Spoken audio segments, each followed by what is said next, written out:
Hello. Wait, is my mic on? Oh, my mic's on. Wait, my camera's not though. Oh, hello. Howdy. Hope everyone's doing well. Alright. Art time. Also, I think I solved the problem of, I don't know if that was gonna look. The chat, wait, maybe not. Hold on, I don't actually know if it's working. Now I need someone to test because I don't know which way it comes from. Does it come from the top or the bottom? And then I'm gonna crunch it. Maybe it's still not working. It's a Monday. It's a Monday. Happy Monday. Monday. Okay, let's see if is it showing in my chat? I don't think it is. Uh-oh. It's still broken. It's not working. Why in the world? I don't know what's happening. I thought I had it all figured out. Let's try that. Nope, chat's still not working. Test. No, it's not.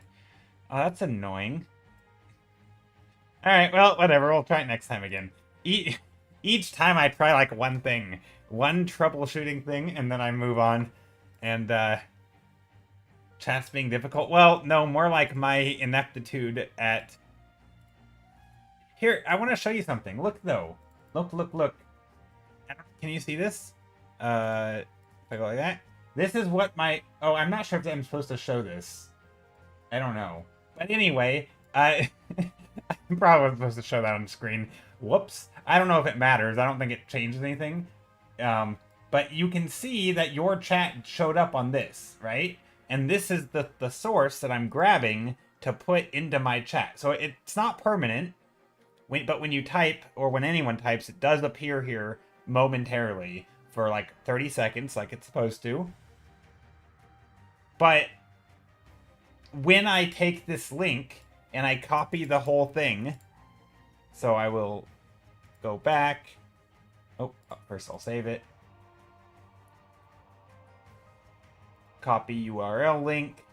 And then I go into my OBS.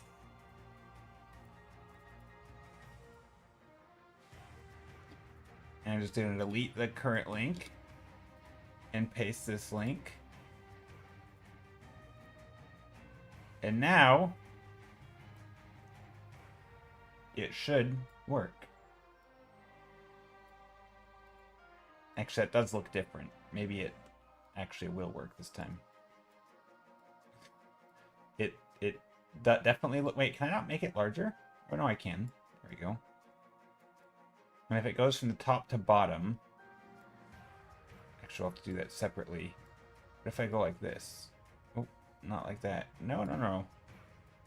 I don't actually know if this is going to work.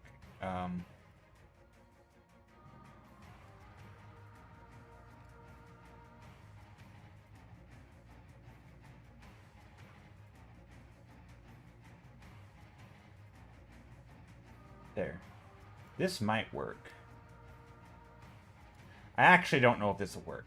If it does, that's cool. If it doesn't, well, that's not cool. No, it's not going to work. Wait, now it's on the other side. Now I'm confused. Why is your chat showing on the other... I don't know how to do it. I don't know what's happening. I'm as confused as... Well, as can be. Let's put it that way. Okay, we're just going to turn that off and pretend it didn't happen. Alright, well, now we're starting to stream. Happy Monday, everybody. Hope you're all doing well. I don't know why. I was going to give an introduction. Like, somebody just rated me. Like, hi, my name's Joe. I paint stuff. Test 1, 2, 3. Yeah, I don't know. Zexoy, hello. Stramigal, hello. Hope you're doing well. Happy Monday. And yeah, I said happy Thursday. I didn't know what day it was. I got confused. Chat is being difficult. Yeah, yeah, stuff. Hanelf, hello. Vana, hello.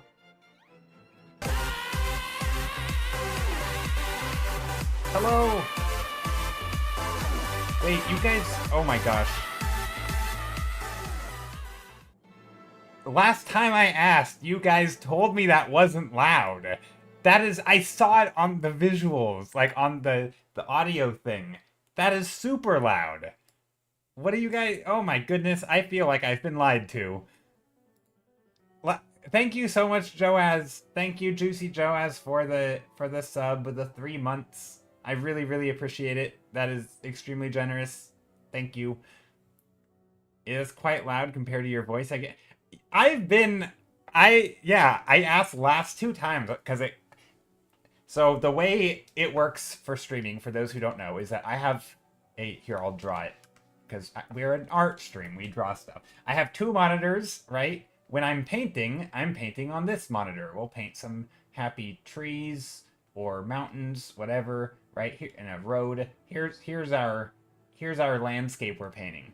On this monitor, I have all the stuff, right? I have like a fake display of what I see. I have chat. I have like little bars that go up and down. I have volume sliders. Well, alerts, when they play, one of these sliders will go somewhere, right? And then like my voice might be here. And like I don't want stuff, and I gauge kind of everything based on where my voice is, right? Well, the clip only lasts 8 seconds. So when an alert pops up, I hear it and it like is a jump scare, but then I have, in order for me to like see it, I have to like pay attention. You know, first thing I do is look at chat, right? Because I want to see who, or not chat, but like I look at my actual notifications, which are right about here, and I want to see who, you know, what's happening. What's the notification for? Say thank you. But by the time I ever even get to that part, it's already done, and I would have had to look down here to visually compare the volume because it's not necessarily playing as loud. But when I just did that, it was like out here, like super far, and like my voice is here. I'm like, okay, that is definitely loud. And the last couple times I've asked, people have been like, no, it's fine, it's not too loud. What? It's totally too loud. Anyway, that's okay. I'm just blaming you guys. Not actually your fault, but that's what I get for not paying attention to stuff. I could have just listened to my VOD yesterday and I would have known. But yeah, Joaz, thank you so much. I appreciate it. Hope you're doing well. Just blame in chat. That's what we're doing here on stream. So I think I'm going to do something today. I am going to try a storytelling. I'm going to try storytelling through art. More so than normal. So like last stream, this is what we did last stream. Which is nice. I think it's a nice, chill environment. But there's no story. There's just, like, a guy in a boat in a landscape, maybe at evening or morning. But, like, you know, it's a guy in a boat. There's nothing happening. Literally, he's sitting there waiting for something to happen, right? That's like the opposite of storytelling. I mean, I guess maybe that's story. It's a little bit of storytelling, but not a good story. It's a very stupid story. So, I want there to be real storytelling. And I don't know how I'm going to do that, because I don't know what the heck I want to tell a story about. You should make a thumbnail with his, like... Well, I want even more storytelling than that. I want storytelling, like... So the image that immediately comes to mind is... And this is kind of a cliche image. It's been made a million times for a million different art things, but basically you have like a character, and if we're on the fishing theme, right, so maybe there's a character here, he's fishing, he's on a thing, but unbeknownst to him, he is on the hair, here's some not hair, grass, here is the head of a giant. Or, you know, and it's like, here's its eyes. You know, and like, and the giant is underwater. This is how I draw giant people, by the way. Here's the ear. Totally how we... This is terrifying. But like, you know, like something where he's fishing. That's not how a fishing pole would work. Right? Like something like that, where there's sort of like this idea that like, we know something that the character doesn't, sort of, and like it creates sort of a like, uh-oh, like something. Yeah, he taps. Ignore the face, the face is of no consequence. Taps, how are you? Long time no see. I mean, not really, like, since yesterday, but on stream, long time no see. Hope you're doing well. But yeah, so I want to do something like that. So if anybody has like a fun story, maybe something environmental, maybe characters interacting with things, that would be grand. I mean, we could do things like looking for stuff, like under a tree. Maybe, I don't know. Maybe a character who's like afraid of the light, a vampire. uh, I don't know. We could do, I don't know. Maya Taps, how are you? Hope you're doing well. How's the day? I already thought it was Thursday, so we're off to a good day when I start the stream by saying, no, no, no, no. Stargazing's not. So let me re-explain what I mean by a story. When I say a story, I'm looking for something. I mean, look, stargazing tells. There is a type of storytelling, right, where you get a sense of the world and like there's little clues. I mean more like narrative stuff. So like stargazing and a giant meteor is crashing down on Earth, right? Or like and the stargazer gets alien abducted. Like what is happening while stargazing? Like they're doing a thing and then something happens, right? Like it doesn't have to be dramatic, but something enough to where we're like, "Uh-oh, like that's not good," or that is good. Playing yeah, stuff like that, right? Like playing hide and seek with a ghost, right? But maybe, but playing, but be, even maybe a step beyond that, right? Like playing hide and go seek, but I don't know. The ghost is like a reason. Like what would a ghost be doing? Where would a ghost be hiding that would make it like there'd be a theme, something like that. That's kind of what I'm. That's something that I'm kind of thinking. Sheep herding with a wolf. Yeah, yeah, stuff like exactly. There we go. That's closer to what I'm looking for. Where there's sort of an artist is streaming and also alien abduction. There we go. Alien abducting an artist streaming. I don't. Uh, I like the wolf in the background with the sheep. That's fun. It's simple. It's an easy starting one because we're starting on easy mode because I want to warm up. Crunchy, long time no see. Good thing to come in to see. Hi, dear, says Crunchy. Yeah, Crunchy, how are you? Hope you've been good. A traveling merchant and his mammoth with his loyal customers. I like that, except the customers are going to eat the mammoth because that's why they're extinct.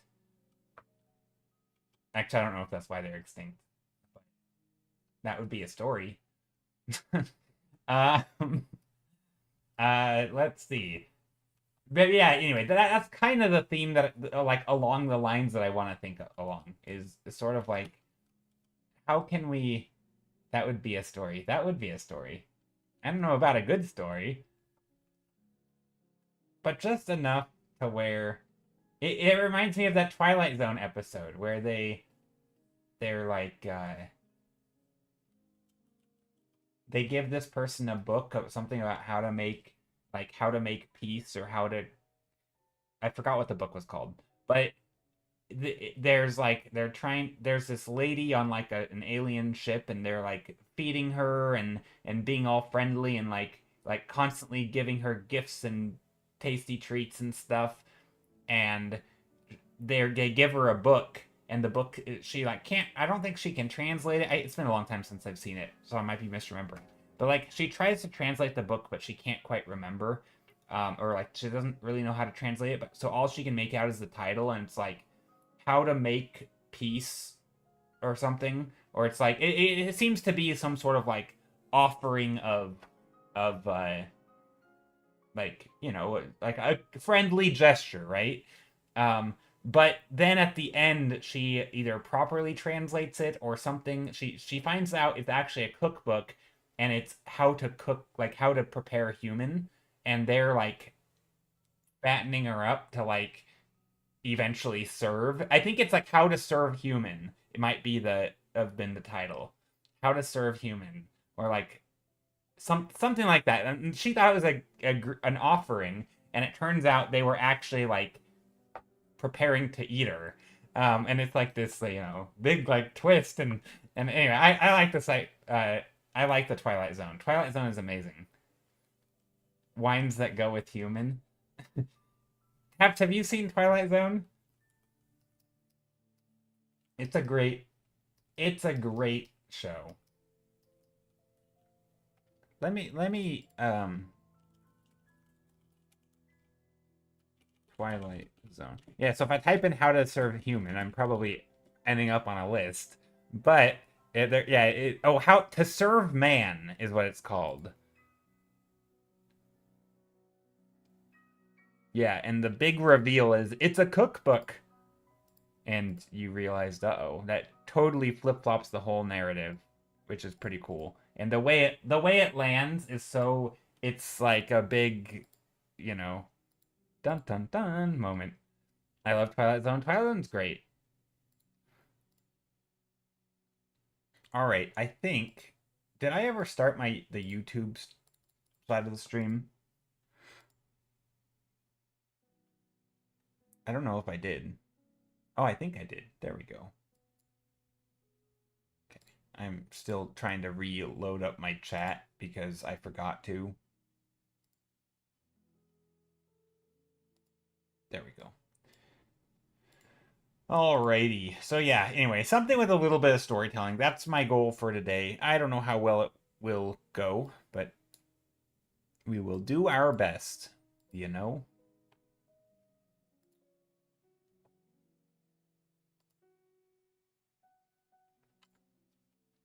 Alright, so what if we can put like a wolf. So where would we put so here's the question. Wolf in the background or sheep in the back? Probably wolf in the back. Sheep in the foreground, right? We like our sheep. We're gonna just put some big ploof. I was gonna say ploof balls. Ploof balls. Here's the sheeps.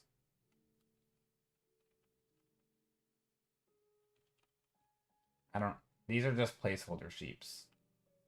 I know I'm saying sheeps plural, but that's not how you say that word.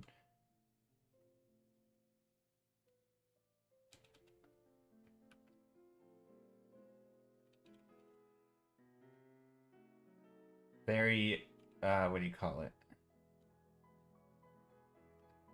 I don't know. Storybook sheep. You like my sheep? I painted them with love and care.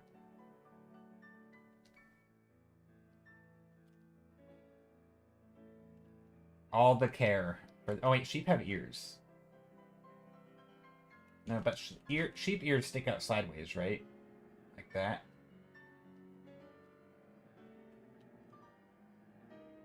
There. There's some sheep. And then back in the distance, we have a big spooky fox. That's not how we draw. Not a fox, a wolf. They do indeed have ears and surprisingly long tails. True, unless they're docked tails. I raised sheep, rose sheep as a kid.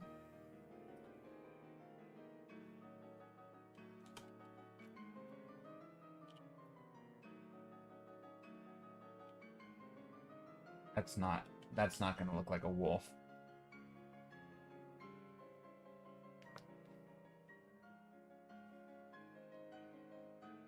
Yeah, sheep are cool. They're kind of stupid, but then once they warm up to you and are friendly and like they can be pretty chill. But they early on I mean, they might just not like humans. Maybe they're not stupid, but they sometimes they do make you wonder.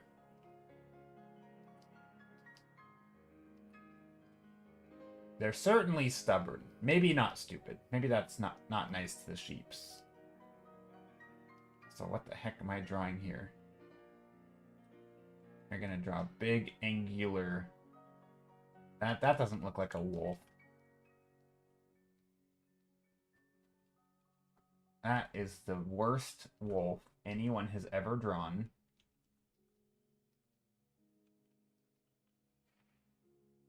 I don't know how to draw a back leg here. That doesn't look like a wolf. That looks like a dinosaur or something.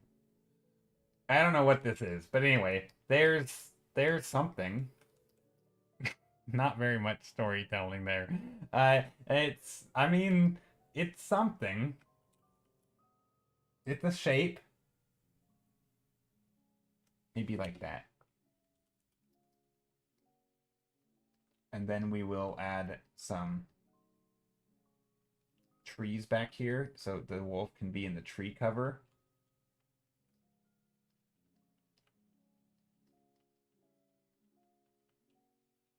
There. That way we're going storybook time here with our storytelling. So here's the tree. We can obviously play with these shapes a little more and make it not look terrible. And then we'll play around with like lighting too, because I do want to have like nice colors. Like last stream we did this, and I thought it was pretty chill. But yeah, so that's kind of what I want to do. So like I still want there to be nice colors and a nice vibe, but no guarantee. No guarantee.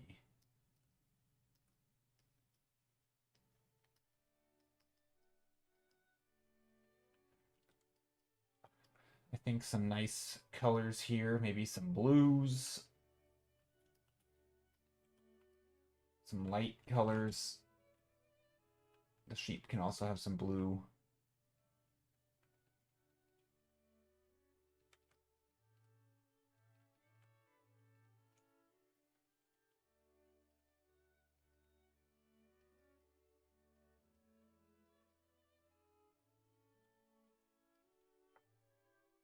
Like that. We get some blue back here as well. In the trees, in the shadows. Maybe we make the wolf red or something. Okay. That's not much for storytelling, but you know what? It's already more than I normally do.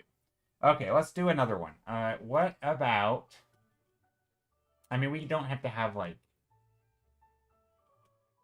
I mean, I'm thinking, like, you know, kid fishing, but he catches a super big fish, and he's, like, has to... I'm thinking of, like, the scene from the anime Hunter x Hunter, where, like, at the very start, catches a ginormous fish, and is, like, running around the tree to, like, use leverage for the fish. That's not how it would work, but it's like a super massive fish, and he's, like, way bigger than he is, so he can't just pull it up. He has to, like, run around thing. Anyway, it's very stupid, but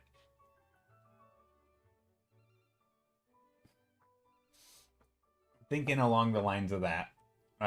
Although you don't have to have, I don't think I need this to come up with a story at the start. I think what I could do is start just the way I normally start. Just make something. So we could pick a mood. I could, you know, come up with some sort of shapes and decide what it is. So like maybe a building that I'm deciding right now. And then we could do something with the building, like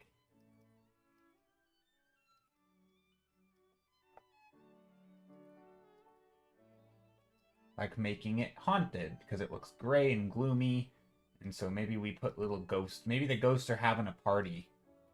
A ghost party.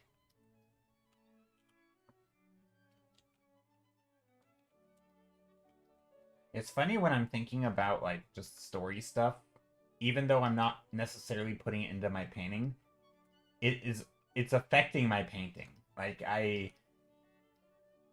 it's like almost like I forget how to paint in a way. I mean I don't, because I'm so focused on that thing that I'm like turned into an idiot with the rest of the stuff.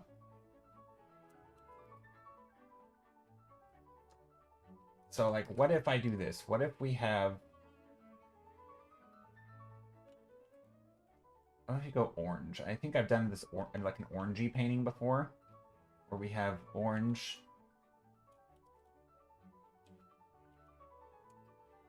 And it looked nice, so we can have orange in here. We can have orange in the light. But orange doesn't really convey hauntedness. Maybe it could, though. Maybe there's... Maybe what is there? Maybe there are tombstones.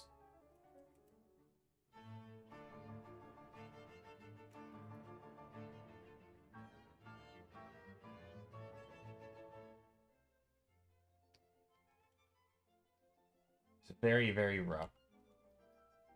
No care about at all at the moment. And then maybe in the tombstones, maybe there's like a... What else is here? I mean, it's going to be haunted. It could be like a... I mean, it doesn't have to be. It could, I mean...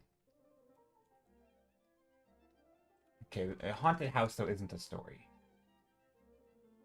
There's a house in a graveyard. Halloween in February? Well, I'm trying to just add more, like, in-your-face story elements. So, like having a house with a graveyard in front of it isn't necessarily... I mean, there is storytelling there, but it's not... It's more like design storytelling, right? It's not, like, narrative stuff. But, like, what would it be? Maybe there's, like, a zombie invasion. That's pretty... I mean, that's something. The classic hand and the zombie. Rawr. It's like you're throwing gang signs or something. The zombies doing the rock on dude sign, or the whatever that sign is, the devil horn thingy. I don't think that's what's happening. Halloween in February? Yeah, maybe. Graveyard disco party. Ooh, that would be fun. How might we do that, actually? What if we did that? What if we went... I don't know what a disco ball looks like. From my best estimation, it's just... I mean, I know it puts a lot of light on the ground, right? You get all the colors. Disco balls have lots of colors, right? Disco... Graveyard disco is a good... Yeah, there's something happening there. But now I have to draw characters dancing, don't I? Well, that sucks. I don't know how to draw characters dancing. Let's draw stick figures. Doing the...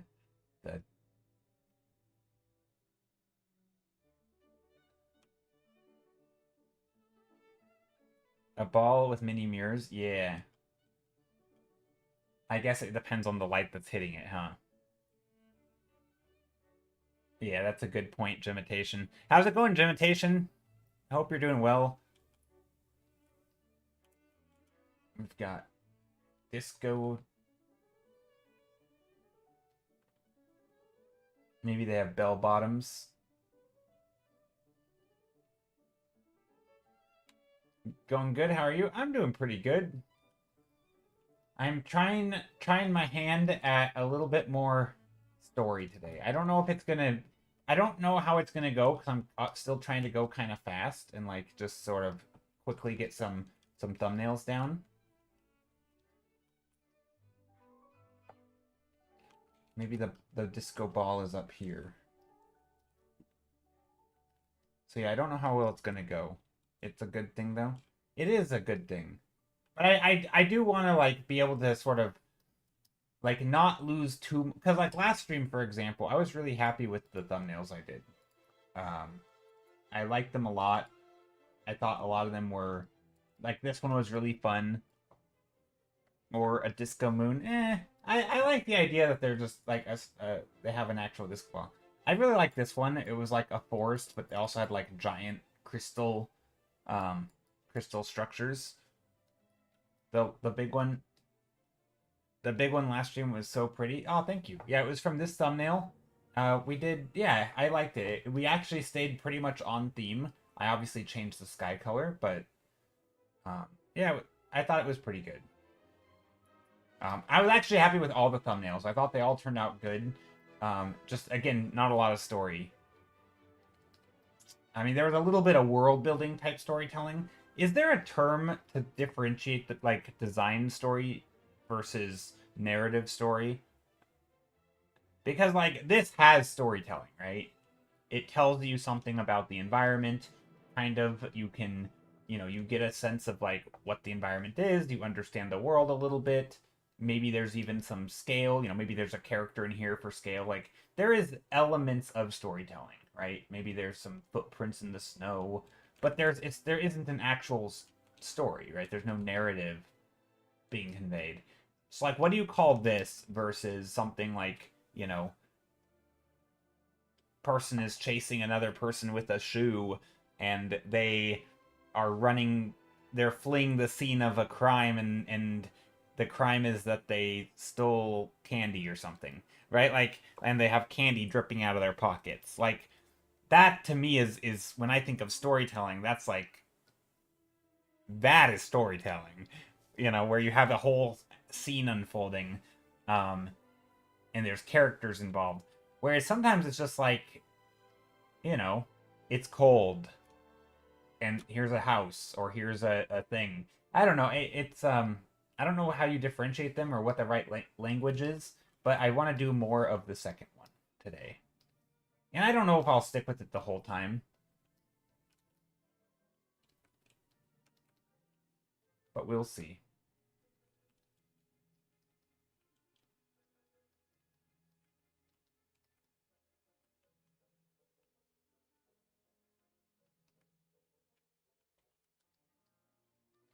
Do, do, do, do, do.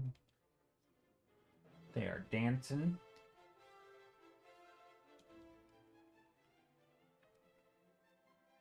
This is how I draw a disco ball. I don't actually know how to draw a disco ball, but I feel like it would look something like this.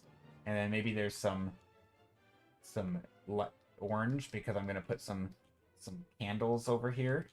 They're having a party. Maybe there's a a gravestone, and on the gravestone there's little candles that are flickering.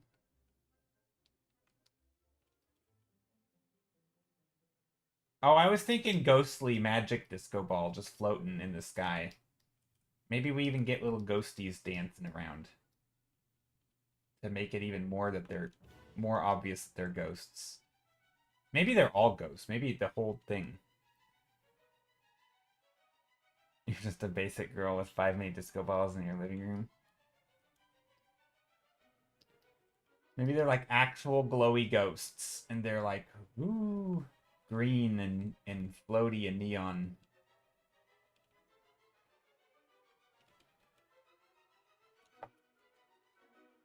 The ghost. I mean, the disco ball itself doesn't have to be too ghostly, but like, maybe this is reflecting some of the ghosts as well.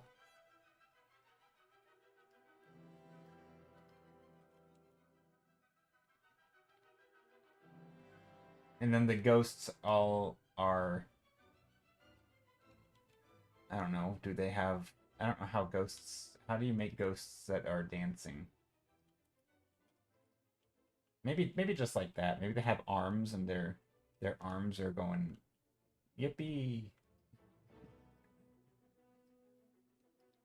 Lots of movement, I guess, in the, I'm just drawing a bunch of Caspers. Casper the Ghost. Did you guys ever see that movie? That was a fun movie. It's kind of silly. Nice gesture movement. Thanks. Trying to figure out what I'm doing down here. I feel like they could be, maybe one is like sitting up here, doing something, chilling. They have a drink in hand. I don't know, do ghosts there? Let's see. I want to have some sort of movement though,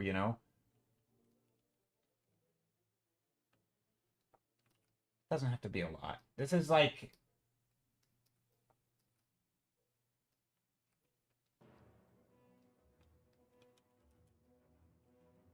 there. Well, we have, at any rate, we have storytelling now, right? This is more storytelling. I'm happy with this one. We've got a gross graveyard.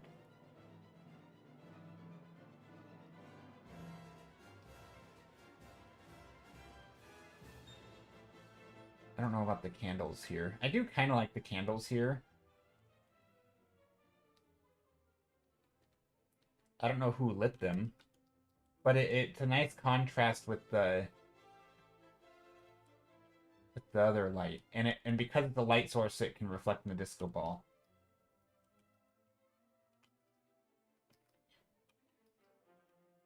Howdy, Rona. How's it going?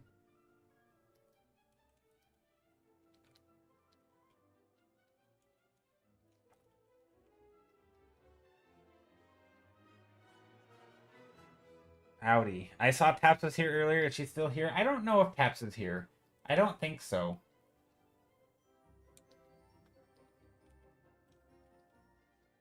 I don't think so. Maybe. I don't really... I mean, she could be lurking. Probably, maybe lurking.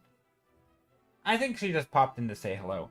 Jim says you could have fun with black lights and neon colors. True. I could do that, couldn't I?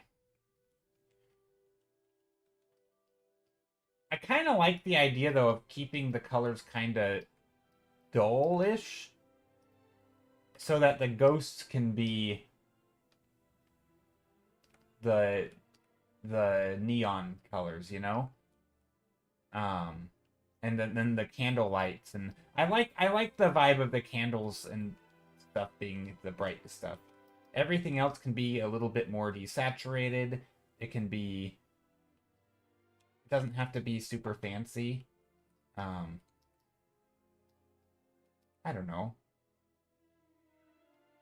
Yeah, the ghosts and the lights and the disco ball, all of that can be more focal. Everything else is just kind of there. Also, is there like wheat in here? I'm kind of would sort of like warmth in here.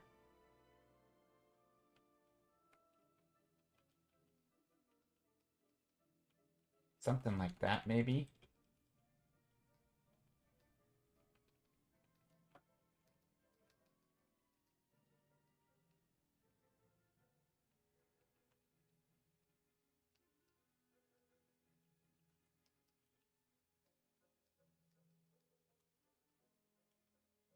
There.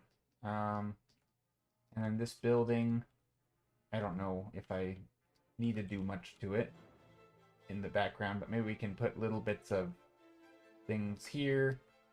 Also, now the building's kind of losing its silhouette. We could maybe put another building over here. Maybe there's like lots of buildings in the background. Gothic stuff. Big spires. Maybe it's like the like a crypt or something. Maybe they're not that big. I'm gonna put some shapes up here that make it look fancy.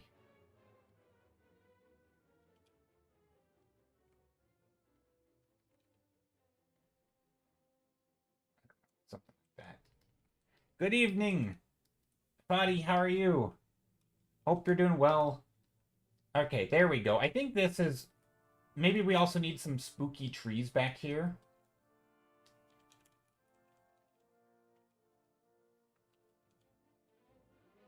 How are you doing? I'm doing well. My day is good. Whoa, Joe with the super cool cross streaming on YouTube. Nice, says Casey from YouTube. Is it working? I don't even know. I think it's working. Yeah. Thanks for being here. How are you? From the good old YouTubes.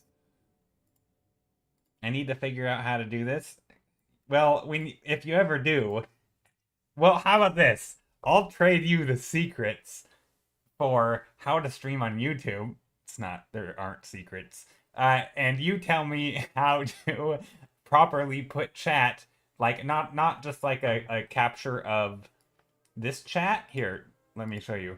So like I have this chat, right? Which shows both YouTube. I don't care if it shows the YouTube chat, just Twitch chat. That's all I want, is to have Twitch chat. Yeah, I just want like my Twitch chat to show, But look, I have a browser chat thing, but it doesn't update. I don't know why. I have it linked to the source, and on the source it shows all of chat, but I don't know how to make it actually appear here.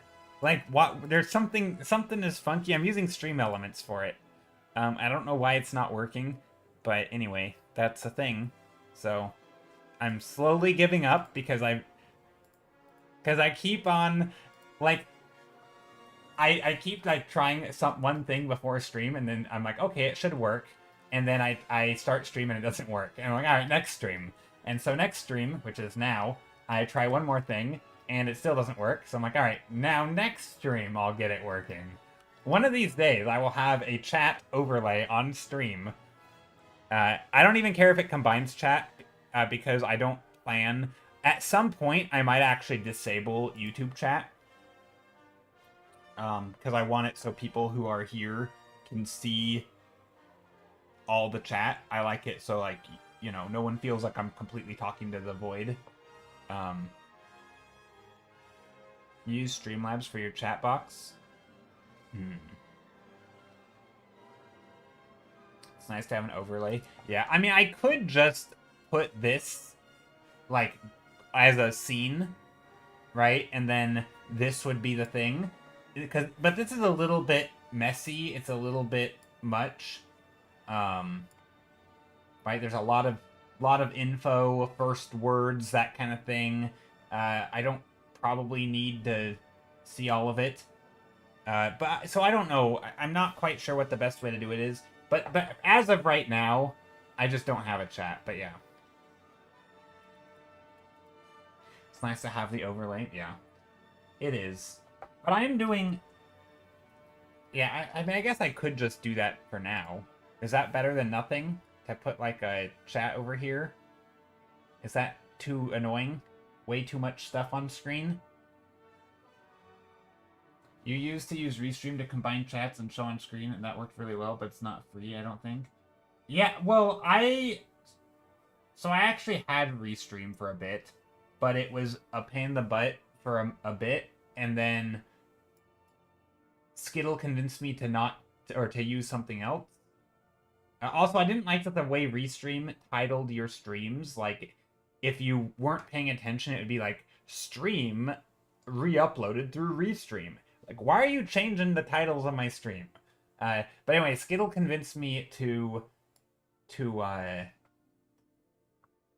use a thing called StreamerBot, which for reading chat, but to actually show chat, you have to either like make your own. It's also convoluted. Yeah, Restream was weird. But StreamerBot isn't amazing either if you actually want chat on screen. You have to then use something different. Speak of the Skittle. Yeah, speaking of Skittle. Hi, Skittle. Hope the day is going well. It is going well. The day is going good. I am, yeah, I'm trying to do some storytelling stuff. We're making a spooky disco ghost party. You know what? I could probably just... Here, let me try it right now. Let's make this as a quick overlay.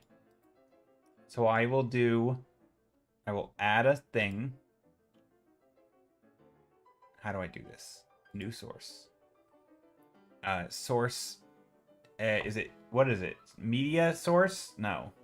Window capture. Chatty chat. Create new. Select window.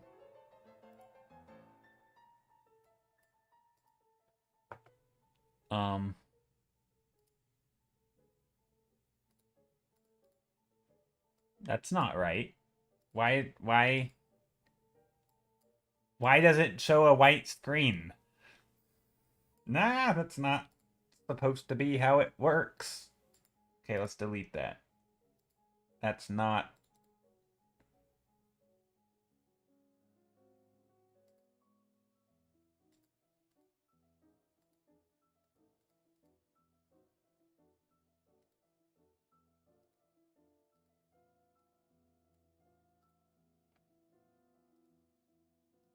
That's my stream. I don't know why that's not working. Well. Alright. Deleted. Deleted. We don't need it working. Suffice to say, that did not work. It didn't. Oh no, but if you figure no. So the way that I cross stream, I'm using OBS, and in OBS there is a thing that is built in. Oh gosh, this is gonna get real trippy, guys. I'm sorry. Try not to stare into the void. Here, that should work. So over here, I'm just using OBS, and right over here, there's literally like you can add YouTube and Twitch. It's just built into this version of OBS. It's very simple. Yeah, it's just literally on my version of OBS. I was using Streamlabs when I started. Yeah, it's literally just there's Twitch, there's YouTube. You start to go live first on normal, which is on Twitch, and then you hit go live on YouTube, and it just does it all basically. I don't know. It's kind of still a pain, but it's not too bad. But I don't know how to use OBS because OBS, it's not as like user friendly as Streamlabs, and so all the fancy widgets and stuff I don't really have access to. You have to like get them elsewhere, and I don't know. To make it work exactly the way I want with the existing stuff that I'm using is a pain. So it is what it is. Also, I'm really hungry all of a sudden, and I don't know why. I still am confused why this chat's not working.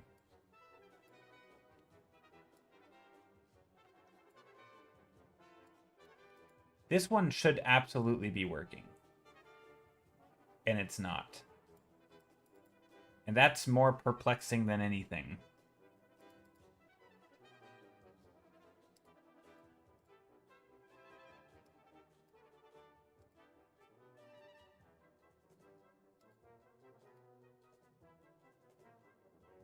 Yeah, it's just not working.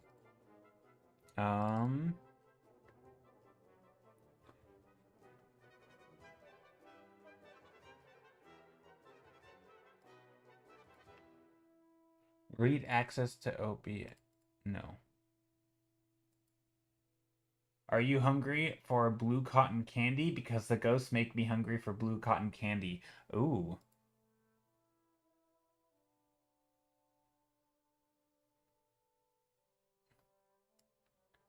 That blue cotton candy. I don't really like cotton candy. Do you guys actually like cotton candy? I always thought it was like, I didn't think people actually like it. I mean, I knew people like it because they keep selling it and people keep buying it. I don't know. Cotton candy is gross. I don't like it.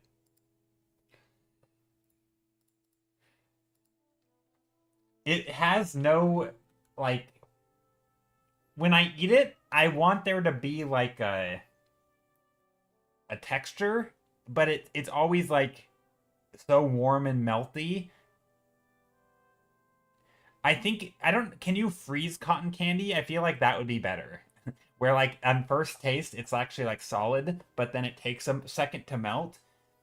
I've only had cotton candy in like the sweltering heat where like it's already trying to melt before it even hits your mouth, but it still isn't melted, but it's just it touches your mouth and it's melted and it's like weird gross flavors and it's I don't know. Yeah, it's something about it. It's never quite hit the right spot for me. So I've given up on cotton candy. Maybe someday. No, I don't think so. I don't crave it, but if I am at a fair, I'll take some. Have you seen videos of the raccoons accidentally washing away their I have seen those, and it's so sad. Those are sad videos. But yeah, I have seen them. And then they melt and then they look like they're traumatized. It's so cute and sad. Yeah. It's something.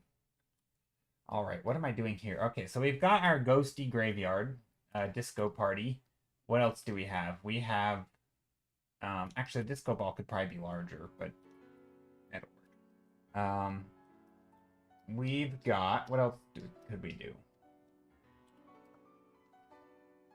I don't know. Poor raccoons. Yeah, it is pretty, it is cute, but it is sad. I don't know if you've seen it, Casey. They, I don't even remember exactly. There's a couple of them, I think. But basically, the raccoons are all excited for their cotton candy, but then for whatever reason, it like tumbles into a river and it just dissolves, or like a little pond, and then they're like clawing at it, like where'd it go? I've seen them. It's so distressing. It is. It's sad. But I mean, raccoons are cute. They just don't understand that it dissolves. Yeah. It's like magic or reverse magic or something. I don't know. All right. Story. What's a good? Okay, let's just start the way we're gonna start.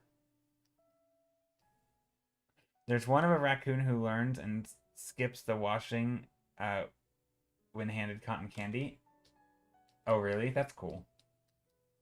Redemption arc for the raccoons. I like that.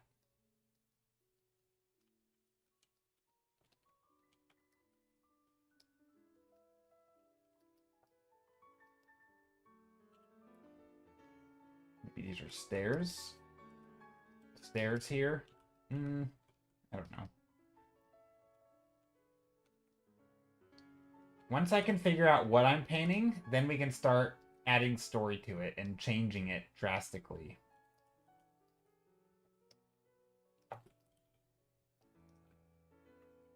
Fantasy stuff's always good, but we could do like birds flying. That's not a story.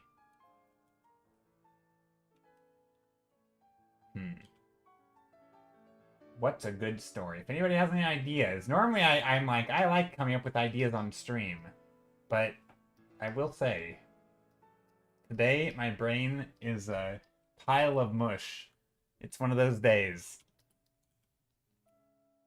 Starting stream off hungry, tired, and yeah, it's we'll see how the stream. This might be a disaster of a stream, but you know what?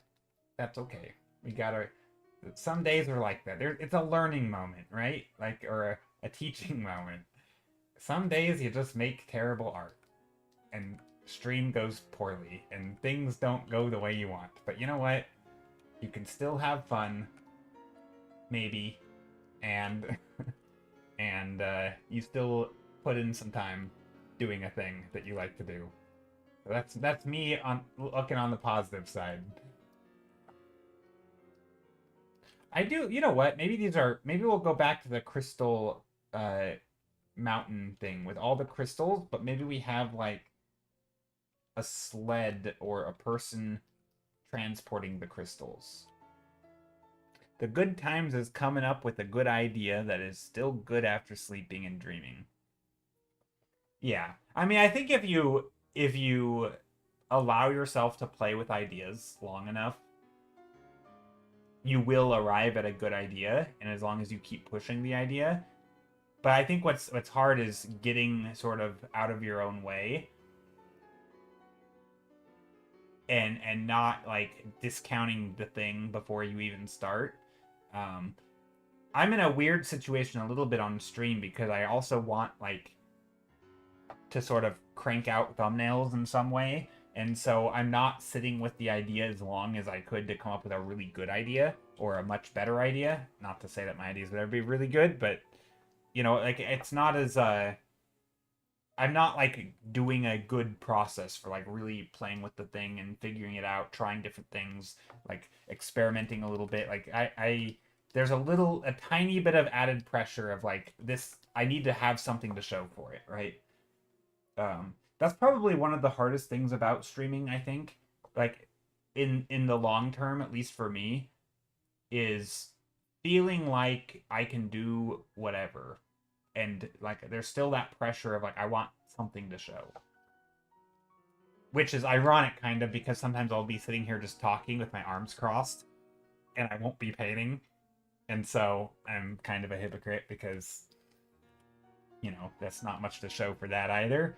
I but I do like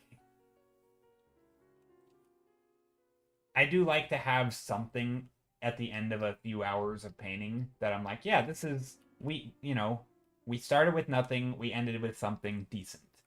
It may not be the most brilliant thing ever, but that's okay. And now, obviously, if I didn't end with anything at the end of 2 hours, that's still fine, and it still could be seen as progress. But in the eyes of a stream, it's hard to like justify that, you know. We do come for the interactivity, though, which is much better than just instructional videos. That's true. That's true. I mean, I've sort of made peace with like the not having beautiful artwork on stream. Like at least not early on because I start with a literal blank canvas. Whereas some people, especially like people who do like nice render streams, like you can just be scrolling through the Twitch page and you're like, oh, beautiful art, you know.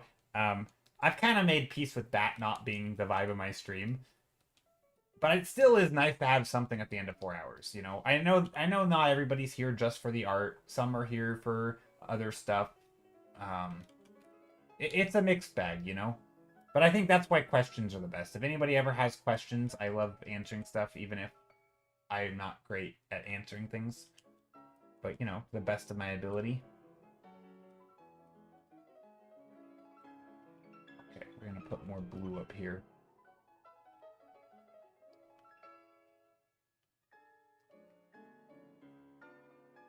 Lots of blue.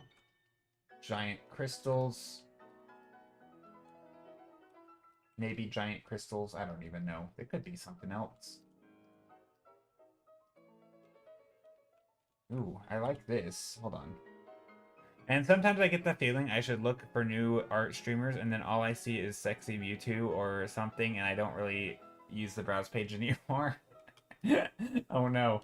Yeah, understandable. I don't look for new streamers enough when I'm not streaming.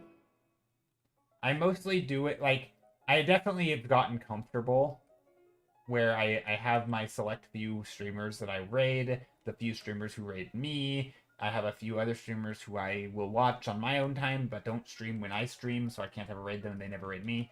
And like I have streamers that I like to watch, streamers I like to raid, streamers who I'm just friends with.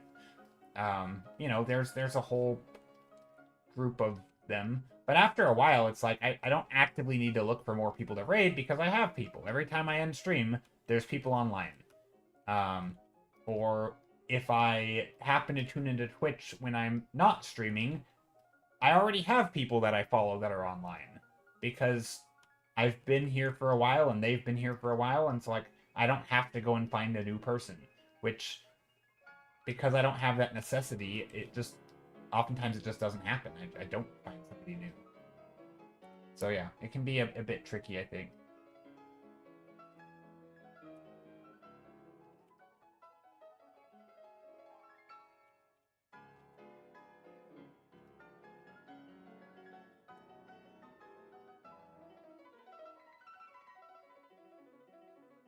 I don't know if these are crystals or not, but they're kind of crystalline looking.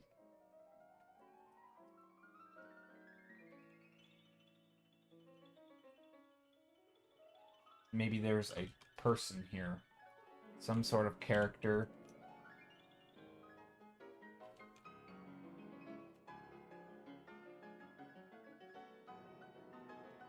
It's a funky looking character. Hold on.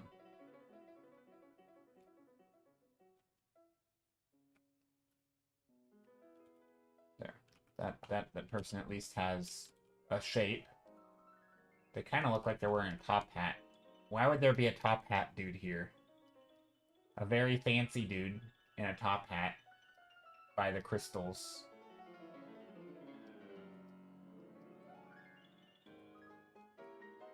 Maybe he has a pet cat or dog.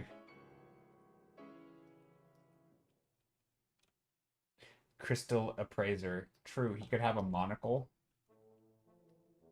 An Edwardian crystal miner. He does kind of look like that. Maybe there's like... Maybe he has his hand out and he's looking at the crystal. And the crystal is shining. Maybe he has a crystal pipe. Wait, that doesn't sound right. That's not... I don't think that's what you call that, right?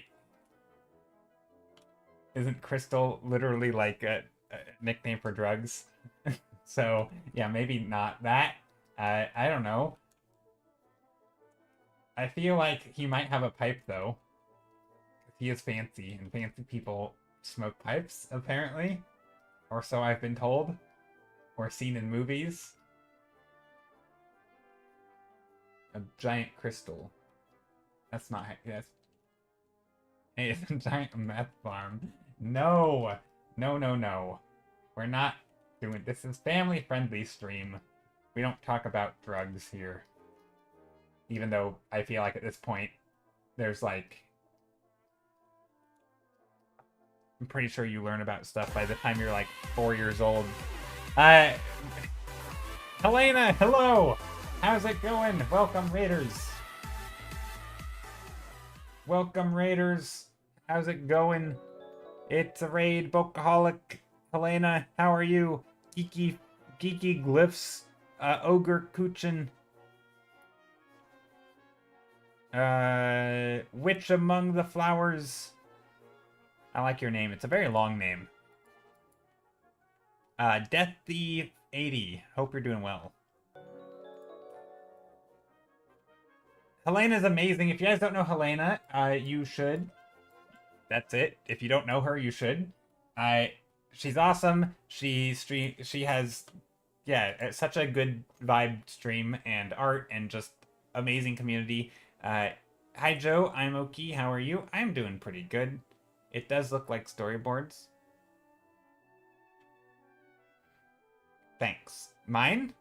Oh, you still on the sketchy phase? Yeah. We're on the sketchy phase for today. We have a howdy. We have a ghost disco party. Disco. Yeah, so we've got a ghosty disco party in a graveyard or something. We've got some sheep and a wolf, which is not much of a story, but there is a bit of a story. It's a story. We're doing some story stuff. And then we got a guy with a monocle. Well, he has a top hat. We don't know if he has a monocle. And giant crystals. There's not really a story here at the moment. There's just like a dude in crystals, but I like the vibe. Yeah, so Helena, art tax. Art tax. Give us the art tax.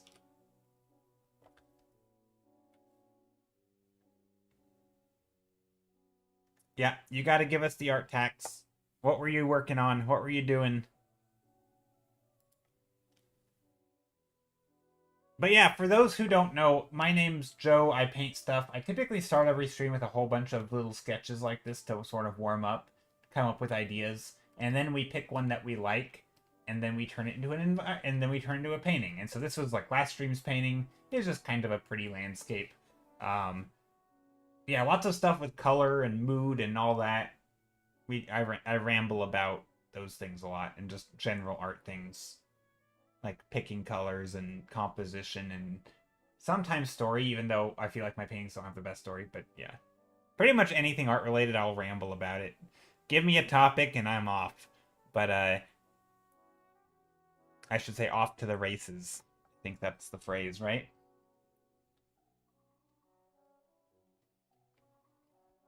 But yeah, if anybody else wants to share any art or has anything that they've been working on that they'd like to share, feel free to drop a link. I'd love to see what everyone's up to. Also, I feel like this background color is kind of ugly. Let's take this and make it more vibrant. Boom. Green. There we go. I think that works. It's very something. Weird auto mod blocking the link. Wait, what? Really? Oh, allow. That's annoying. Ah, this is so cute. Everything, Helena, everything you do is amazing. Look at that. Also, Helena, what's your social media preference at the moment? What is your main your main go-to uploaded spot? Are you an Instagram person? I feel like I might have shown your Instagram before and you're like, "Oh, I haven't been uploading." 3 days ago. Yeah, you upload on Instagram. Look at this, guys. Instagram? Okay. Look at Helena's stuff. Okay. It's just it's adorable. S'mores. S'mores cat. We've got just cute. Everything is cute and oh, very what do you call it? Oh, 5 hours ago. Dang. Everything's very you have such a cute aesthetic, but also cute and goofy, like bootylicious. Just like I don't know. There's something like wholesome, but also sometimes kind of cursed with some of your stuff, and it's uh it's amazing. I don't know. It has such a yeah, like I don't know how to describe it. How do you describe your art? If you had to give somebody an elevator pitch for like what kind of art do you do? And you're like, "Oh." And then you explain to them. How do you explain what kind of like what do you call like how do you describe yourself as an artist? Like I paint frog butts. Like I feel like that is a thing that like okay. Joe just said bootylicious. I did say bootylicious. I just said two more times. Cute curse sounds a wonderful combination. Someone also said creepy cute.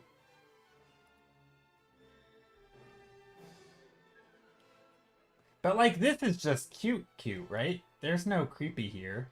But then randomly there will be like a creepy thing and you're like, okay, that's weird.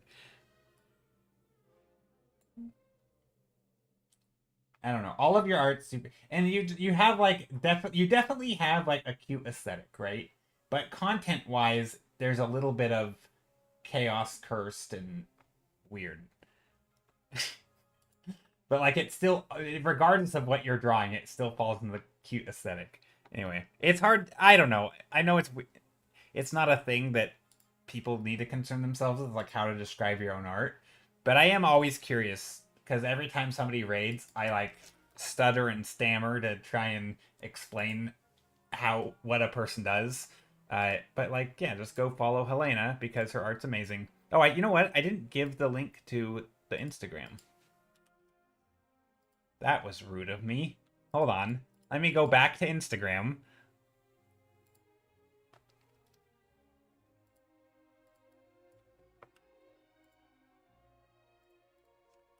There. There we go. Helena Ray, so surrender your buns. Mr. Skellen, welcome in. Right on time. How is it going, Mr. Skellen? Hope you're doing well. Hope everyone's doing well.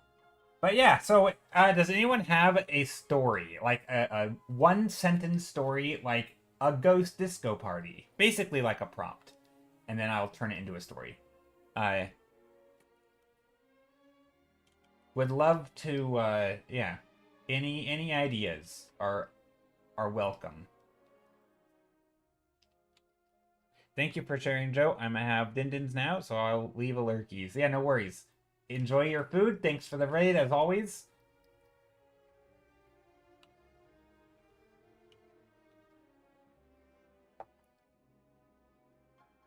Oh no, what is this? Rona clipped something. Is this the bootylicious?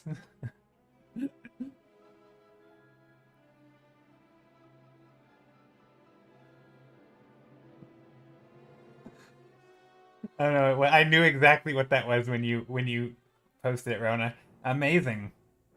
You can no, that's fine. I said it.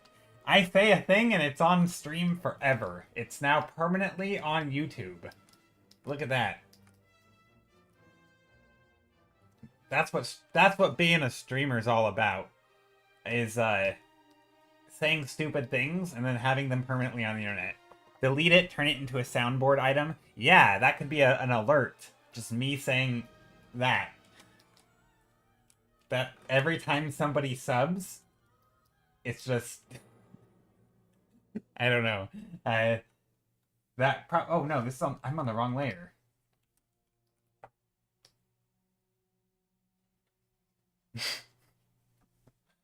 I feel like that would be such a jarring vibe for my stream. I don't know. I mean, I think it would be funny, but I'm not sure if that's like a direction I would want to take. I don't know. I don't think I would mind. Oof, that reminds me, Joe is still my ringtone on your work phone. Oh yeah, the time I rapped the Fort Minor thing, except I was making it up as I went and I didn't actually know the lyrics. And then uh Polly clipped it and composed it and overlaid it to the sound to the song or to the music track. That was a thing. That existed.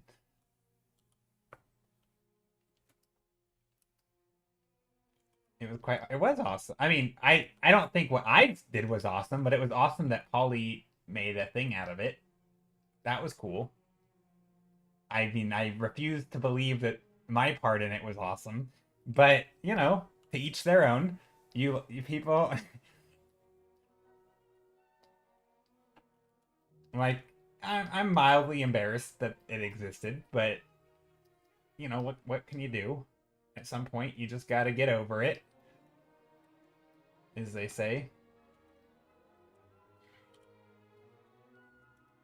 No, you know what? I will say that is one part of stream that I feel like is a what do you call it? Like a personal growth thing where like there's, you know, weird stuff happens and then it's like puts you in an awkward situation. um Even if it is by your own doing. And then you're like, oh, I have to like deal with it, and then you learn to like embrace it, kind of, and you definitely learn to. I'd like to say that you learn to be yourself a little bit on stream. Like even if you're trying to make stream a certain thing, there's always gonna be things that come out and you're like, oh, that's weird. But like, oh well, it's out there. Um One could hear how you smile. Yeah, I can't. It's hard to say stupid things on stream without smiling because it's just you. It's like this. You you know you've gone past the point of no return, and it's funny. It's awkward. It's a whole thing.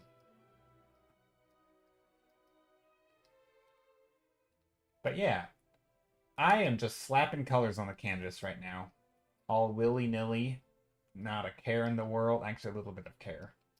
I do care a little bit because I'm trying to make it not completely sucky. But I think it's okay. The colors are wacky. I don't know if I like the green sky, though. Let's put a blue sky. I've been really enjoying lately, though, to put non-blue skies, and then you put blue over it, and then you have a little bit of that other color seeping through.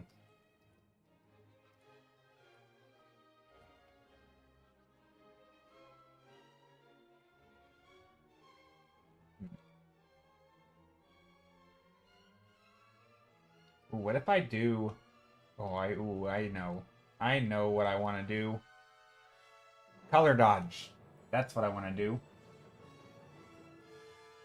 Okay, what if we get... Oh, what am I doing?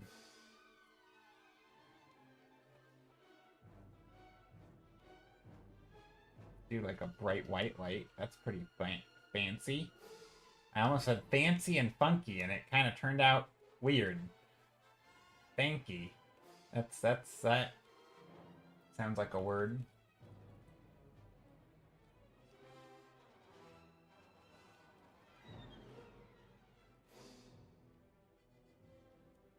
But yeah, what's everybody been up to art-wise? I want to see some links to art.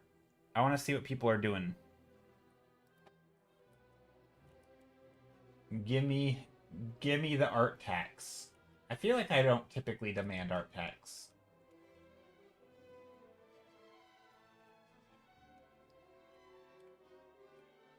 I lack cool art. I was gonna say I didn't ask for cool art. Did I just ask for any art? But I also don't believe that. I think if you make art, it's cool by default because you made it and you should be proud of that. Like, it doesn't have to be the best art piece of all time. Like, we're all gonna make art that we personally is below our personal standards, and that's okay, because that's how you grow. Right? I mean, that's literally how we grow. I mean, well, I just want to put that out there because there's always going to be somebody who genuinely is like, oh, my art's not good enough to share. No, it genuinely does not matter. Like, every art, I mean, nobody needs to share their art. Like, if you're, you know, again, kind of like I was just saying with saying stupid things on stream, sometimes you feel, you know, it can be embarrassing to share it, or like you're not, you know, confident enough in it to share it, and that's okay. It's awkward. It can not be fun to do it. You don't have to. But also, if you do decide to do it, like, know that it's, you know, it's not a bad thing. You're probably gonna be glad you did in the long run, because you become more confident sharing stuff, and yeah. Casey is a chronic Stiller lurker. I just said my name in third person. That's weird. Yeah.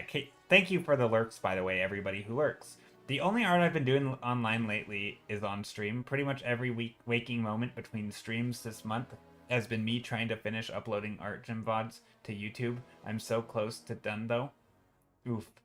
Uploading stuff to YouTube sucks. That's why streaming to YouTube is the way.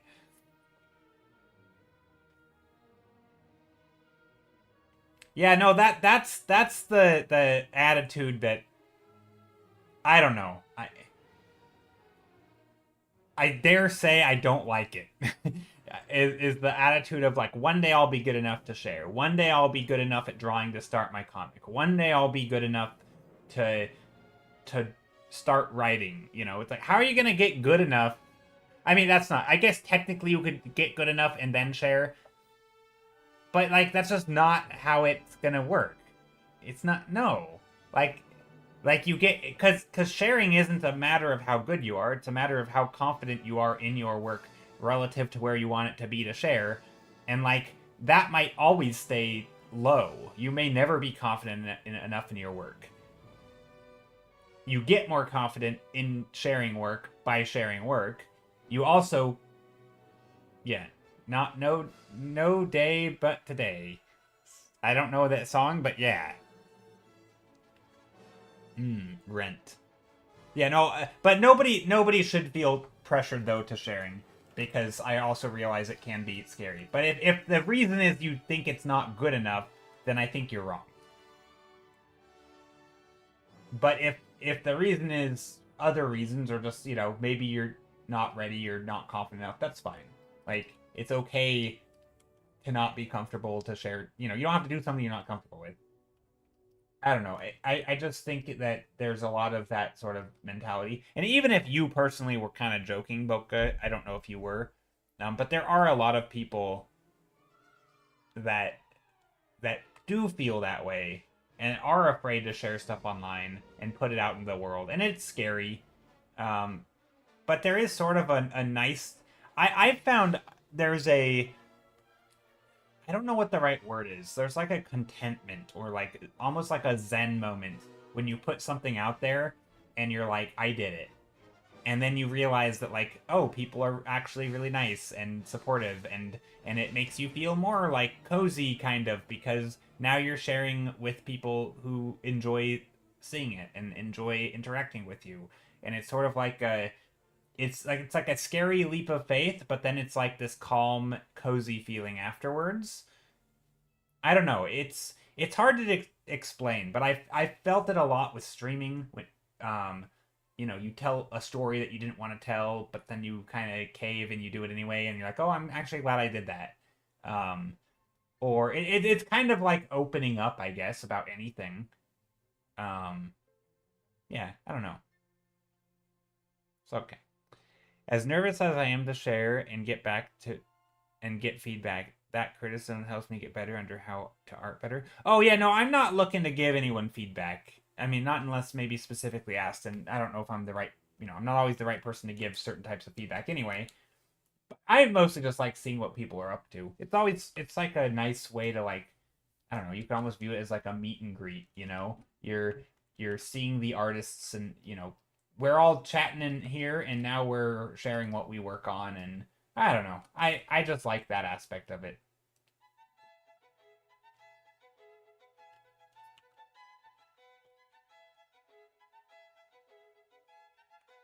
We can get the bad drawings out together. Yeah.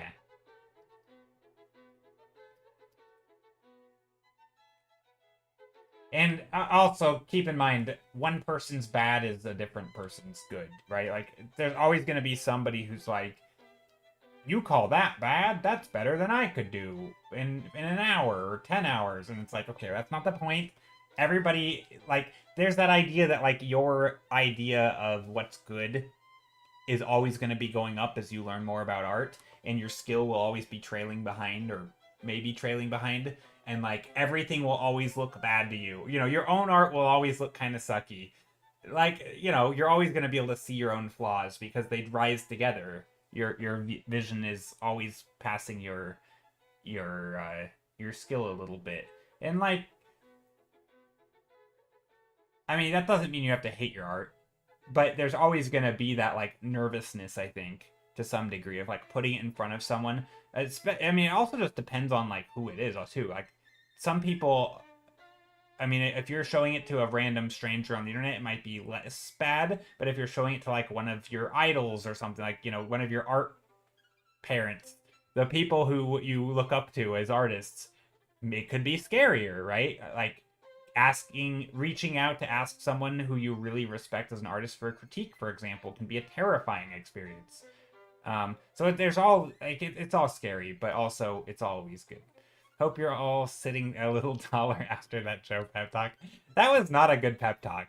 I don't think I did a very good job. It was not very concise. It was a little rambly. I give it a 4 out of 10. But hey, maybe it connected with someone. Maybe someone needed to hear those words. Ooh, you know what? This kind of looks like a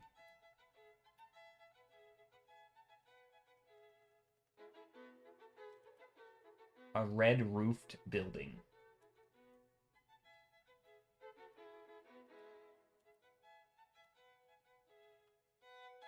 Stop selling yourself short. Well, hey, I mean, yeah, you're right. You're right. I mean, let's face it. I don't think I have a great way with words. I am very rambly. I oftentimes never even get to the point I was trying to make because I got distracted along the way. But you know what? There is... I don't know. I don't know what I was going to say. I'd like to think that sometimes maybe something I say can connect with someone. Or not. Sometimes I just need to hear it. Sometimes just talking out loud can give me, like, it's comforting for myself because I've talked through my own problems. Sort of like using stream as therapy for myself. So, maybe someone hears that and it's like, oh, that can help, that relates to me. Or maybe not, and that's okay too. I'm always right, just saying.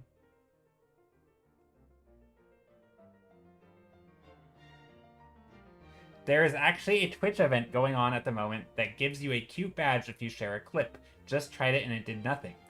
Does it have to be for anyone? Or... I think I remember seeing that. How do you do that? Oh, it ended? Oh, that's dumb. Yeah, I thought I saw it somewhere, but I thought it was like I saw it like a week ago. But I don't know where it was or when I saw it or what it was. Where were you supposed to share it?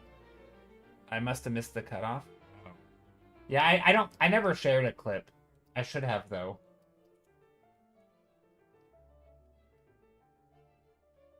Set until 28 February, right? I don't know. Don't know. Maybe. I would double check if I weren't streaming.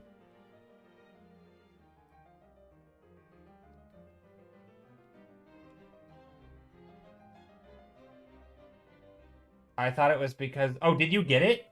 Yeah, I was thinking about sharing one of my own clips or something. But then I thought, you know, I don't really have any clips I want to share.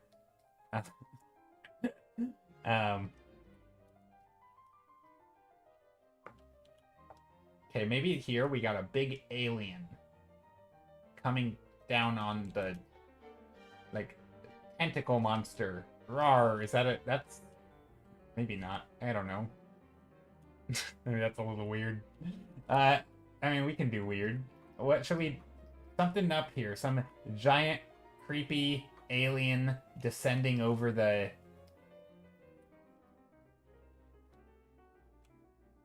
thing. You shared one of mine, it did nothing. Oh, that's like... Maybe it takes a while. I know sometimes it takes a while to, like, register.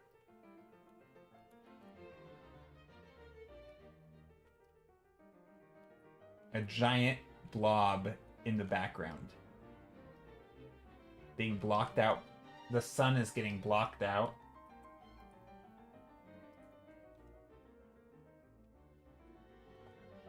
Very horror. H.G. Wells horror. No, H.P. Lovecraft horror. That's not Wells.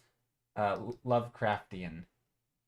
With the big Cthulhu vibes, massive thing in the background, just like eating a city. No big deal. Coming out of the mist. Very ominous. Yeah. Not actually Cthulhu, but just some massive thing. You redeemed Hydrate? Oh, thanks.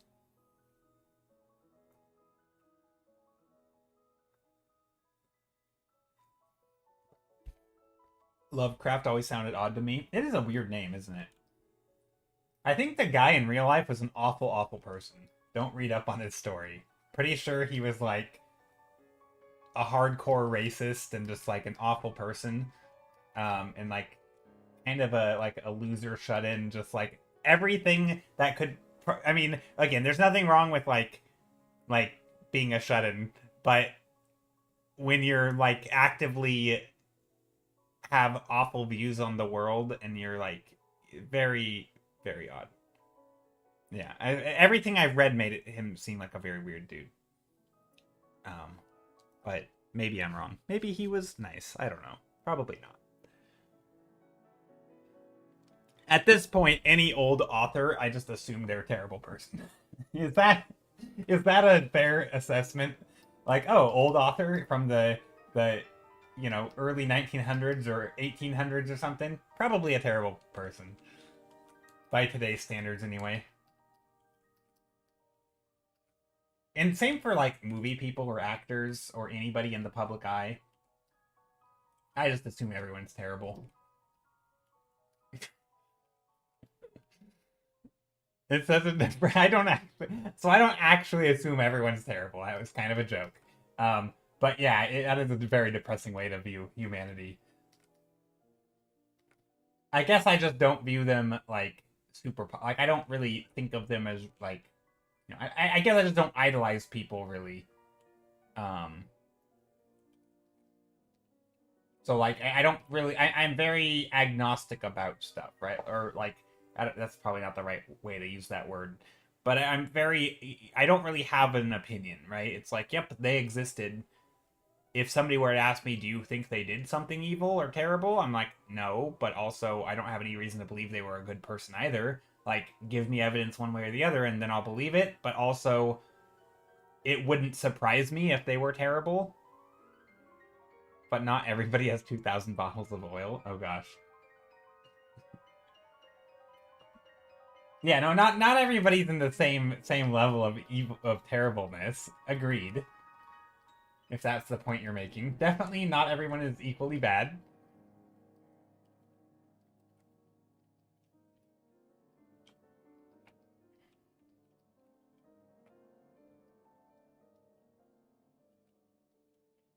All right. Good conversation. We really stayed on topic. Somehow we got there. I don't know how. Oh, H.P. Lovecraft. That's how. Uh,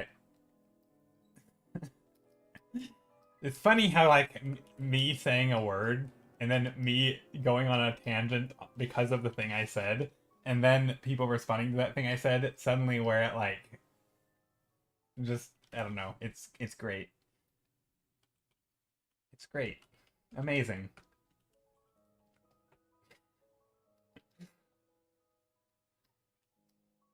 Rant. Yep. We've you know what that rant count is has got to be so much higher. It was a short rant though. It was.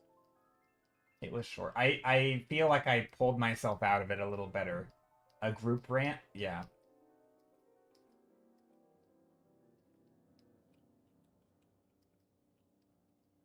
All right. What? Oh, what? So, I think these are more story-ish than I typically do, right? I mean, they're very blobby, but there's something to work with. This one does not much of a story. This definitely has more story. I don't know if it needs to say howdy. Um, yeah, I guess I'll just keep on painting. We've got another 30 minutes before we vote. Gotta head out to work. All right, see you, Bookaholic. Thanks for being here. Thanks for coming with the raid. Thanks for the pep talk. I hope I have something to share. Yeah, make some art, do a doodle, or share some old stuff. You don't. Also, that's another thing with like doing art regularly, and this isn't so much to you, Boka, since you're leaving. Just to anybody who maybe wants to hear it. Like that's one of the nice things about being somewhat consistent with art is that even if the latest thing you did is not your favorite, for lack of a better way to put it, you can always share like an old piece, right? Or you can always repost work. This is something that I've thought about a bit with like social media, where when starting a new account, there's always this sort of like enjoyment because you have a backlog of work and you can slowly post and you can have a new post like every day for like a month and you don't run out. Um, and it feels nice because there's zero pressure and like at some point if you had hypothetically 365 pieces of work you could post every single day for a year and at the end of the year you just start reposting and no one's going to know because who's going to keep track of all 365 pieces of your work and like you can also then sprinkle it like not to say that you need to post every day because that's ridiculous but the point I'm trying to make is like you don't have to always be happy with the thing you're making, right? Oftentimes there's stuff you've done in the past. It could also be like here's the very first painting I ever did with perspective that and I learned a lot and I'm really proud of this piece.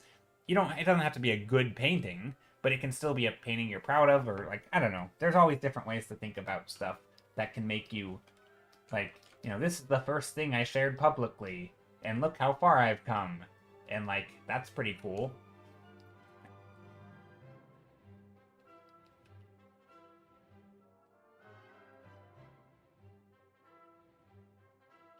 I like that stuff anyway. It always makes because it's so easy to get inside our own heads to like reasons to not share art or reasons to not make art or reasons to not do something. I don't know. There's always reasons not to do stuff. And I'm totally guilty of all of them, but it's easy to make excuses. But it's also potentially easy to like find examples like what do you call it counterfactuals to those excuses and so yeah sometimes you have to like I don't know logic yourself out of being I don't know stubborn or something. What am I saying? Okay, art. I don't know what I'm doing but I like these vibes very ghostly. Maybe this one is like an old tree, but there's stuff. I'm doing a lot of spooky stuff today. I don't know, like ghosts and monsters and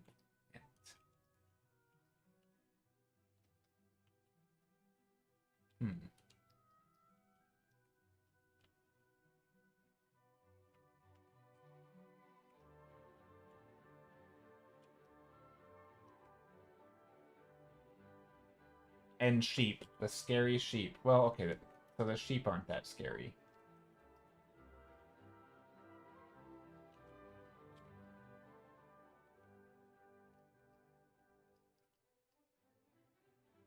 I'm making a sign here. What should be on the sign? It's a big sign. I feel like I was gonna put like bus stop or something, but like a ghostly bus stop. I don't know. Maybe not a bus stop. Also, this is.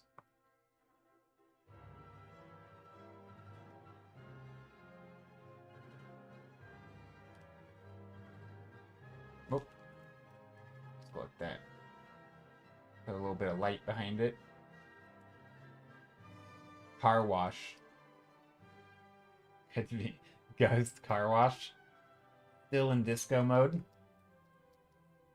I'm enjoying the lighting. I don't know if that is what you mean by still in disco mode, or you mean you're in disco mode and you want me to put a disco vibe.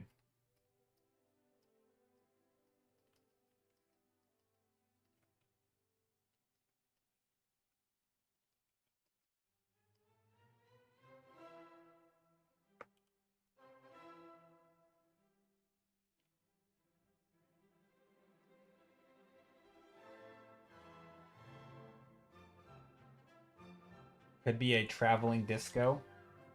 That would actually be kind of a fun prompt. Traveling disco. There's a disco song called Car Wash by Rolls Royce. Wait, is the band name actually Rolls Royce?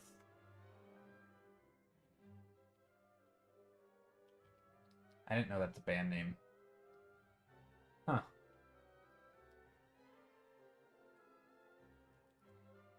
I feel like I've probably heard it. I don't know. Have I heard a lot of disco? I feel like I've heard quite a bit of disco music. I don't know if I really like disco music. Okay, what am I doing here? I don't know. Maybe the sign has a little bit of warmth on it.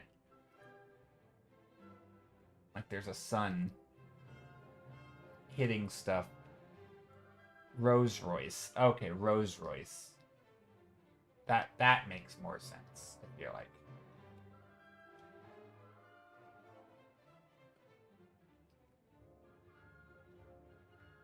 Dead end. Ooh, that's not a bad idea. I mean, that's, you know, something. I'm not even sure what I'm doing. I'm just messing around at this point.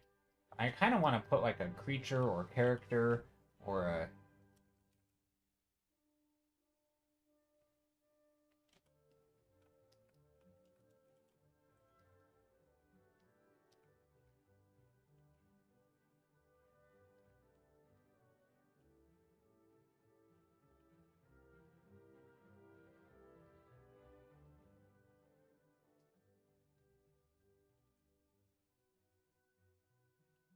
That is the worst shaped face I've ever drawn.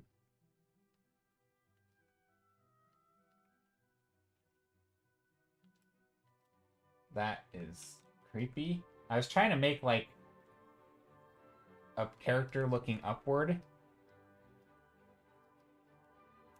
like a kid or something.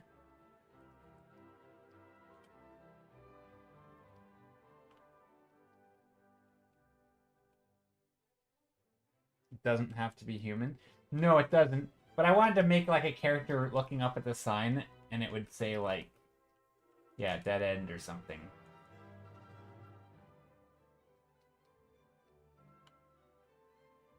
Just in like normal person handwriting. I don't know. Although there isn't much of a path, so it doesn't make sense. I don't like the perspective. Hold on. Let's just delete this and change it. Let's go like this.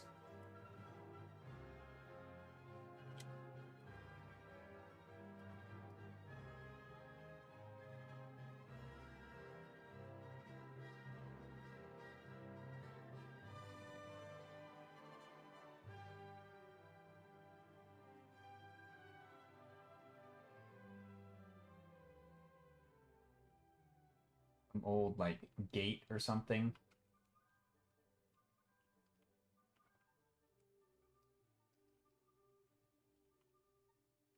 Maybe there's, like, a path back here.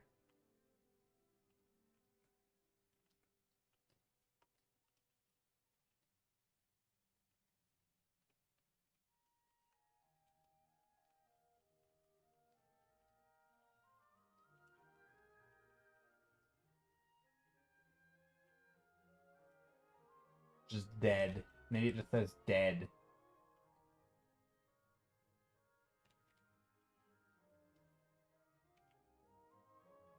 Dead end, and it's just dead. That's kind of creepy. Oh, wait. Oh, wait, oh, wait. I'm waiting. What's up? Please donate. Oh, subscribe. It can say subscribe. Isn't that like the... No. No, it doesn't say that. It says this gives me a badge we were talking about. Oh, wait. Oh, it just gave you the badge you were talking about. Oh, so it's still going on. It just was delayed then.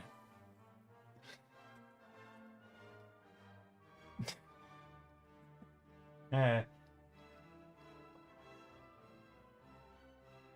is nice. Yay. A heart. Oh, wait, how do you get... Oh, okay, wait, where do you do that? Share the love. Everything I ever wanted. A heart. Where do you get that? Where do you post... Where do you share a clip? I want to do this before I forget, because I will forget if I don't do it right now. Channel?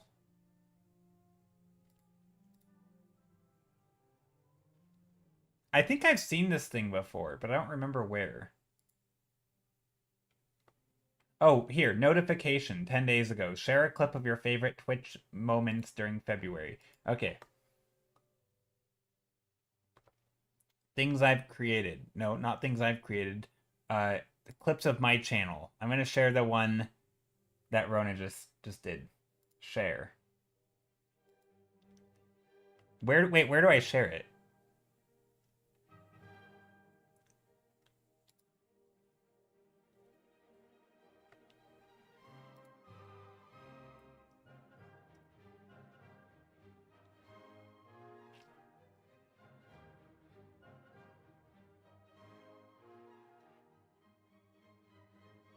Do I actually have to share it to a place?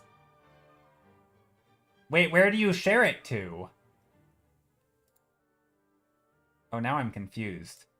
Do I actually... I wanted to, like, fake share. Yo! I'm sure Twitter or Blue Sky would work. Okay, Blue Sky, we're doing it. Share... Is there a way? Whatever, I'll share it to X. I don't see a Blue Sky link.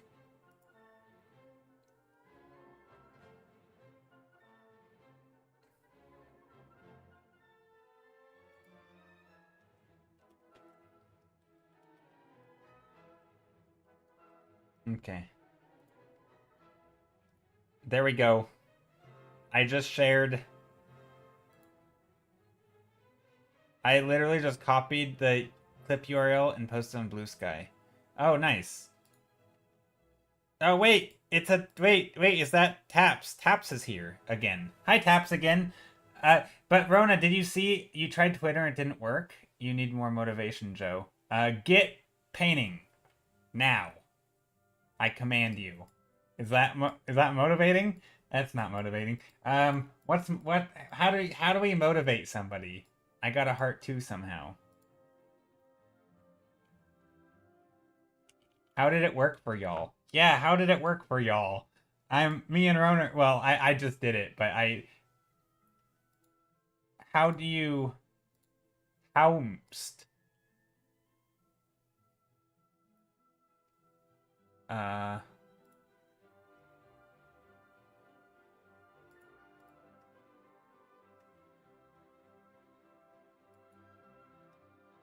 Uh-oh, I just hit download. I didn't want to download anything. Okay. All right. Oh, so it just took some time, or did you just try again today? Nope, posted on Friday and haven't posted another since. Oh, wow. It took that long. Oof. All right, well, we might be here a while until we all get our hearts for Valentine's or whatever. But sharing the clips. I was cleaning the apartment. Ooh, nice. I should do some cleaning. Some spring cleaning, but in winter. Winter cleaning.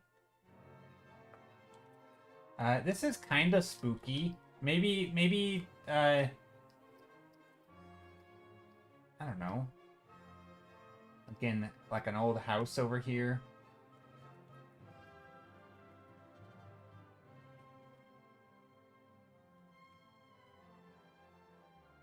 I don't know why I'm doing spooky stuff today. There's no reason. I just feel like it's the easiest. Well, it's not easy storytelling, but there's something. I think the vibe is easy to get down because why is it easy to get? I think the vibe is easy to get for spooky stuff because you don't have to have like planned lighting really. You can do like an overcast lighting. You don't have to have crazy like directional hard light with thinking of shapes and stuff. It's just like, oh, here's you know a vibe. I don't know. I mean, we could do spooky lighting though, like a nice dark gray light source. Kind of spooky, very soft.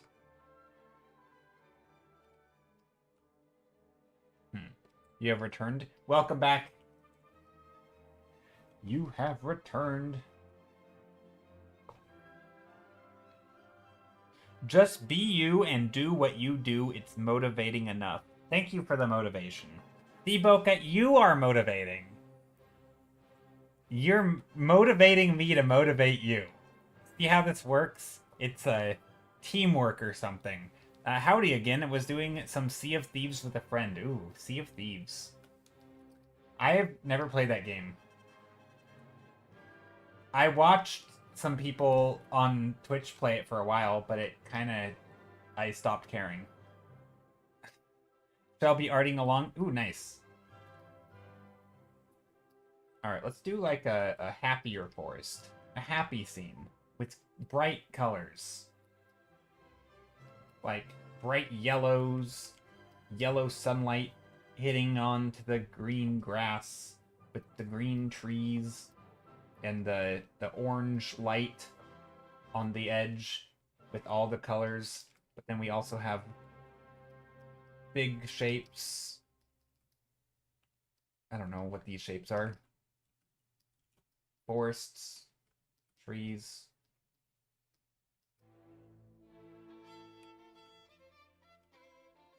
Happy little trees, yeah, or yeah. I was gonna say or sad little trees. They might be happy. Maybe they need some cheering up.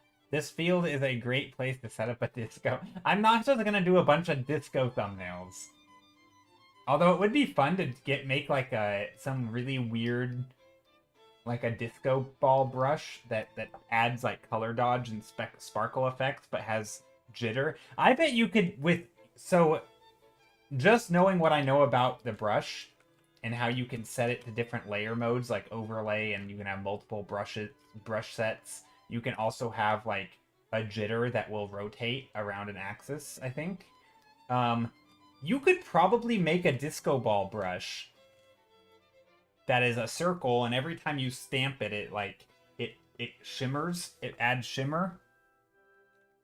I think you could do something pretty cool with it. I don't know how to do it. I'm not good enough at brush making to even know where to start. But I feel like you could probably do something.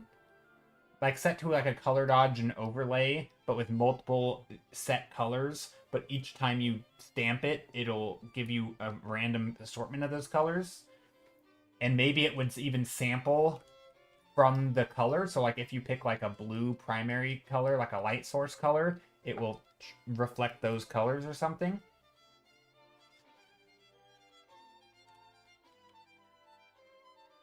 I mean, it probably wouldn't look as good as just like hand doing it, because then you could make the colors correct. But yeah, I think it would be pretty cool.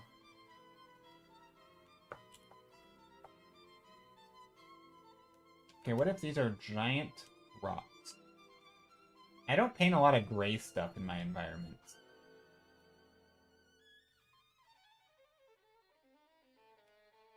And I like gray, like rocks and stuff. Also some blue back here. Blue sky. I don't want to go too blue though. That's where it gets a little funky. I always struggle with like bright blue skies. It's too saturated. It steals the show. It's hard to make it look good in my opinion.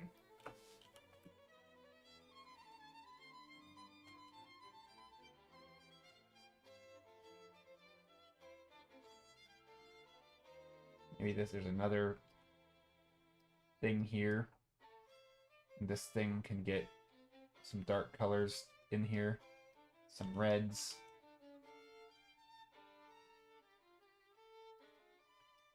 It's like a big rock. A big rock with a little bit of light on it, maybe.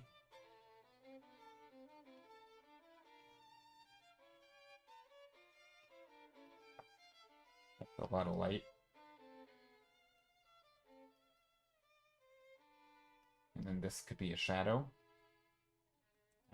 I'm not really trying to make anything too harmonious right now.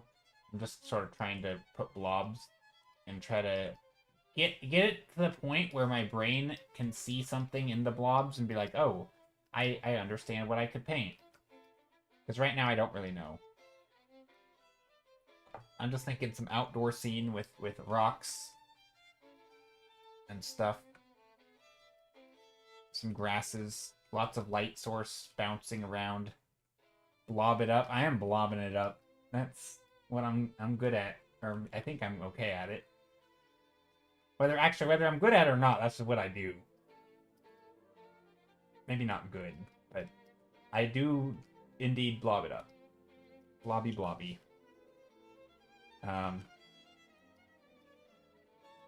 Just putting little shadows. Little rocks with little light sources and little shadows. That makes it cute, right? Blueby. Did you see the clip? Oh no. Rona's spreading the word proselytizing. Is that the right word? Spreading the good word of the clip?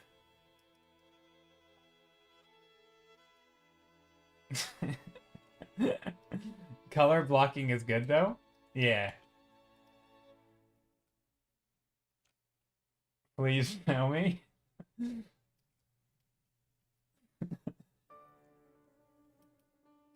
It's not that it's not that good of a clip. I feel like Rona just thinks it's funny because the word is funny.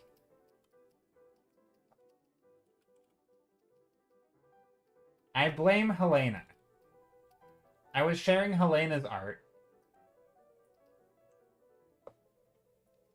What clip is this? Oh, that's the thing that happened today on stream. Nothing fancy or nothing that weird. Oh wow, Joe. I know, I said the word bootylicious. I still think it's just a funny word. Bada boom. Bada boom. Bada bing? Something like that? And it is a little out of character, right? I feel like that's a thing that on stream is not... I don't know. Can you please say... But... And, oh no. I was like, what is that word?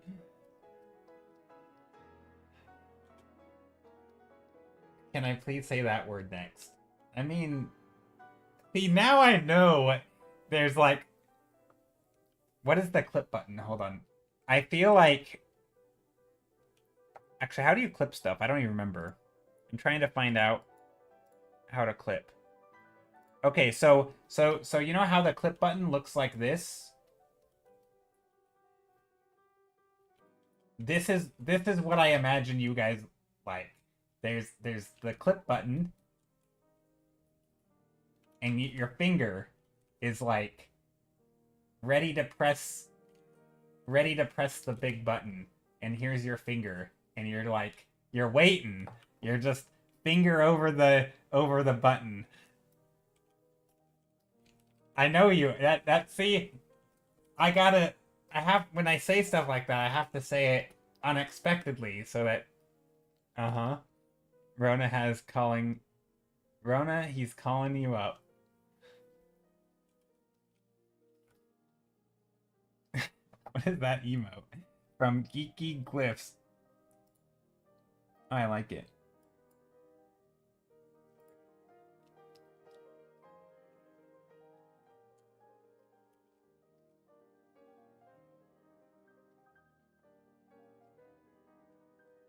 I clearly did it so that people can share the clip and then they can get the heart emoji.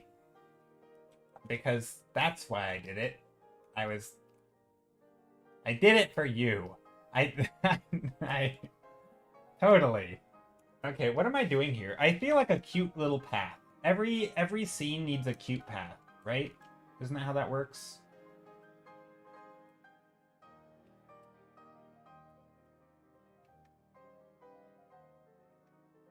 Okay, here's the cute path.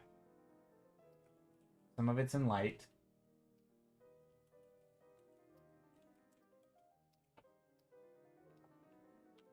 A happy little path.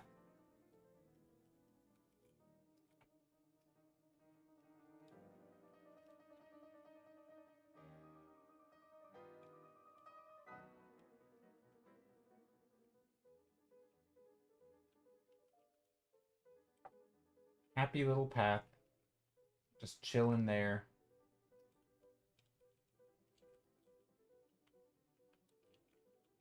It's actually not a very good path, but that's okay. That's kind of a terrible path, to be honest. I've drawn better paths in my day. Bob Stiller is here today. Yeah. Totally. No, I don't like that one.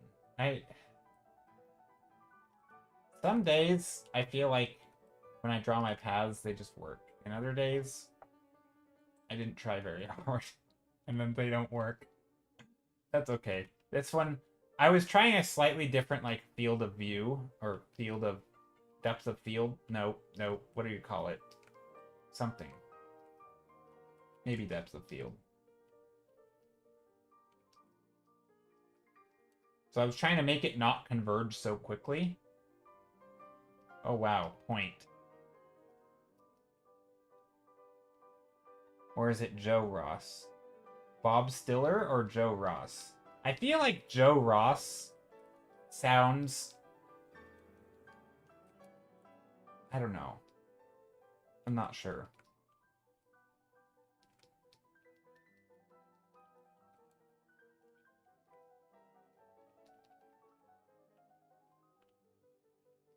I also think this image can use a lot more multiply. Let's try to darken it up a bit. And then we'll keep the light.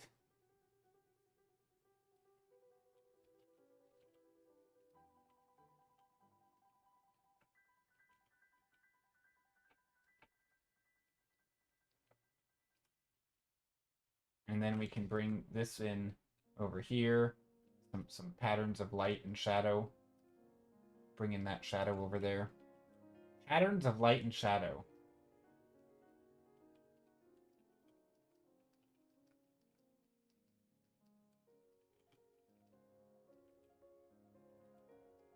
Okay.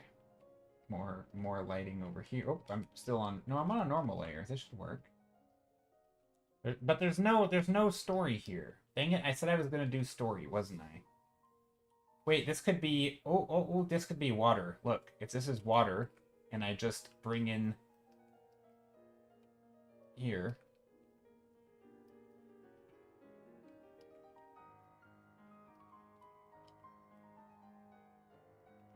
Very Bob Rossi of me, I know. To make our little bit of water here.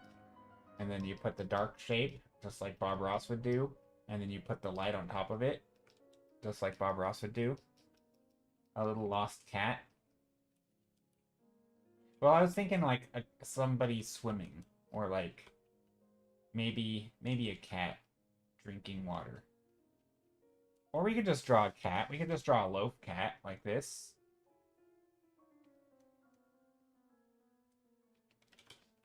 I mean, that's going to be a big cat, but we can do it. Big loaf cat.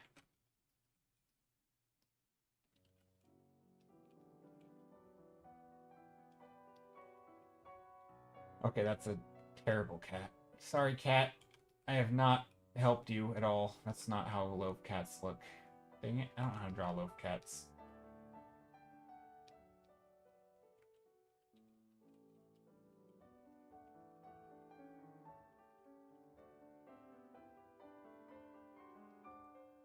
Nope. That's going deleted. Like a kid swimming and a mom standing on a path. Maybe. Yeah, that's not bad. We could do... Maybe there's a floaty. I don't feel like people in the lake use floaties, but floaties are pretty iconic to show that there's a person swimming.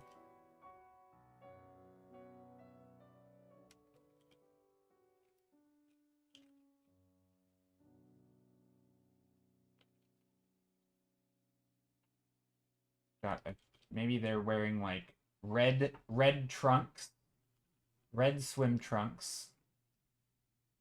They're standing in it, so it's sort of like they're not super. It's not super deep. Then they have. This is them. They. Oh, that's a very. I don't know. Felt green. I don't want their skin to be green.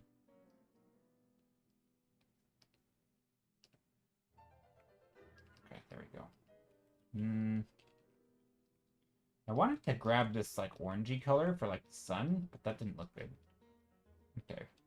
Maybe they're going woo, and their hands are in the air.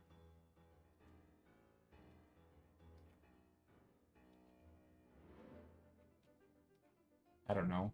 Or they could have been cannonballing. Right? They could have been like jumping into the water.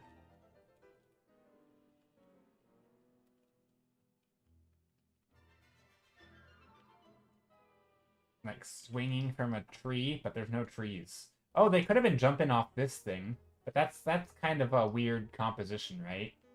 To jump from up here down here.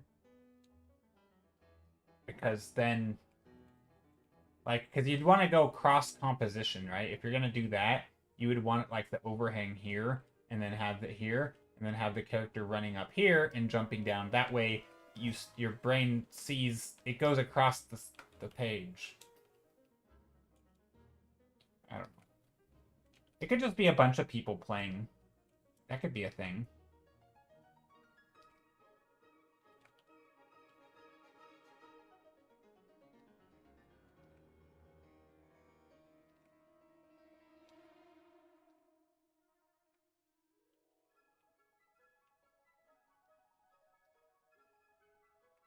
There. I don't know how to draw people, but I'm trying to very, very loosely...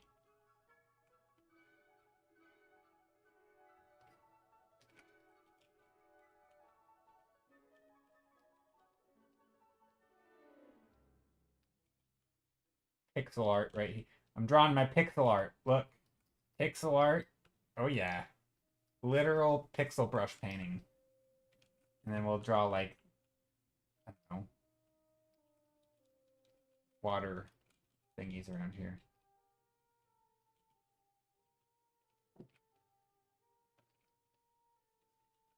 And then maybe there's like, yeah, I don't know, towels up here. It's not, I don't know. I guess they could do this up here, right? That'd be a good spot for towels.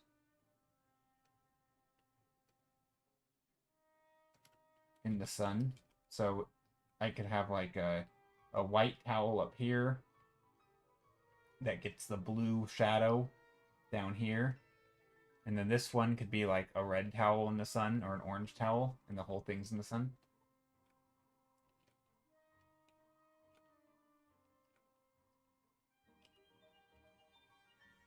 Something like that, maybe.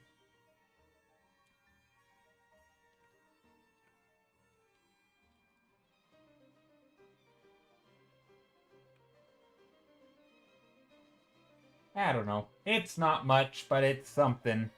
Okay, let's vote. Let's pick one of these thumbnails, and I'll work on it till the end of stream. I like what we're doing there. Okie dokie. I'm gonna make a straw poll real quick. The way this works is I make a straw poll, and then we pick one of these, and I work on it till the end of stream. It's pretty much that simple. And hopefully it'll turn into something that doesn't suck.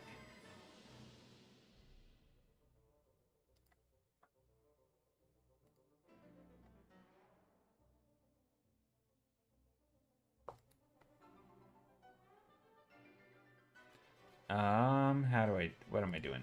Straw poll. Vote is the name of this book. Not save. Vote. We have 6 options. We can put multiple options per person. Creating a straw poll.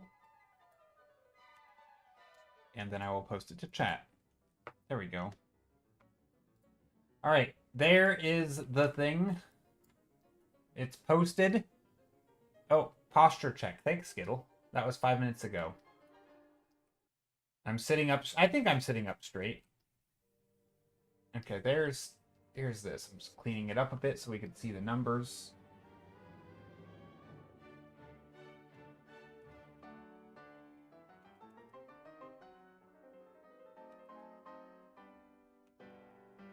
I'm kind of liking the green background today, though. It's kind of fun. But anyway, there's that.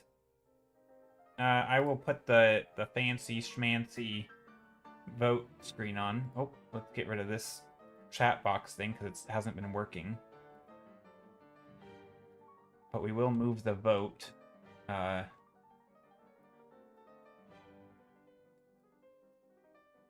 here.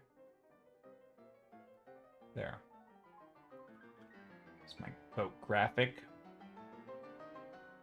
I have a lot of windows open. Voted. Nice. Nice, nice. I haven't voted yet. I will vote. I'm gonna vote for... I don't know what one I'm gonna vote for.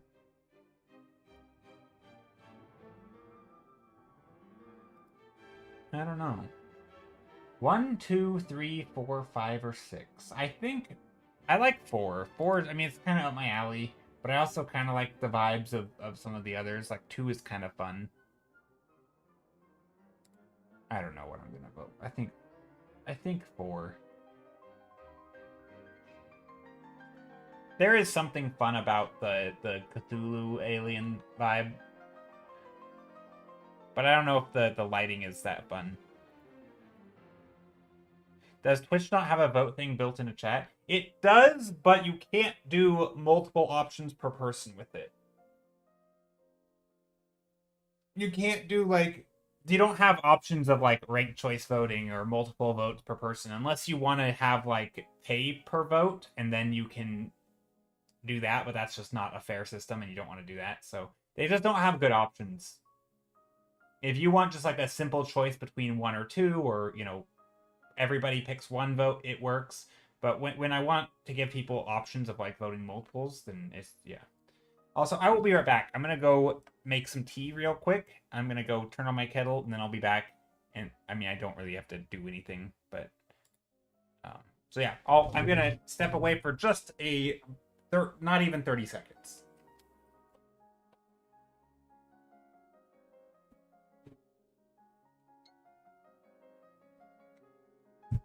Okay, I'm back.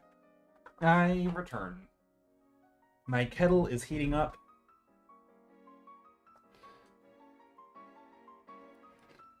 Oh, gotcha. But this website sometimes doesn't work.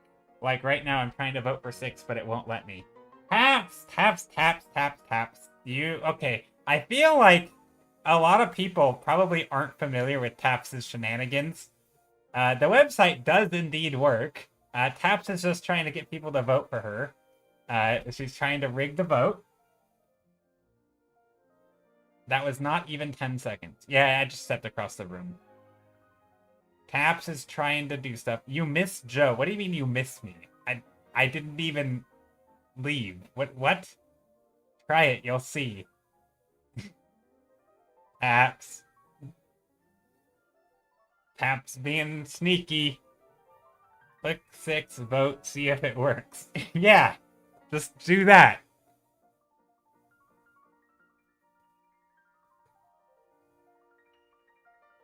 He can't be pranked. Yeah.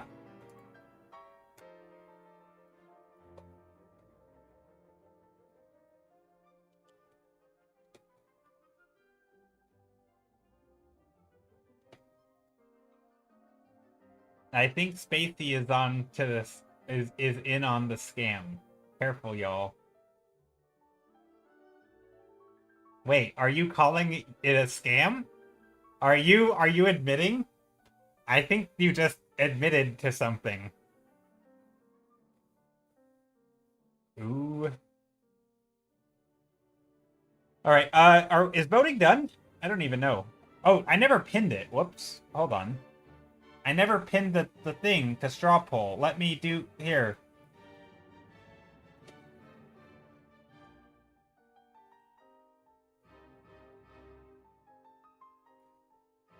I'll pin it for 2 minutes. 3 minutes. I don't know. It's unvotable. It's not unvotable.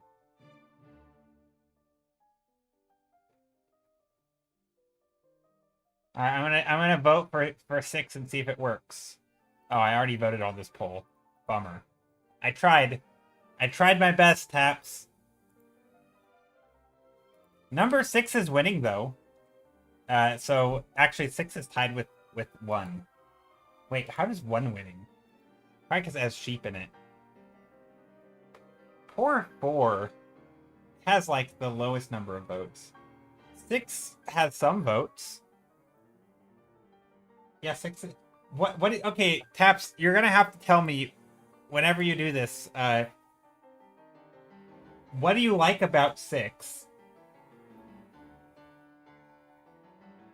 Yeah, 6 doesn't need any help. 6 is already winning.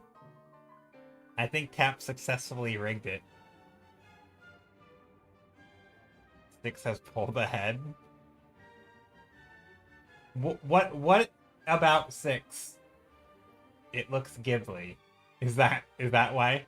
Okay. I had a hunch. I like the range of values in the water.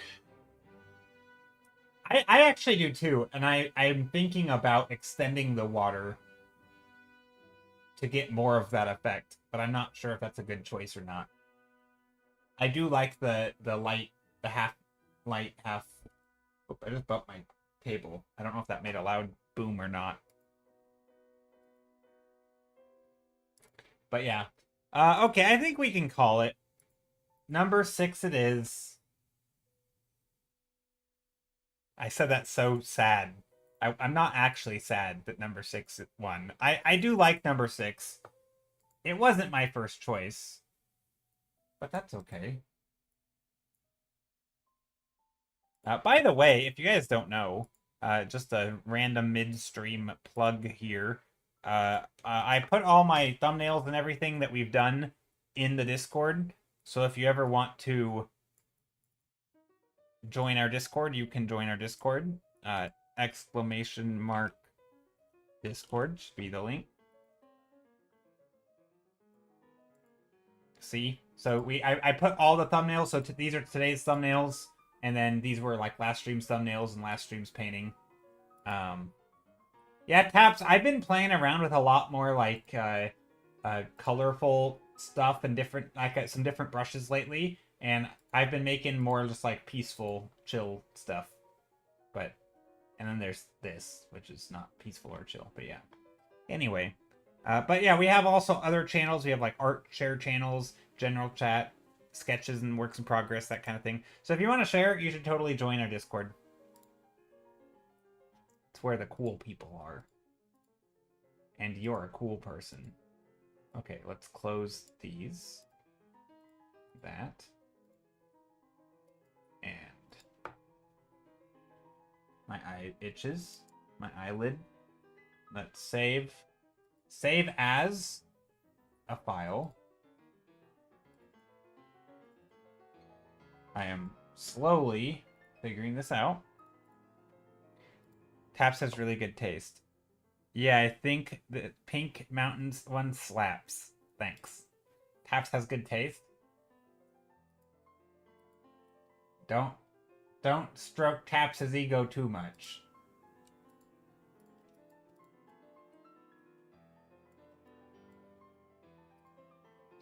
Okay. Now. So number 6. I'm okay with number 6.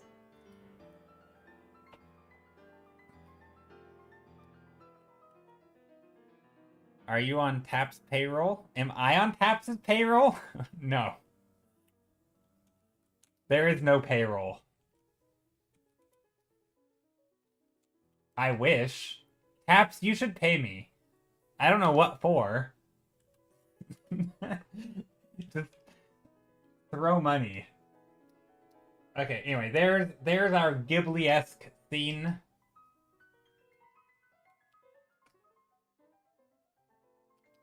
We will have to figure out how to do this. Oh, that was Spacey. I see. Oh, Spacey. Maybe Taps is secretly throwing Spacey monies. Okay, I will be right back again. I'm gonna put this up and then I'm gonna move that so it doesn't say vote because that's stupid. It shouldn't say vote because we're not voting anymore. I will be right back. I'm gonna go pour my tea. I will still be here. You might even hear me like shuffling around, but I will be right back.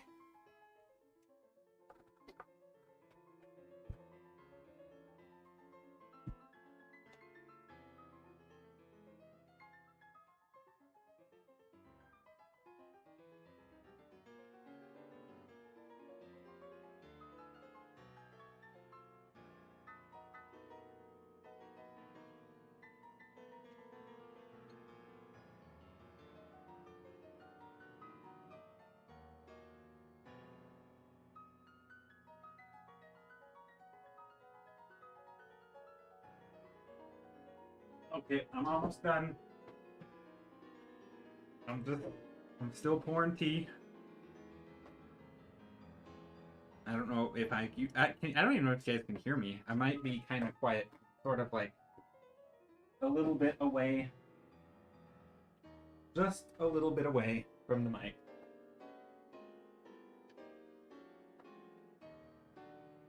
Okay, there's that. Okie dokie. I'm back. I think I'm back. I think. Okay. I don't know if you could hear any of that. Uncle Auntie Felly, hello. We hear all. Okay. Alright. So, next thing. Before I start painting on this Ghibli-esque painting. The daily connections. If you guys don't know how this works, I've been doing the connections on stream lately because I'm bad at it and I need your help. You should help me. So the way no cheating though. The way connections works is there are 16 words. There's 4 groups of 4 words, and each of the words have like a category, but the category is hidden. So, for example, like maybe there's 4 words that relate to like directions and compass and you know something, right? Like I was gonna say anchor, but or like maybe there's 4 mythical creatures like a werewolf, a mermaid, something else, but it doesn't look like there is, right? So that's kind of the idea.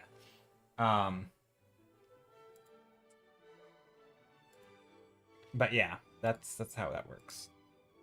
I'm gonna race to do connections first. Oh gosh, are we racing? Okay.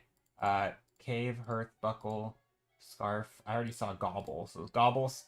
Well, if I say, but no, you have to mute me then because I'm gonna give you the answers. Gobble, scarf, wolf. Okay, I'm just gonna lock them in. Oh, what? Scarf, wolf, swallow, gobble, gulp, swallow. Uh-oh, I screwed up. Is it? Oh, this is the red herring one. It's either gulp or swallow, or oh gosh, we don't know which it is. Swallow is a type of animal. Gobbles, turkeys gobble, wolves, swallows, scarfs. Oh gosh, I don't know. That was stupid. That was stupid. No wolf. I think. Okay, let's see. What other ones are there? China. China. Fine China. Fine. No. Give. Bow. Bow or bow?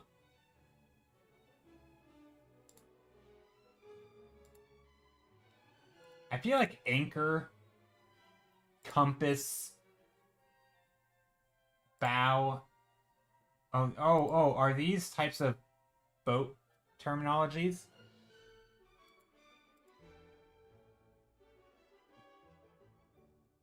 I'm lost. Wolf, scarf, gobble. Wolf, gulp, scarf, gobble, probably. Yeah, swallow's not really the same, is it? Swallow is like a different meaning. Swallow's just swallowing, whereas gulping and gobbling and wolfing are like eating quickly. Voraciously, that's a word. Cave, butte, these are like mountain things. Sunshine, rainbow. Rain, no. Sunshine, I'm bad at these. Butte is definitely a part of like it's a tippy top. I feel like anchor, compass are like classic tattoos, aren't they?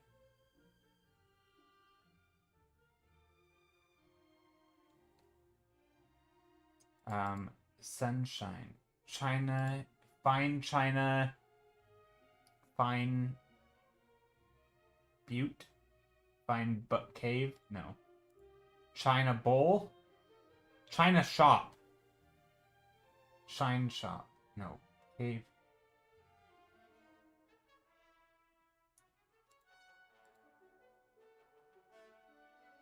China. I feel like China is gonna be the play on word one. Yeah, I think bow. It could be like yeah, anchor, compass. Yeah, I think those are something. I'm not quite sure.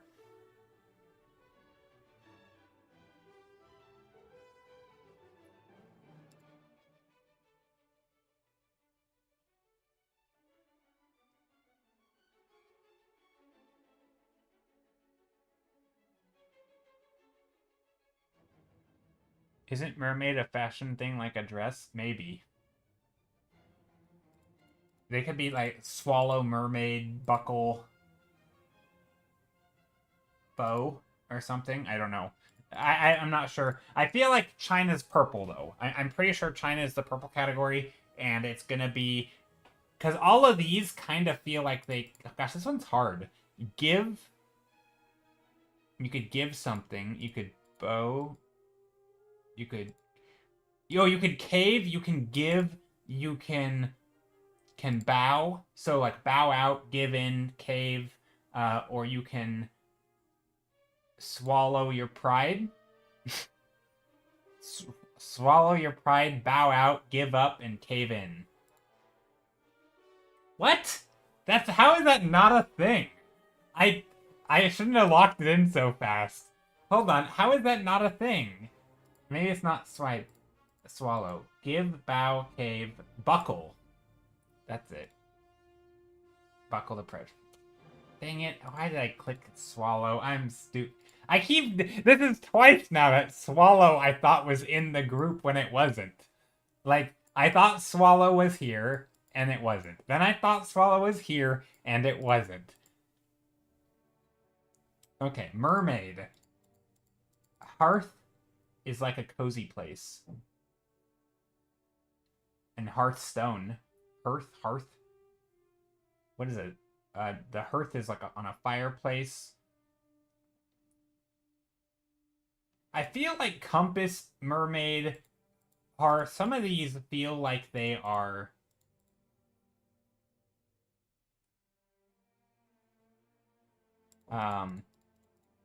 I feel like these kind of are... There's a lot of like treasure hunty, like, you know, mythical tales of you're on a boat and you have a compass and there's mermaids and drop the anchor and there's like a butte up ahead, you know, with the mountain,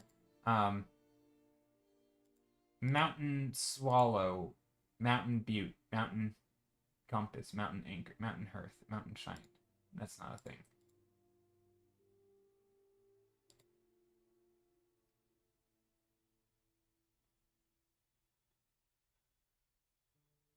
Gosh, why am I struggling so much with this one? Maybe you should just use connections to inspire your stories. I mean, it's so this is creative in a similar way that like actual creativity sort of works, right? Where you think parallel to each other. Maybe not with these, but as you get into like the harder categories with like the blue and the purple, they you have to start thinking like laterally, right? A butte is like a bluff, I believe. It's like a place in a mountain, a butte. I think it's like a ridge or a I don't know. It's or it could just be spelled. It could be a word minus a letter like butter, and then shiner and hearther. No, uh, I mean, do we just guess? I feel like there has to be a connector, like a sunshine, fine shine, fine china. Uh, what I feel like China is the outlier here, right? Because whatever, I feel like once we get China, it's gonna be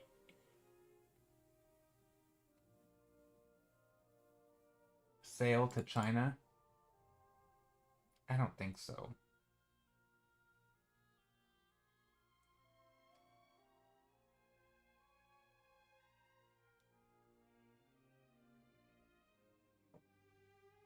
Uh, Maybe it's something about color.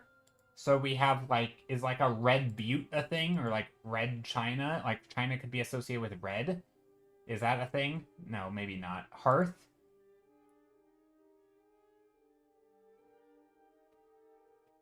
Could be warm mermaids. No, that's not. Red swallows, or that is that a thing? I feel like there could be a color thing. I don't know. What else about China could possibly be here, other than like a word? Gosh, why do I feel like I'm struggling? Golden compass, golden hearth, golden butte, golden mermaid, golden anchor. No, I don't see. I don't know. It could be golden compass. Uh, I don't know if any of those are the word golden swallow. What kind of swallows are there? Wait, Casey Snow, you know about animals. What kind of swallows are there? Is there a golden swallow? I feel like golden compass, golden sun compass, sun swallow, sunshine, sun mermaid, sun china, swallowtail, mermaid tail, yellow-tailed swallows, yellow-tailed mermaids. They do have tails. Anchors, do they have tails? Barn swallow, cave swallow, cliff swallow.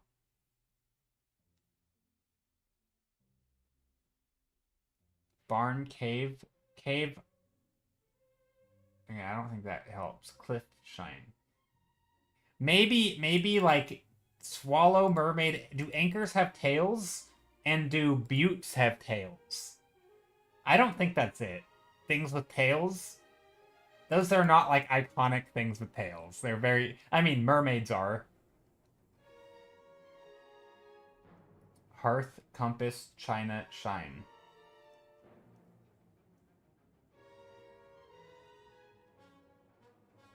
I don't know what... I don't know. I'm at a... Do we just guess? What do you do when you don't... I think I'm gonna fail today's, which is fine, but...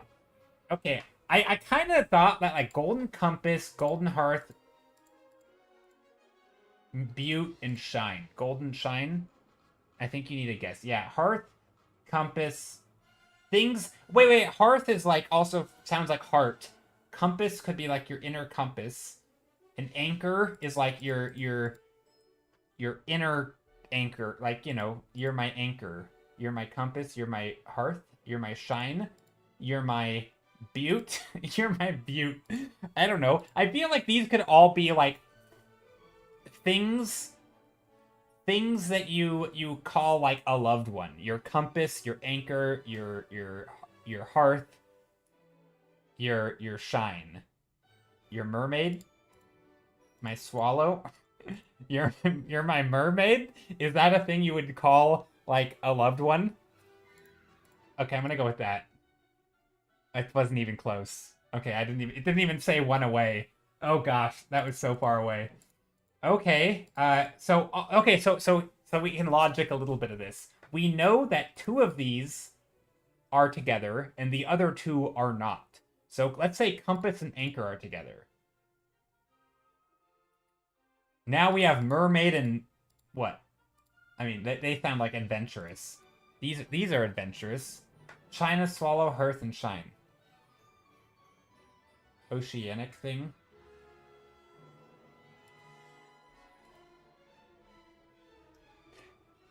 Swallow, compass, mermaid, anchor. Our tattoo sailors get. Ooh. Is it? Swallow, compass, mermaid, anchor? That sounds right. I think you're right. I thought about earlier. I did mention tattoos, but I didn't know what the others were. Okay, let's try it. You're right. Thank you, Flick. I wouldn't have gotten it without you. Okay, what is this one then? Hearth, china, shine, and butte. Golden, no, sun. I don't know. Could be something about sun, like the Sun Dynasty. I struggled with this one. I don't know what this is. This could be anything. Body parts plus a letter? Okay. How... Butt E, chin A, heart H, shin E. Really? That's what you were going with? Body parts plus a letter? That was...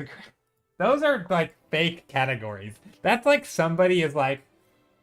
Oh my gosh. I knew China was in this category because it was the only word that wasn't like something else. But these threw me off. Like butte is like part of a mountain, but like there's a lot of adventure stuff. There's shine, which could be like sunshine, but there's also like, gosh, that was hard. Okay, we're bad, but it was but. Whoever wrote that one is a butte. Yeah, they're a butt. Just. Alright. We took so long that my tablet turned off. Hello, Duke Paints. Hello. Hope you're doing well. Try Contexto. So, okay, so what is Contexto? I would like to try that. Is it like a free thing? Can I just do it right now? So, for those who don't know, I'm gonna paint on this till the end of stream, and I will turn it into a painting. Contexto. Find the secret word. Hold on. Let me try this on stream real quick. Sorry, It's a free word game. Yeah. Or hate it. I don't know. Just about to finish up a piece. How are you? I am doing well. My day's going good. All right, so let's see. I'm gonna try this real quick, and then we're gonna go back to painting. This is a painting stream. What we've done, I can give you guys a rundown of what I've done today. We have done. Here, let me turn that off so it's not blinding you.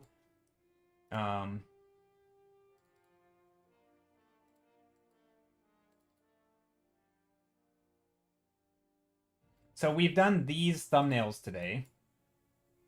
And then we voted on them as a community. And then we selected one, and we selected this one. So this was the winner. But yeah, we had some other things. We had some like little ghosty disco parties. We had some sheep with a wolf in the background. We had like a Cthulhu looking thing over a city, over like a fantasy castle or something. Very, very loose blobby sketches, but just things to like get us going with some mood and colors. But yeah, anyway, this is the one we're gonna work on. And so yeah. And this is kind of what we do every stream. So for example, the stream before this one, so last stream we did a bunch of thumbnails. We voted, we picked this thumbnail, and then it turned into this. And so yeah, I pretty much always just make fantasy art, but or you know, landscapes, fantasy landscapes of that kind. And yeah, so that's what we're gonna do today. But first, I do want to. Okay, let's try this game. How to play. Find the secret word. You have unlimited guesses. The words were sorted by artificial intelligence algorithm according to how similar they are to the secret word. After submitting the word, you will see its position. The secret word is number 1. The algorithm analyzed thousands of text. It uses the text in which words used to calculate. I don't get it.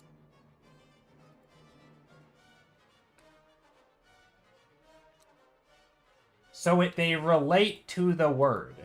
So if I do like soup. Actually, let's do paint.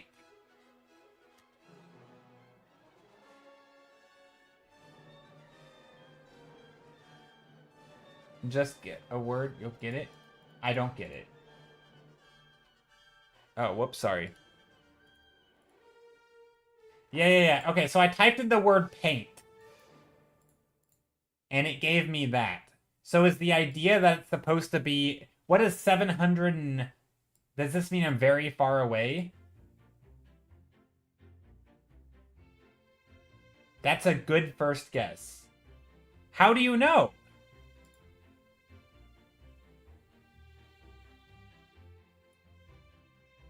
What if I do, like, brush? What does that do? So is that farther away? Okay, that is farther. So is it, like... bucket. So that's very far away. It goes from like 1. Okay, oil.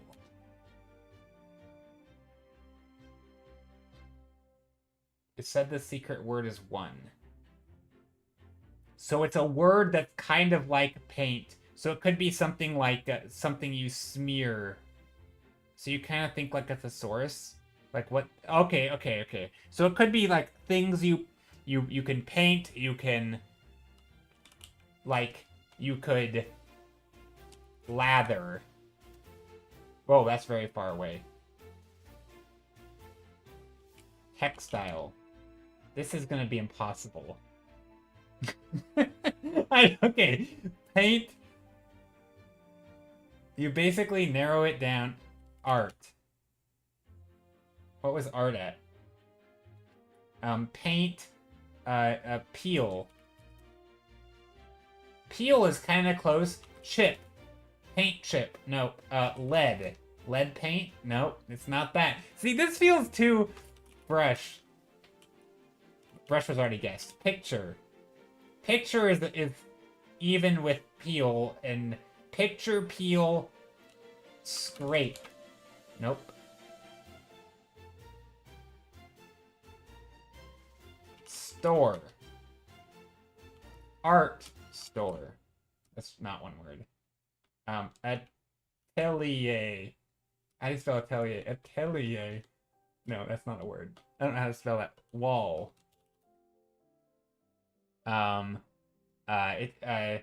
So it's closer to paint still. Atelier. That's very far away.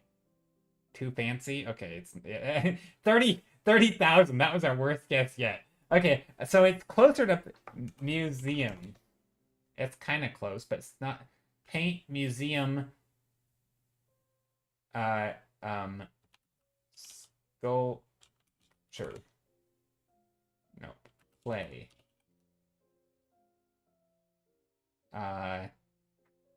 Okay, I jumped from 229 to 1 and it didn't feel. You got very lucky. Paint.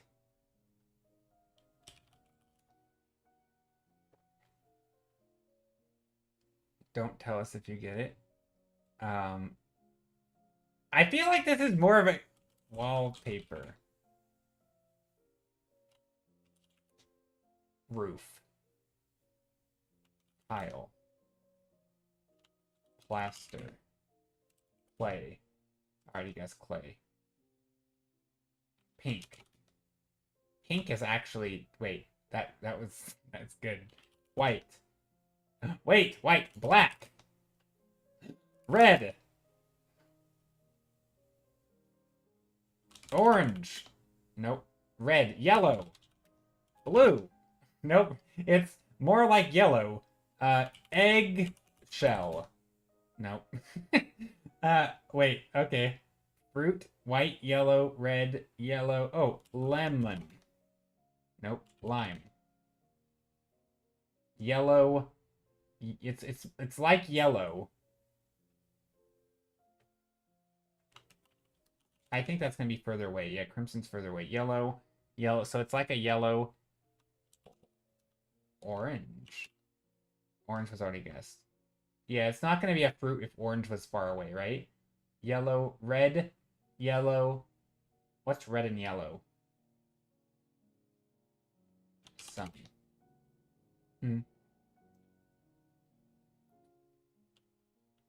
Surrender is a a white flag. Frog. Wait, frog? Why did you guess frog and how is it so close?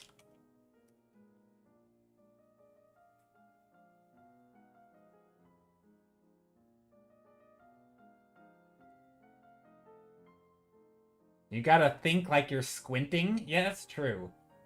Frog fly. Food. Nope. Insect. It's a type of insect.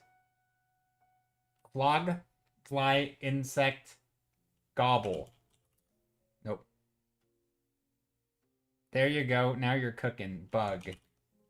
No, it's an insect. Butterfly. Moth. We got it! That, I feel like...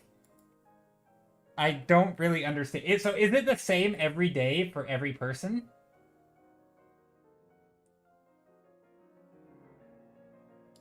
Wait, so is it the same every day for everyone?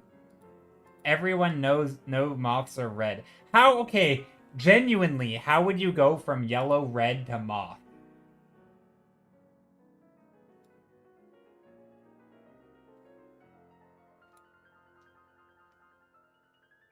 It is gratifying when you get it, yeah. Or it's satisfying. You can click previous games to play them. Okay, I want to see. So, like, what if we just click a random one? So, like, okay, paint. Is it like, okay, brush. Okay, it's close to paint. Wall. Paper. Peel. We're doing the same words. It's close. Chip. Oh, chip, cracker. Nope, that word doesn't count. Is that because it's supposed to... Wait, does it think this is a racist word? Oh, it does. Okay, chip, potato. Oh, it's close. Banana. Banana. Nope, potato. Wait, the answer was almost potato. Field. Farm. Potato. What? Fries. Yeah, fries is a good one. Nope. French. Nope. Potato. Yam. So it's probably not actually a veggie, right? Potato, onion. It could be an onion. Soup. Okay. Stew. Nope. Mash. Carrot. Orange. Veg. That. Oh.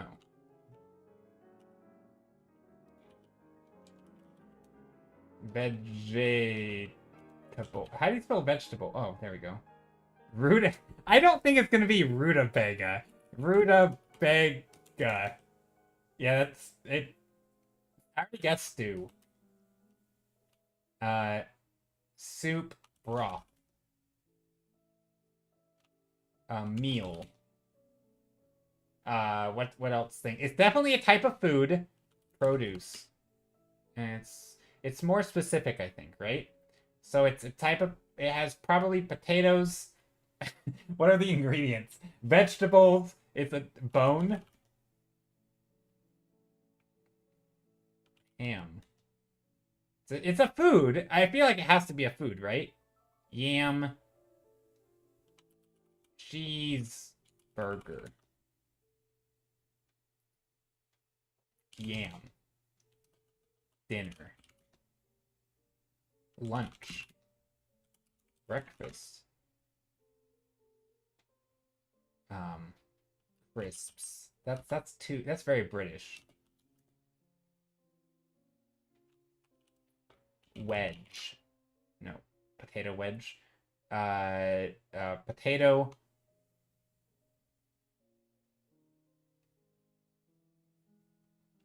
Roll. Muffin.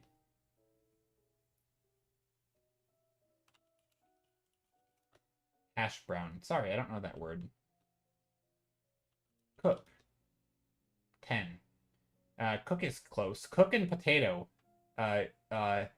Bake. Nope. Fry. Oh, that's not how you spell fry. Fry. Grill. Sear. Oh, it's not sear. Oh, that's sear. Wait, how do you spell sear? I don't know. Potato cook, oil. You chop. Roast, toast, mash. I already got mash in there. You mash, you put them in a stew. You roast a pretty good guess. Roast? Roast. Yeah, it's not roast though. Yeah, that was a good guess. Potato, cook, baked. Baked. Oh, bake was already guessed. Okay, so pancake. Now we're just guessing food. Breakfast. I would already guessed that. Gravy.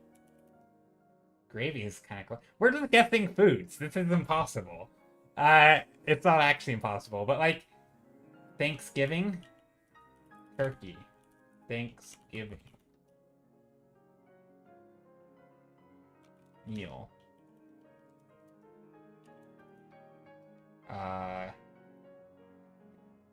potato, sour cream. I can't type. No. Cream. It's actually pretty close. Cream of mushroom. Blight. Blight. That is harvest. Festival. Omelette. I don't know how to spell omelet. Omelette. Amule. No. How do you spell omelet? I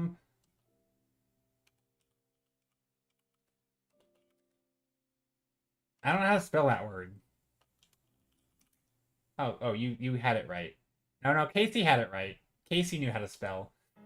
Potato, cook, Wait, did I not have fry? Oh, fry was already guessed. Okay. Yeah, no, you were right. You were right. It was omelet. I just typed it wrong. So, something about cooking, potatoes, frying creams, veggies, baking, tomato. It's pretty good. BLT. Bacon, lettuce, tomato. Sandwich. I did try mash, yeah. Lettuce. Cucumber. Rutabaga. I was already guessed. Egg. Egg?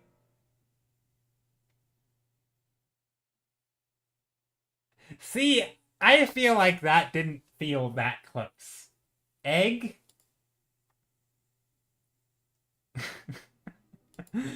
I mean, potato salad, I guess, egg salad. There's also egg-shaped. It is potato-shaped. You do cook eggs.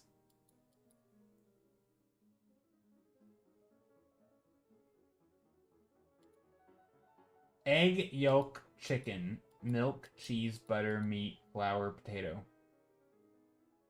So just like ingredients for stuff. And then as you get further away, it gets into... So as you get further away, it gets less direct. But so I'm trying to... I think for this, we'll get a good idea of like, you know, the hundreds are... You know, if we're in the hundreds, we're like in the same genre. So like it might be a food here. But once you're into things like for example, why is waffles? Because waffles are made with eggs. Avocado is shaped like an egg. Juices, you can't juice an egg. Egg juice, that's gross. How is like a juice closer than avocado, for example? I don't understand. Avocados are at least shaped like eggs, and they're foods. Juice, that makes no sense to me. Spoon, egg and spoon. Nest, see, nest makes sense. But like, you would think nest would be like 10, right? Like, because people have juice with their eggs for breakfast. Yeah, but like, why would nest, bird, nest, and egg? If you gave anybody bird and nest, they would immediately guess egg. Guess egg, right? Like egg would. I feel like chicken makes sense. That anyway. Okay. Twigs. Yeah, I don't know. I feel like we were bamboozled in that one. Okay, let's go back to painting. I think it depends on where they are sourcing their text from. Maybe search for nest and yeah. AI not looking so intelligent. Yeah, maybe. I don't know. I feel like if I mean maybe it's because we're working backwards.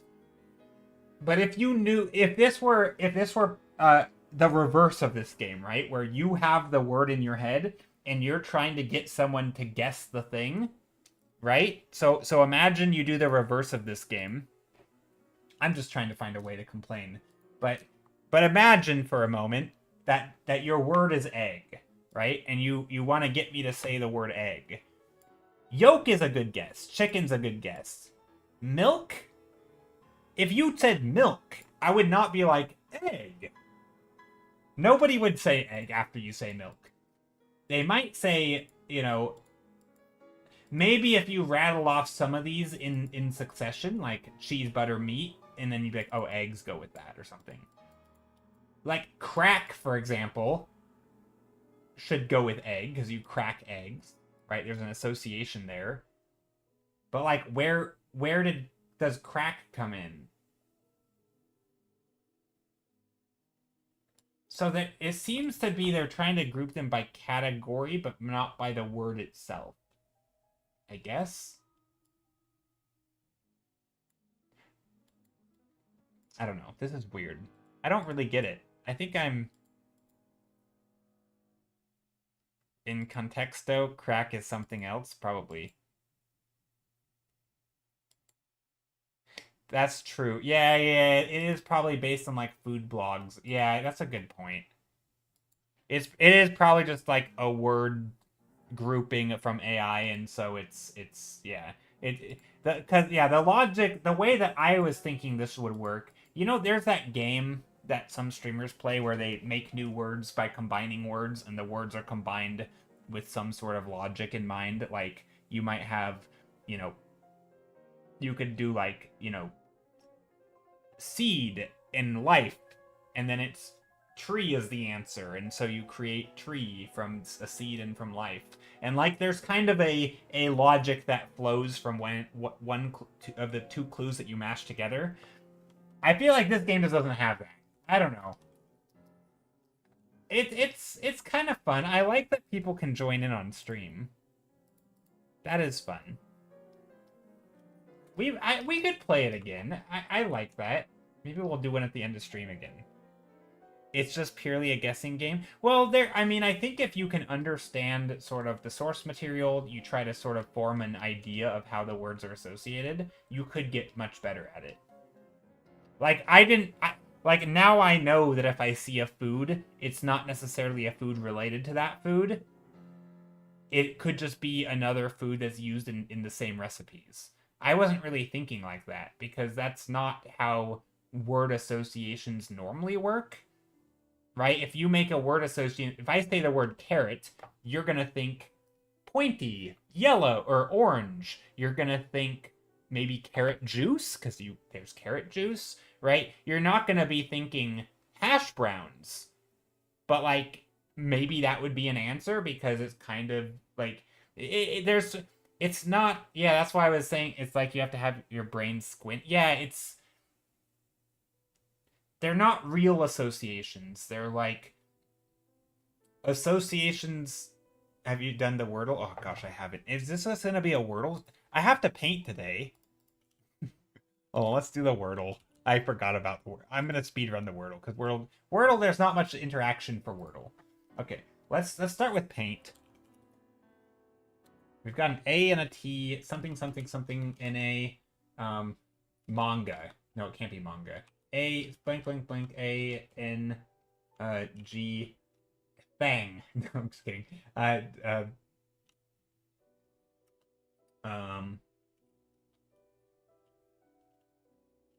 Bland. Oh gosh. Grand. No, gland. Gland. 3. Okay, that was speed running it.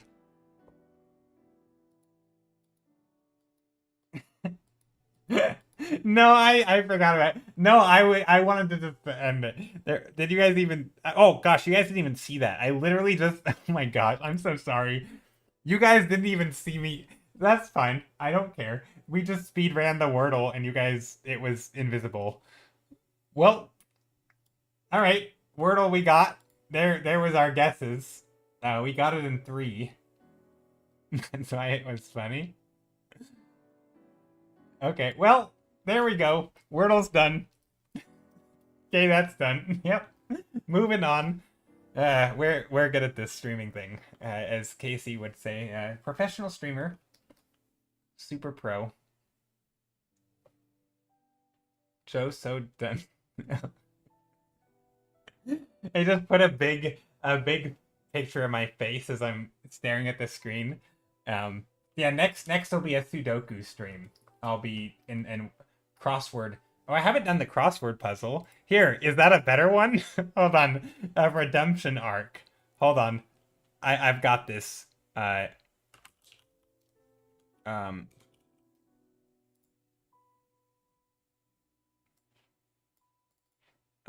What did I do?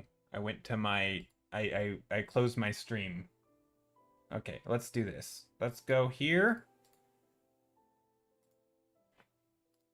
We can close that. We'll go here. The mini crossword. All right. Over here. Yo. Hey. It's probably not hey. Words after defeat. GG, noob. No, words after defeat is good game. No, I don't know. You suck. Dwarf planet that's only about half the width of the United States. Dwarf planet? Isn't that... I only know of Pluto is a dwarf planet. I don't know of many dwarf planets. These probably aren't right. 1995 thriller whose title is stylized with a digit. 7. Is that right? I don't know, maybe. This just in program. News. Okay. Here is where we're going to find out how wrong we are on some of these guesses. Joints at the meeting of the thigh bone and pelvis. Thigh bone, hips. No, we got it right. Okay. Astronaut Ochoa. I don't know.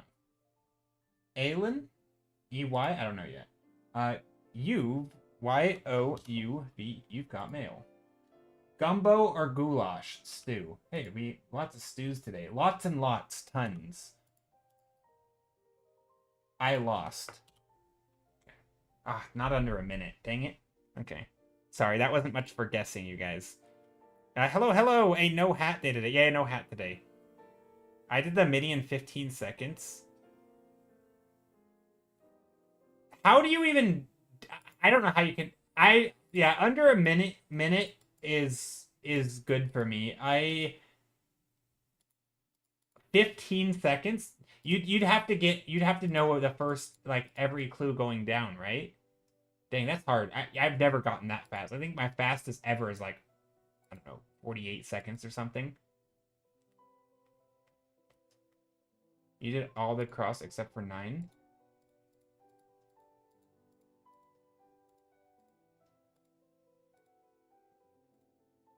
Words after defeat. I lost Pluto 7 news. I could see that. Okay. Weird. Anyway. Yeah, the mini is, it took me 4 seconds to read 7 across. Yeah, I don't know how you could get it in 15 seconds. I can't even read the clues. But I mean, I guess if you do enough of them, you could probably eventually get to where, like, you just understand how they work. So, like, you would read words after defeat and you would immediately think I lost. Kind of like when it was over here and I was like, hey. And so I kind of get it. Like, I think, I don't know. I generally get within a minute or two. I don't typically try to speedrun it, but it's hard. I don't know. Or it's not a hard puzzle, but it's hard to go much faster than a minute for me. And I use tabs to switch rows. Oh, fair enough.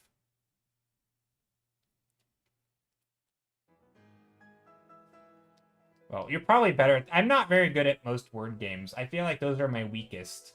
I'm okay at things like Sudokus and like more like logic-y puzzles, but word stuff's always been hard for me. It's only been in the last like year or so that I've really been doing any of that stuff.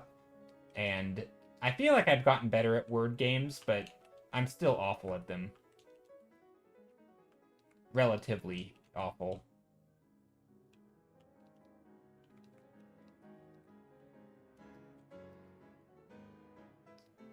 But yeah, so painting, what we're doing is working on this painting. What I'm gonna do is I'm gonna Google is Ghibli landscapes, and I know this is totally just gonna give me AI garbage because that's what. Yeah, it's not even. It's ridiculous. Literally, the first 2 images are, well, maybe not the first. The second and third are definitely AI.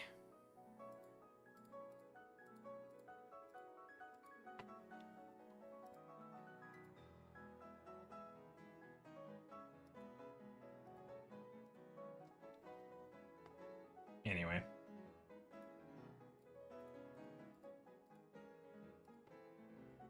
Alrighty. I think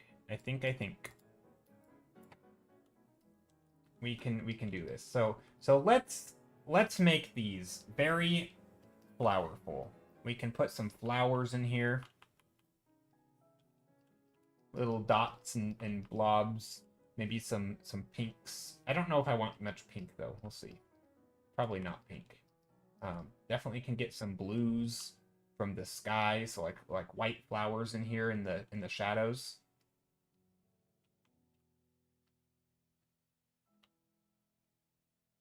Probably a little grayer, to be honest. So little white flowers. Then we can get some bright white with the sun.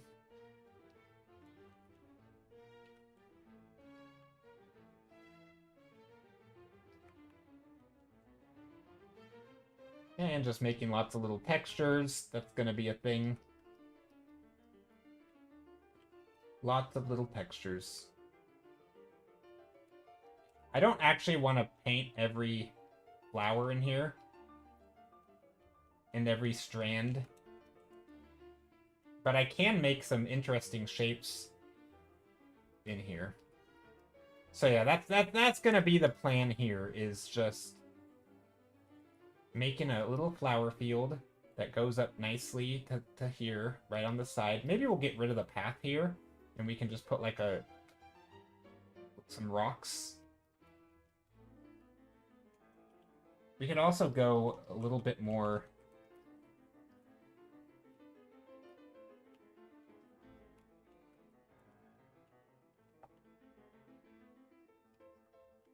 a little bit more texture. And, whoops. Some more texture up here.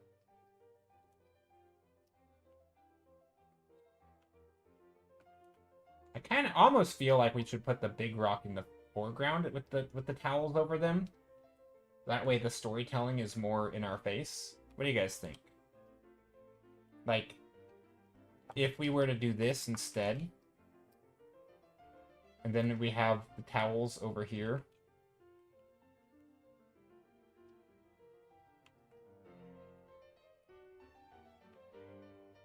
And then a towel here. Does that look more... I mean, I feel like that's more obvious story. And maybe we don't need that, actually. Okay, so yeah. My plan here is just to add lots of...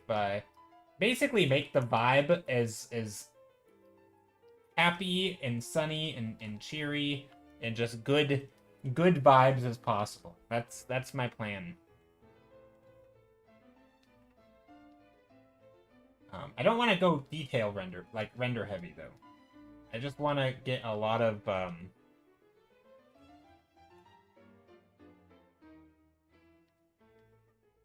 like maybe some flowers, stuff like that. You could have shoes on the rocks, maybe. Yeah, that would not be bad. Yeah, that would be good.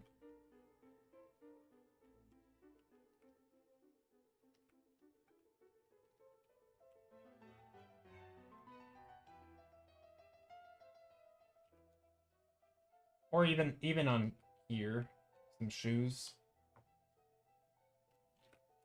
I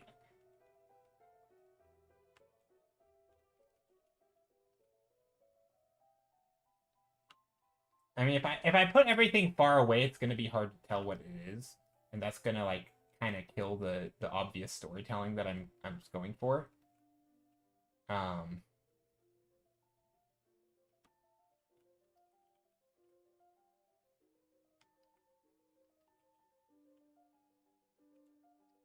So maybe, yeah, we could put the shoes here. Little sneaker.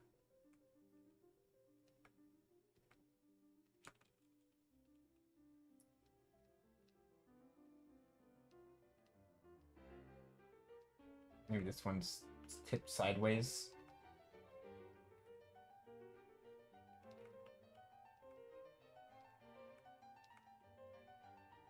I don't know, that doesn't really look like shoes.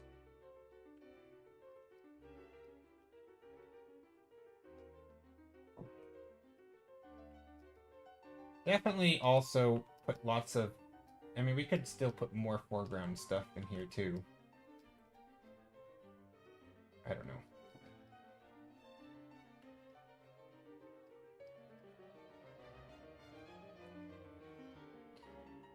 Some light in here. Maybe bits of light. I don't know how bright we want the light. I feel like we don't need it super bright.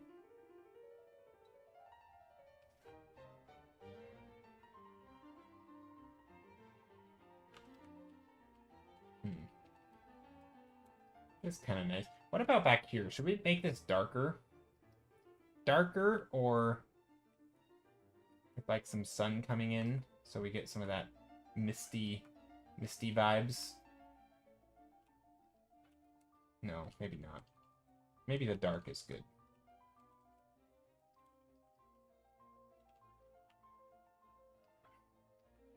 We do have this very dark line back here that I don't think is good. We could probably put a little bit of this green over here to make this whole place feel like it's just a bathed in light, or like there's just a lot of light back here.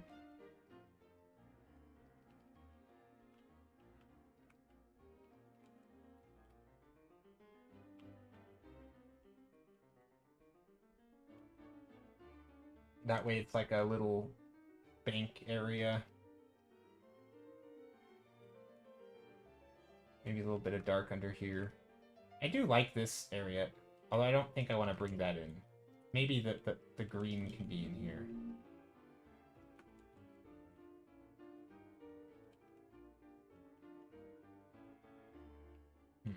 Do I like that thing there or not? I don't know. I actually kind of do like the rocks here. I think it makes it more realistic. Putting little stuff here.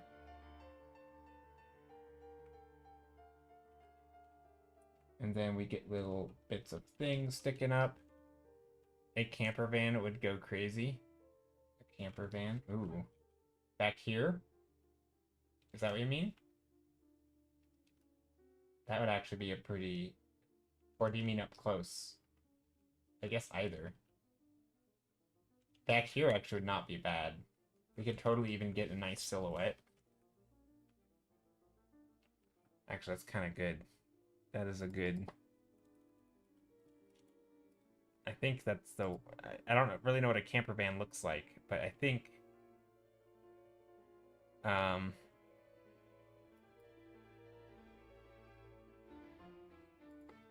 I think that's a good idea.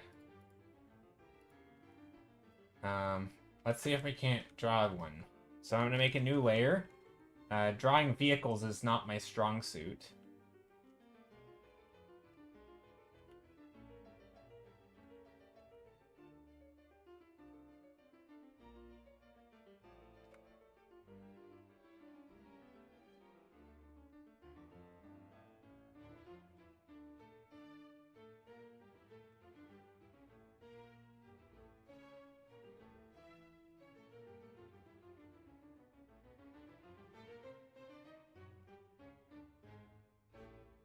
BRB? Alright. Yeah, no, good idea on the camper van, by the way. That's smart. I think that's a good idea. I don't know if we'll put this all... Maybe we'll block it off or something. I don't know.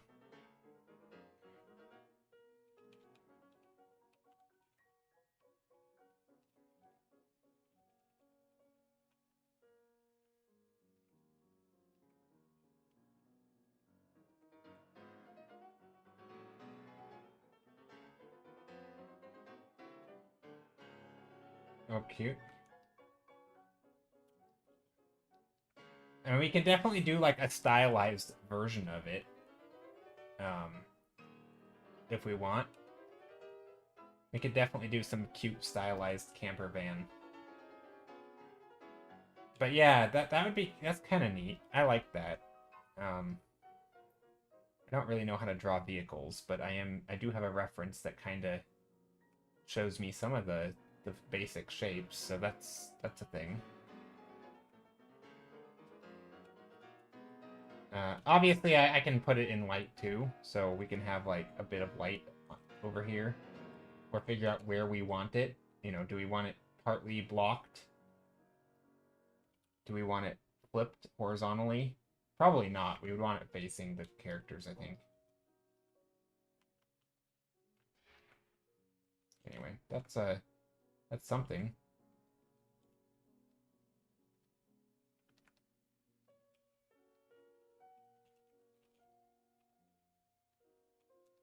I don't know.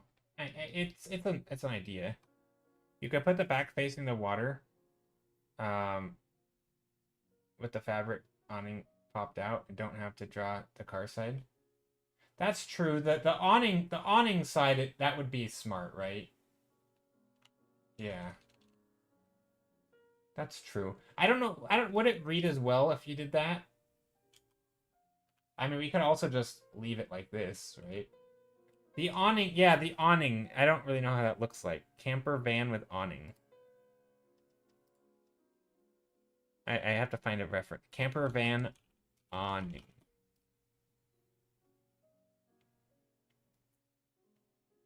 Yeah, surely I can find a good reference for that.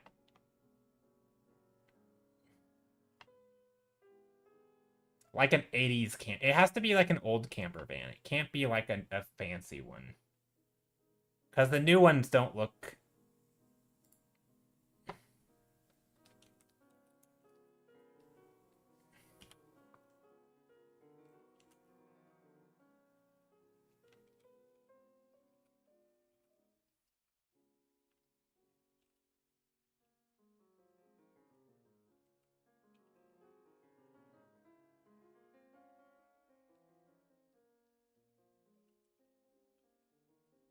Yeah, something like that. I don't know. I'm not really sure what I want to do with this, but there's definitely something fun here.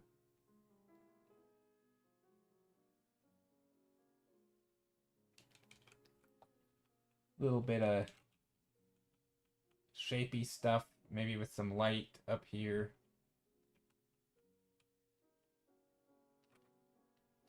Yeah, there's a lot of things we can do with this.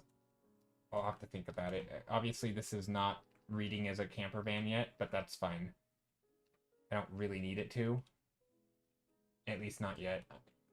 It's more about the general placement. Do I like what's happening here? I don't know if I do.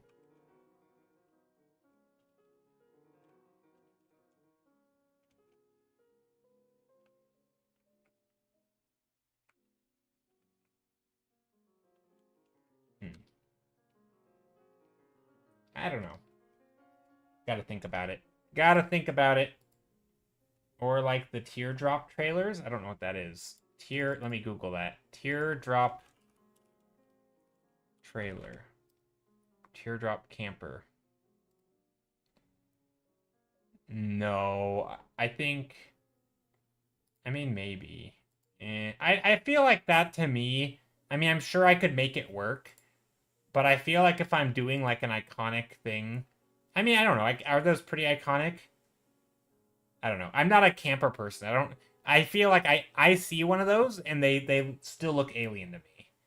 I don't see them enough to like obviously if I see a full on image of it, I understand what it is because it has context and there's oftentimes camping supplies near it and like there's a lot of detail. But if I just see like the general shape and it's kind of blurry and far away, I don't even know if I would know what it is. I feel like the 80s camper is the thing that my brain sees. But I don't think I've got that right here either, so.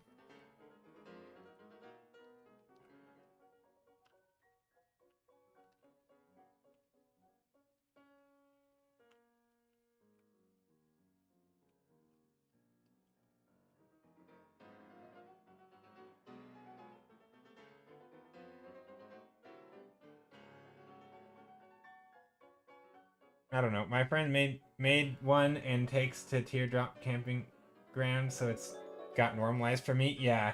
I mean it's possible. I just feel like there's more iconic shapes. And I think obviously you can do any. You don't have to do just like the obvious stuff when you're drawing. Um, but I think if it's something that's like not that important, right? If the vibe is just camper, then we don't need to reinvent like, or we don't need to go with the wackiest ones.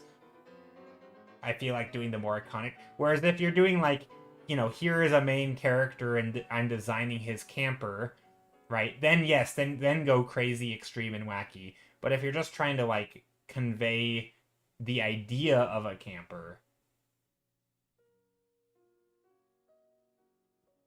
And that's where, like, I think if this were something in the foreground, like if we were to have something big here, right, like a big camper, I actually think we could totally go, you know, wacky design. You put all the stuff there, have a barbecue, you know, they're grilling, you see their backpacks, their luggage, you know, you see all the context cues, and then you could do some like custom homemade, you know, bolt, you know, tarps covering the windows, you know, things stapled gunned on, and like you could do all the stuff that is not like standard because it's gonna convey that through storytelling. um Airstream campers are iconic. Let's see. Airstream. Airstream camper.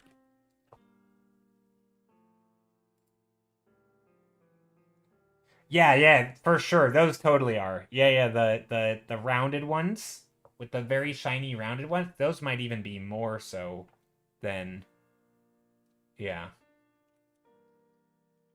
Yeah. Those are very iconic. They're the big bubble ones. And especially like these um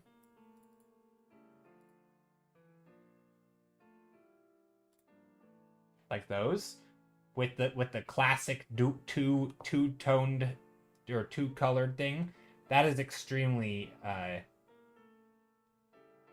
yeah, those definitely are. The colors for sure. I feel like you could see those colors and you would immediately know that like, oh, it has the split color. This one isn't one of those, but it could be.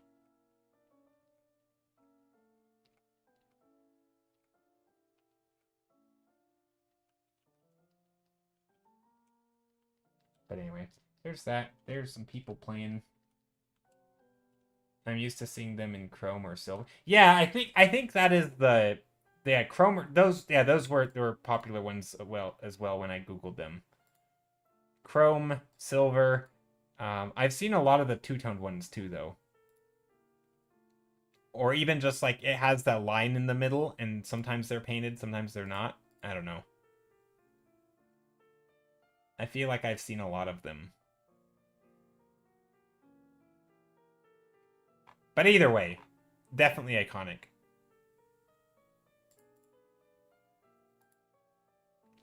Movie star trailers. Maybe that's it. What the rich people use. I feel like I've only seen them in movies, to be fair. I don't even know if I've seen them in real life.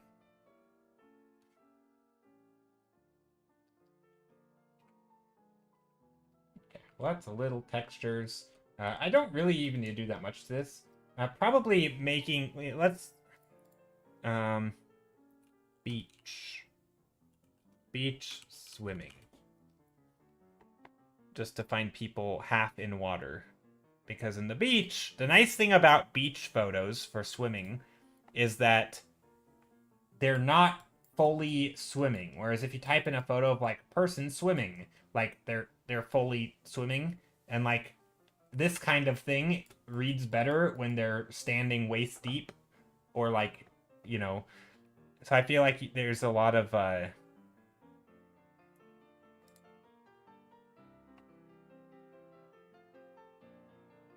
let's see. Let me get a PureRef file. PureRef file started of random people playing in the water. And this I'm not going to share on screen because you never know what you're going to find when you type in beach stuff related things. That could get not appropriate for stream, although everything so far seems perfectly appropriate, but you never know. Google searches in general make me uneasy on stream.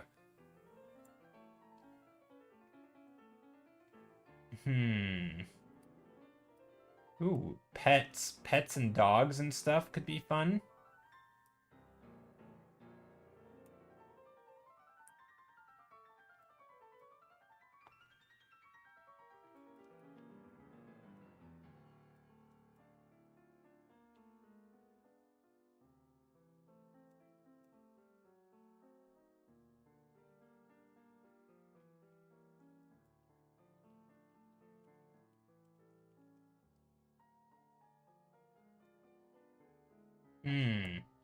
This is not easy to find good references, I feel like.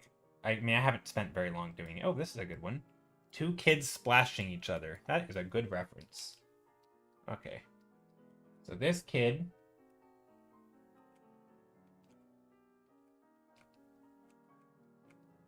can be splashing. I mean,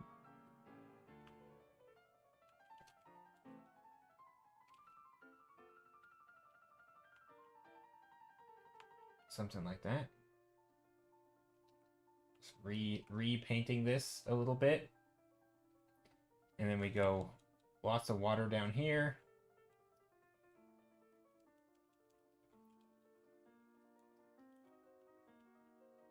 Splashing.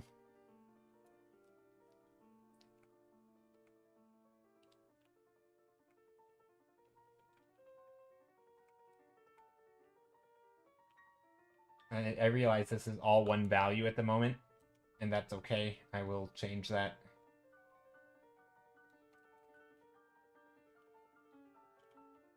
I don't want too dark of shadows, though.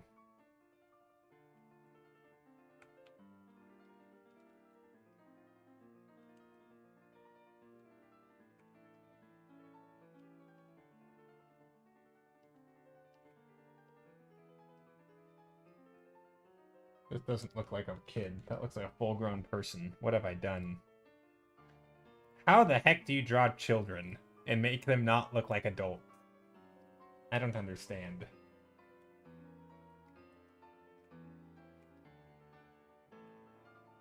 Okay, so here's just this.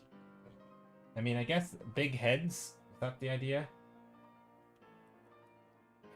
Also, that there's no values or anything. I don't want to draw facial features either, right? I just want to get like the gist of it, like a cutified version, a stylized, kind of stylized.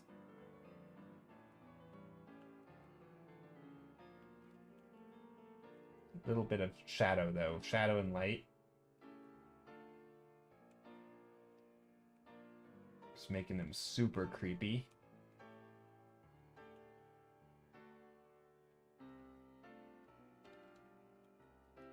Oh, that's terrifying. She's kind of green looking. I don't know if it's a she or a he, but we're putting a character in here in the water. Oh boy. So yeah, here's splashing.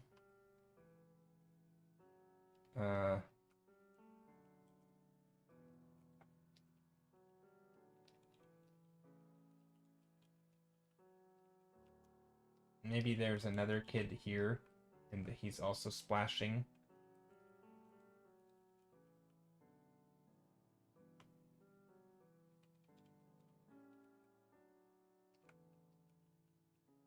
Maybe I just need better gestures.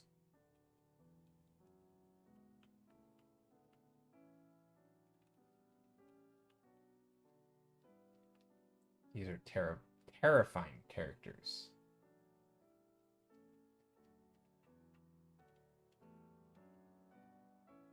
Like, just nightmare fuel, almost.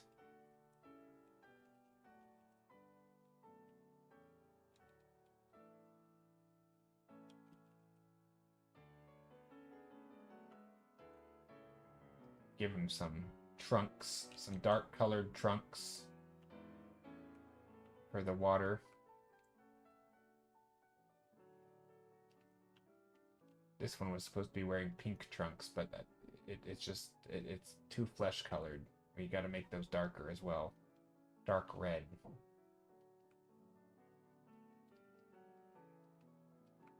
Those do not look like trunks. They look like, I don't know, a floaty or something. Well, give it a floaty thingy, like around... Yay, yeah, that's true. The floaty thingies would totally work. Yeah, that would be good. Yeah, that would be smart. I gotta think about it, though. I think still the biggest problem is just gesture and reading things right and putting in... Yeah, I think we'll get there.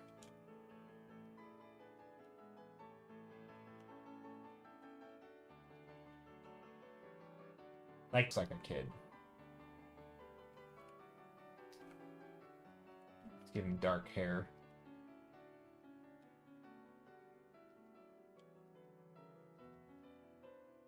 You see, as I add hair, he suddenly looks like a man.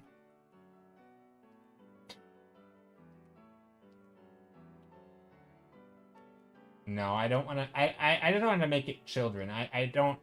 I feel like me at this point, me making it a grown man and a child is a cop out because that was not what I wanted to do. So if I do it by accident, that's still not a success for me. So I'm not gonna allow myself. Just make them animals, right? There we go.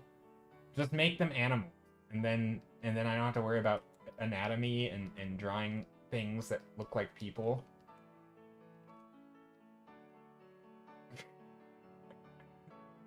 But also, hi Asia, did I say hello? Hope you're doing well.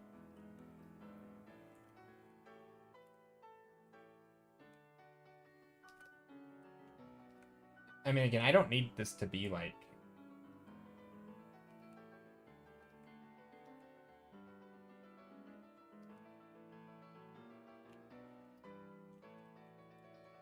It kind of looks like he's cannonballing in.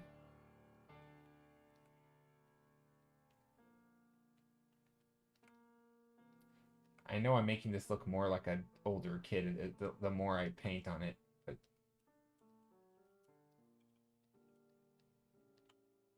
That's okay. I think I redeemed stuff. Hydrate and stretch, thank you. Also, I haven't really taken a sip of my tea after I got more of it.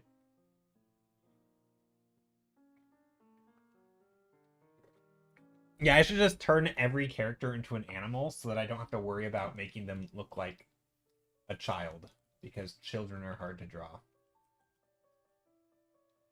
Okay, let's erase this monstrosity of a kid. A horrible creature that I've drawn. Alright, let's start over with a proper gesture, because I think this gesture is okay. It's blobby, but at least I think if I get both characters in here,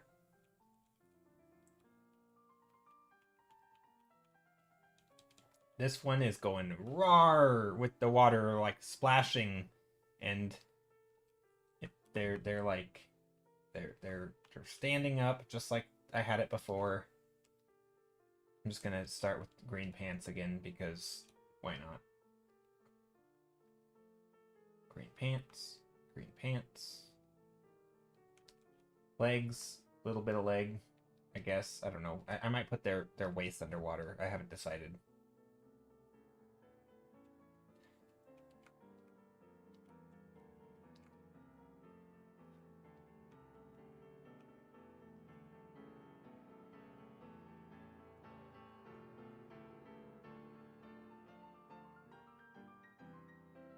Something like that. The head. The face. Oh, that's terrifying again. I just made him look like an alien. He looks like an alien. I finally managed to send stuff to your Instagram, so I guess I'm happy. Oh, nice! I just dropped by to say hello because it's quite late. That's cool, though, that you uploaded stuff to Instagram. That's always nice. It's always nice to have stuff somewhere on the internet where, like, you can share it if people ask. I think using Instagram as, like, I want to gain followers is not a good idea, I think, because it's so hard to grow, and, like, you may or may... Like, you could be posting every day, twice a day, and you still might not grow. Like, it just has nothing to do... Like, it feels like there's a lot of luck, there's a lot of random social media skill that has nothing to do with art. But it is super nice to just have a place, right? I remember pretty much the first time somebody was like, oh, you do art? I'm like, yeah. And they're like, oh, that's cool. What kind of art? I'm like, oh, I can show you if you care to see. And they're like, sure. And then I can just, like, load up my Instagram and, like, there it is. It's online. I don't know. That's how I prefer to use social media. And luckily with, like, stream, I mean, I'm a little bit in a weird spot because I can send people to my Instagram, which gets followers or like traction without Instagram's algorithm being a part of it. Or like if I post a bunch on Reddit or something and I'm talking about painting and somebody's like, does this guy even paint? You know, what stupid advice he just gave, and then they want to go like look and like, oh, they'll find my stuff. So it's always yeah. So that's the thing.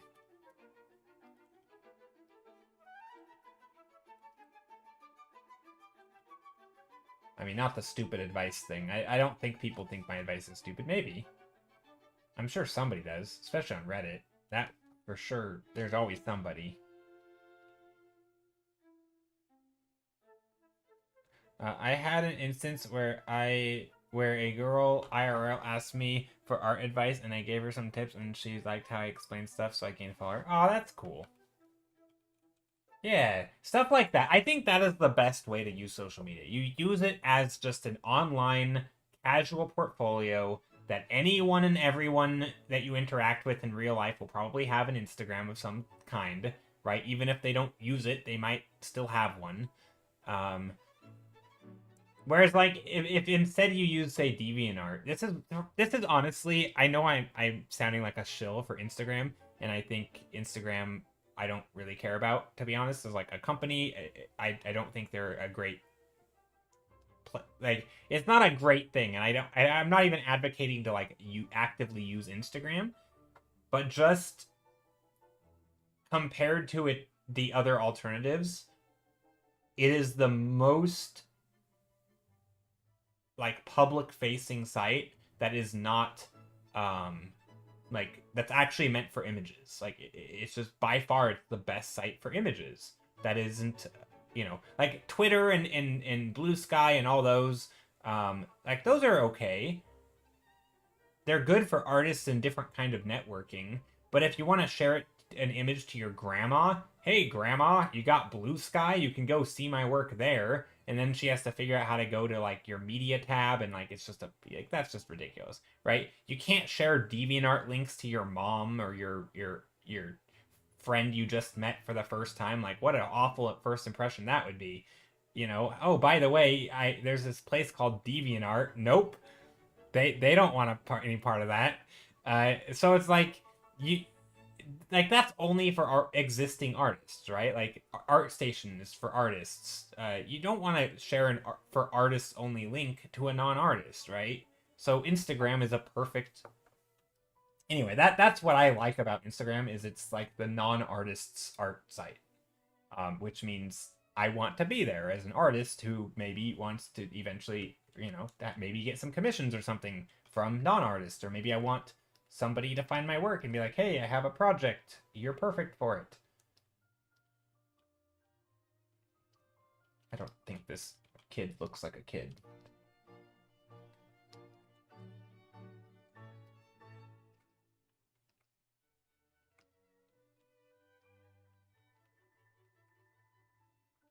So yeah, that's my thought process when it comes to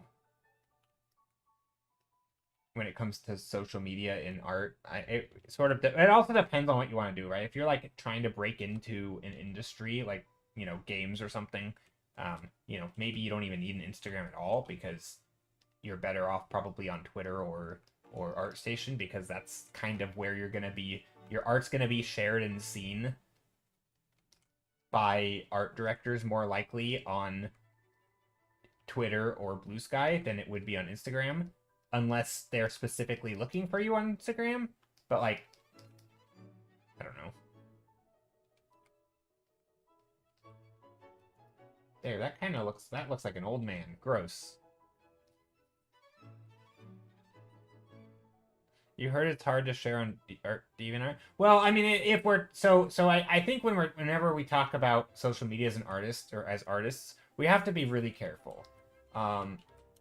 We have to be careful not to conflate what we're actually on there for, right? If you're just talking about numbers and getting growth, regardless of who the audience is, the sites are gonna change monthly, right? I don't think it's fair to ever compare Blue Sky to Instagram. or to ever compare Twitter, or X, formerly known as Twitter, to Instagram. Those are not equal comparisons. They function different. They have different audiences. The way users engage with the platform is different, right? The way of discovery is different. Everything about them is different. Yes, people post art on both. That's fine, but you can't really compare one to the other unless we're just talking about pure eyeballs, nothing else. Doesn't matter who sees it. Doesn't matter if it's like, you know, a bot or a publisher or you know, an old grandpa or something. Like it, you know, if it doesn't matter who sees it and you don't care, and you just want eyeballs and likes and upvotes to feel good, then we could maybe compare other sites. But that's not a comparison I think is worth having, because the nuance of like what the site's doing does matter. Right? Like I think, yeah, I don't know. Okay. It's not hard to share on DeviantArt, but since the update, it's hard for people to see your uploads. DeviantArt hid notifications for some stupid reason. Yeah, Deviant seems to try to go the way of like an algorithm kind of. I don't know. DeviantArt doesn't. My issue with DeviantArt is it's kind of a site by artists for artists, so you're never gonna get the, you know, the commissioner person on there, right? The non-artist who wants to buy your work or commission you, they're never gonna be on there. On the upside, you do get a lot of like amateur artists. So if you do have like, you know, art that, you know, a tutorial or something, that's not a bad spot to put it. You know, like Senshi stock, and you know, if you have like stock photos or tutorials, like DeviantArt's not a terrible place for it, because it is other artists and it's particularly amateur artists. But you're kind of in like this weird, I don't know. DeviantArt's weird for me. I don't. Don't they sell all your deets for AI training? No, they've said that they don't train on your AI, but they have trained on the AI of. I actually think DeviantArt even has an opt out, or maybe it's opt out by default. So I don't know. They do have an AI thing of their own. They do seem to sort of kind of embrace it, which is kind of sketchy as a company. But in terms of like being able to filter out AI, they're okay at, I think. I just think they have an awful. They rely entirely on like an algorithm to recommend you stuff that's similar to what you're. So like they try to use some tags and they try to use an algorithm to recommend you images. But that's basically it. That's the only way you'll find people on DeviantArt, is if they are posting stuff similar to what you already like, which takes a while. It's not engaging. It's just kind of, I don't know. DeviantArt kind of sucks. What's the point of following someone? Well, if you follow someone and you actually view their work and you like their work, you will see more of it. Here, I can show you my DeviantArt. If I don't use it that often, so I have to like make sure it's not gonna be an awful thing to view on stream. But if I go to my main page, if I just go here, let me double check.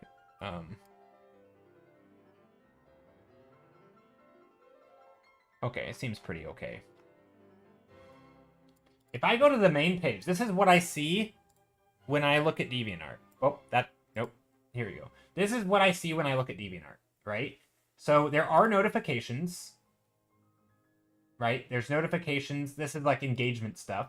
But if I just go to the very main page, I see art that by people who I follow and art that is similar to people who I follow. So, for example, I do follow JJ Canvas, right? Watching. I do not follow this person. I don't know who they are. So, but the algorithms actually decided that maybe this is a person I like. Now, I still have to like double, vet them to make sure it's not AI garbage, because they could be, and I wouldn't know until I snoop through their portfolio or profile. But like, I do see a lot of people I follow, a lot of people that I'm watching this person, but I'm not watching these two. This person paid to have their thing boosted, or maybe somebody did. But like, I do see environments. This is stuff that I like. I see, you know, there might be a weird AI piece mixed in here occasionally, which is like another bad thing about it. But mostly it's stuff that's relevant to me, even if it's not stuff that I follow. Right? I don't follow half these people. But it does know what I like. So that's one good thing about it if you actually spend time on it. But mostly, if you post, your stuff's just going to be a ghost town. And if you're actually looking for engagement, it's not a good spot for engagement. I don't think enough people actually engage with DeviantArt and like this post by JJ Canvas, so I don't know them personally or anything, but this same post, let's do an experiment real quick. Instagram. The same post by JJ Canvas, and he has a following, right? Or they have a following. They have 55,000 watchers on this. So if I go to their Instagram, let's just go over here, JJ Canvas. So what is happening with my hair? I don't know. It started like flopping down. Okay. If I were to find the same piece, actually, okay. Well. Okay, JJ Canvas only has half the followers on Instagram. JJ Canvas does not have a robust Instagram. I don't know where they mainly post, but this is not their main place. But this piece already has double what it has on DeviantArt, but they have half the followers, right? So again, I don't like comparing numbers like this. It's not an accurate comparison. But if all you're doing is trying to just get eyeballs, DeviantArt is awful, right? It's just not good for it. Because the pool of people actually viewing your stuff is just so tiny. I do think it's good in some cases if you're trying to gain, like... I think... So, what makes DeviantArt different from the others, the main thing that sets it apart in any way, not even better or better or worse, just sets it apart in some way, is the fact that it skews towards amateur artists, right? The issue with or not the issue, but the thing that DeviantArt, if there's anything it excels at, is that the people seeing the art are probably beginners, which means if you have something to sell, like a tutorial, or you are a professional and you have worked on a thing that beginner artists are gonna like, or you want to bring them from that platform to another place, it's not bad for that. Because if a beginner wants to say, oh my gosh, I love this art, and then they want to know how to paint like that because they're artists themselves, and they might go and find you elsewhere. But if you're actually just looking for lots of numbers and feedback and communication and interaction, it's not a good place for it. In my experience. That's all been my personal experience with it. Pretty much any site is better than DeviantArt probably for engagement. I would say if you actually want people to chat and say nice things and respond, I would feel like, I mean, again, depending on your skill level, probably like Reddit or Twitter. If you're just looking for, like, I don't know. But, like, those places are awful if you want, like, a pseudo portfolio. In which case, Instagram is, I don't know. Every site is a little bit different. I don't think it's ever worth comparing one place to the other, really. I don't know. I think it gets real tricky, and I think people can get a little bit fixated on social media when it really isn't that big of a deal, and they start thinking about the wrong questions. They're more focused on numbers than, like, even thinking about what kind of work they actually make and where that would be successful, or like, and what success even means to them, and like what do they think's gonna happen if they got 10,000 followers. Like, nothing's gonna change. Like, you're just gonna keep making art and keep posting it. It might be a little bit of a kick in the butt for you to keep making stuff, because it's nice to make stuff and it's nice to have positive feedback. So if you have a little bit of, like, an audience, you can, you know, like, it's almost like you know that if you just do these steps to make art, then you'll get that feedback, right? And if you ever get to that point, I think there is an element of like, you know, motivation to, you know, the feel good. You just want to feel good, so you know that if you just upload something, you'll get that feeling. But typically, like, but you should still be making the art anyway, and like at some point that feeling is there, whether you have 1,000 followers or 10,000 or probably 110,000. Like at some point you're still gonna get the, you know, oh, people are engaging with me, that feels good. But like, yeah, so I don't know, it's not like more followers is better always. I don't know, I think at some point it just doesn't really matter, unless you start hitting an audience that actually is like buying your work, or they're commissioning you. And again, some sites are going to do this, some sites aren't. I think it just kind of depends. I don't know. The only reason I'm still on DeviantArt is the groups. They don't work the same way anymore, but they're still good for prompts and keeping me engaged. Yeah, I mean, I use DeviantArt in this. Well, actually, I haven't even uploaded in a long time. I don't really use it, but I have one, and like I will occasionally post if I remember that it exists. And that's kind of my sort of philosophy or view on all social media.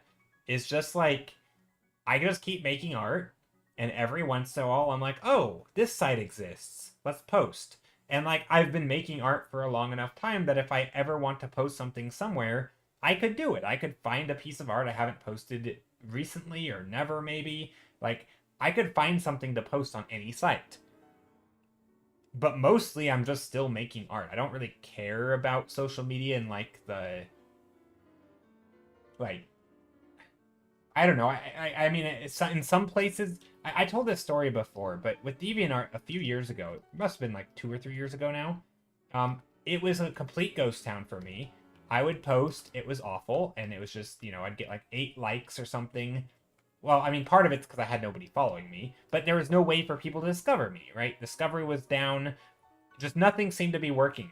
Then all of a sudden, one day, I posted it just like normal. I post a piece of art, but suddenly it gets like, you know, 10 times or more, like 20 times the number of you know, engagement, so favorites and comments and follows, whatever, as my normal post, just out of the blue. I didn't do anything different. My art didn't suddenly improve.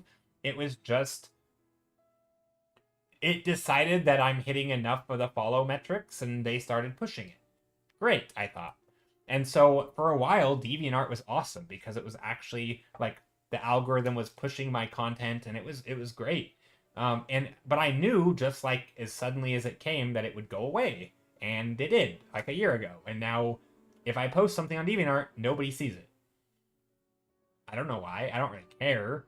But like, I will keep posting, and maybe someday that will change again. I will never know if it changes unless I keep posting. And so I do, because it takes like no time at all. It's not stressful. I don't really care about DeviantArt. It could go away tomorrow and I wouldn't cry, you know. But it also might be really useful to have a DeviantArt account with some number of followers and a backlog of my art, right? So, like, I try to just take it for what it is and not be too dreamy about it, and I try not to care too much about things that, you know, like, same with Instagram, right? If it's working for me now, that's great. I'll keep using it.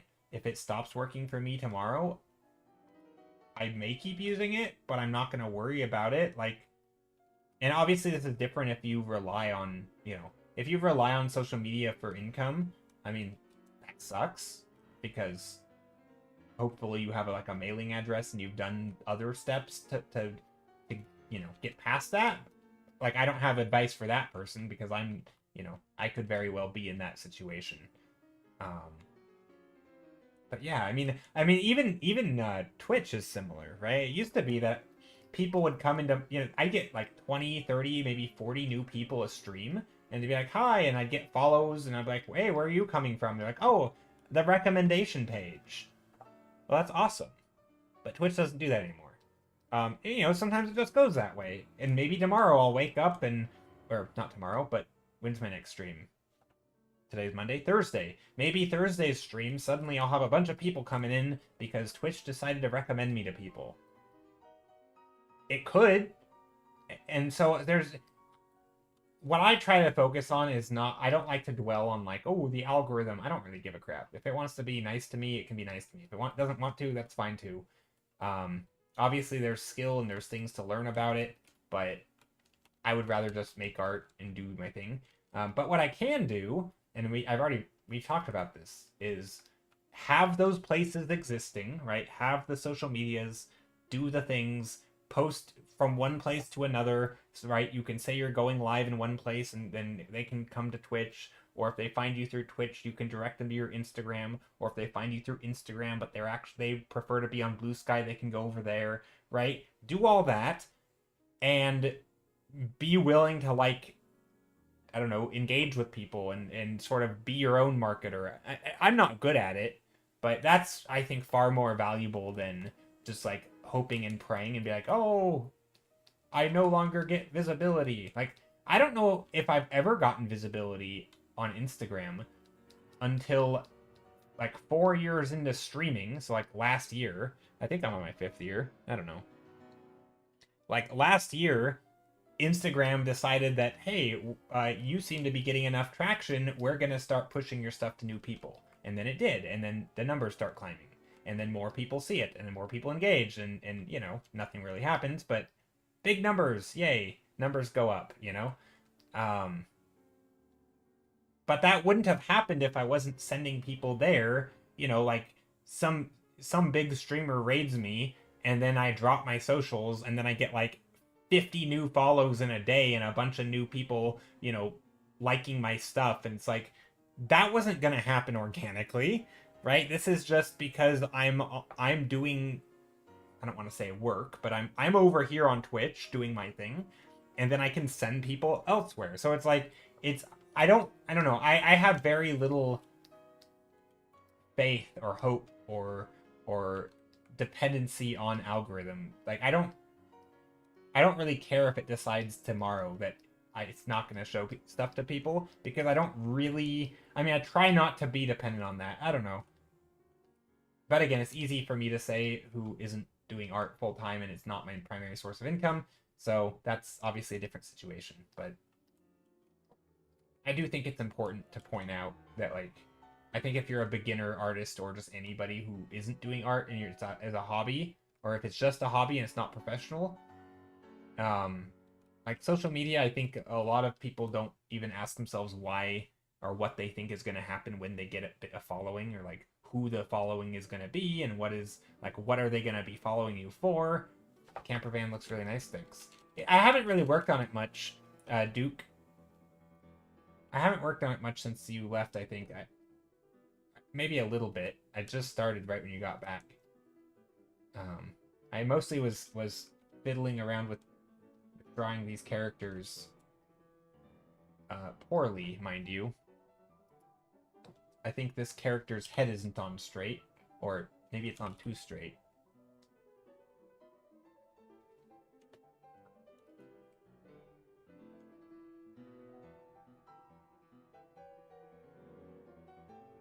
There, we'll go like that. We'll get some dark shapes under here. I don't know if that's good, but that is a thing.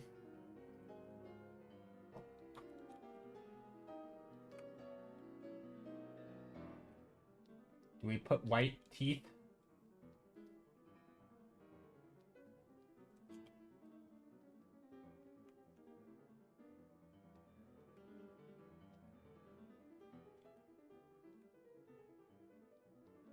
A nose.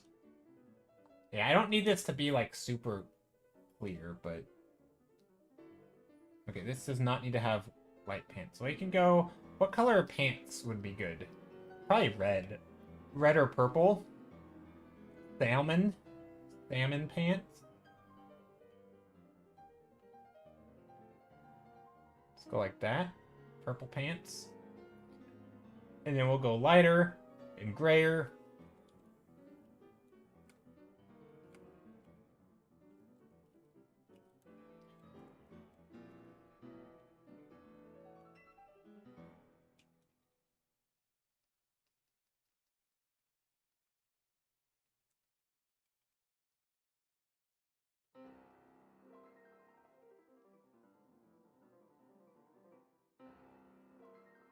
I don't know if that's a good... That's not a good pose. I don't know what's happening here with this kid. He's looking like he's gonna tip over.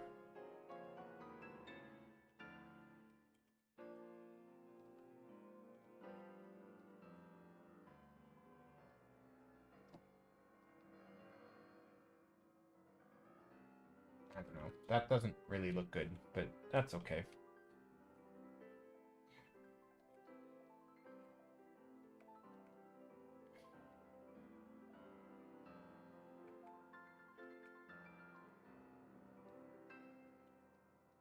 He looks like he's gonna tip over. What if I go like that? Nope. Then he really looks like he's tipping over.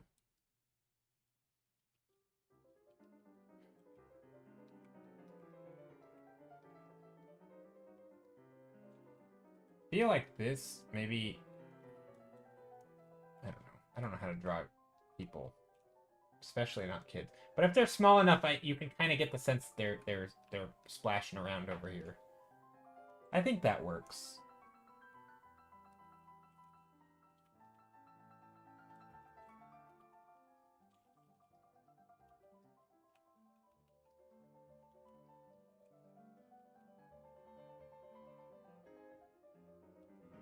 There, all the splashing.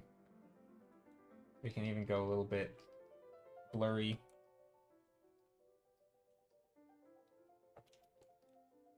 Simplified shapes look good with the light on. Aw, thanks.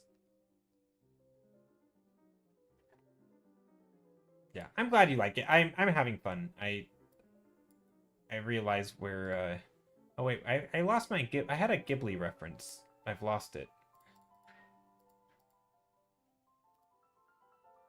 Let me close this stuff.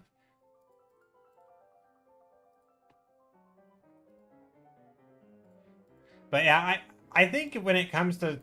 I'm going to rant about social media conversations, because I feel like so much of social media conversation, it's not about, like, I am this kind of artist doing this kind of art, and, you know, how do I get more engagement on, you know, to a potential, like, buyer? How do I find a community of people who do like-minded things, right? Like, I feel like the conversations never go like that, which are all interesting conversations to me, of like which platforms are best for what kind of audience, and like how do you actually use those platforms if you have art that kind of fits that audience, or like if you have art that fits the vibe. So you, like, I think like Twitter, for example, is the easiest, like the audience, because the audience is global, right? It's anyone who wants to engage with the art, but also not just the art, but probably like your ideas or thoughts around it, right? So like adding personality to your art is probably way more valuable on Twitter than it is on Instagram, where Instagram is primarily you see the thumbnail first, right? But Twitter, if you can, you know, say something funny or witty or clever or insightful, like people will read it, and then you can like, hey, also I do art, right?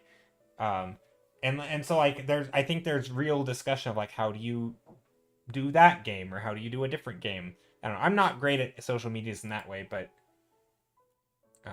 the issue is with social media and art is, in my opinion, it isn't art, it's advertisement. Wait, the issue is with social media and art is, in my opinion, it isn't art, it's advertisement. All designed to sell you as an artist. Same with ArtStation. You rarely see people's raw designs or fails. That's true. But the difference, I think, is that depending on the community that you're in. So like if you're in like an illustration bubble uh on Twitter or Blue Sky, if all the artists who follow me are professionals, and all the artists I follow are professionals, and all the artists I engage with are professionals, they will actually engage with art that they themselves find interesting. So if it has a quality that they actually like, it might not be as catchy or as flashy, but you can get into it looks like it illustrates, it's shiny.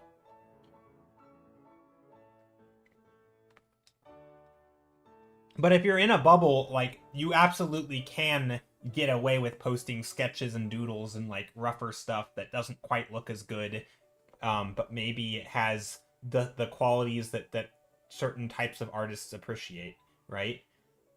If you're just trying to appeal to the largest number of people, sure, sketches are not, works in progress, rough designs are not going to be the thing that gets you the views. But again, we're not talking about getting the biggest number of views, right? We're talking about what kind of art do you make, who is the audience, where are you posting it, and how are those people engaging with that art, right?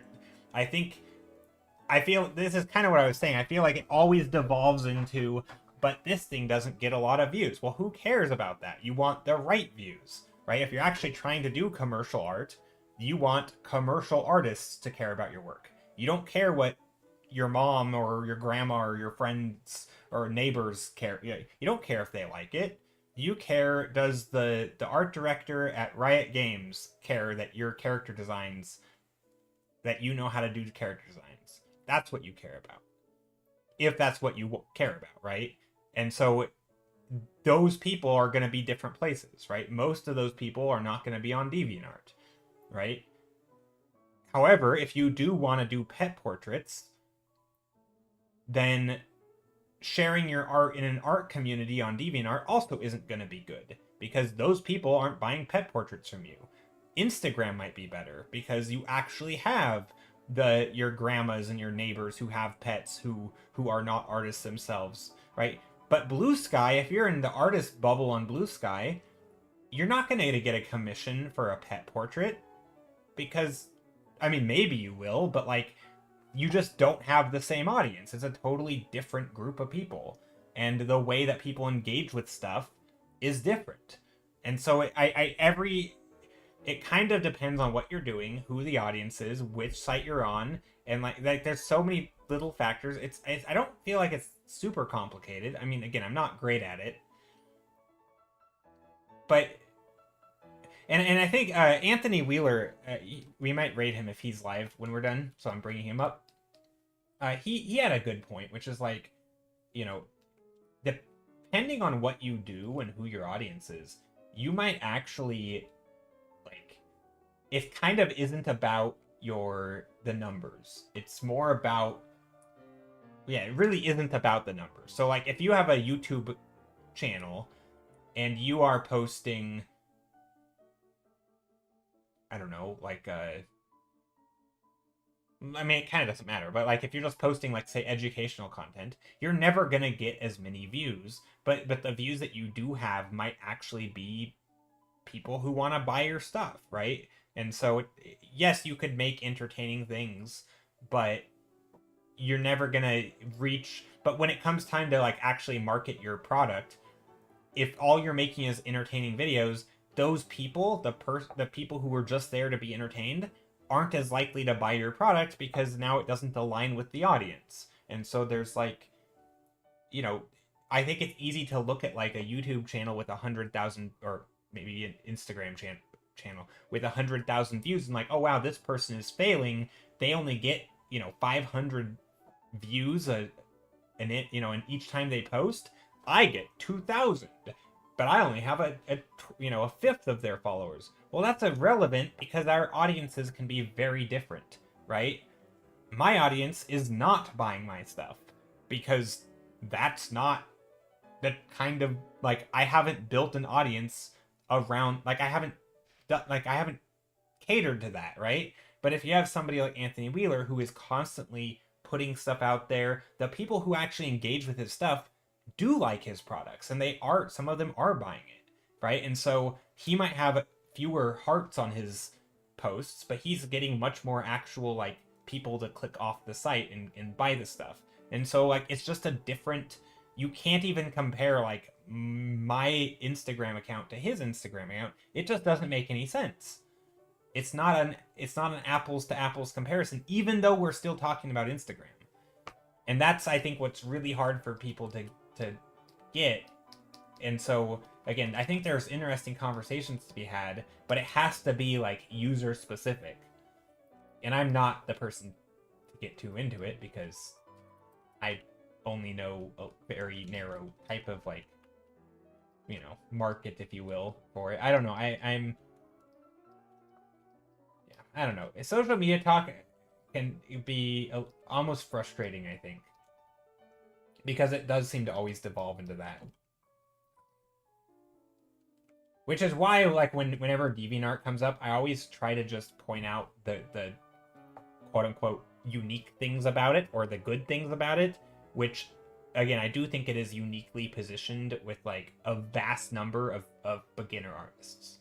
And I think that is a valuable thing. And I think DeviantArt is worth being on for lots of people.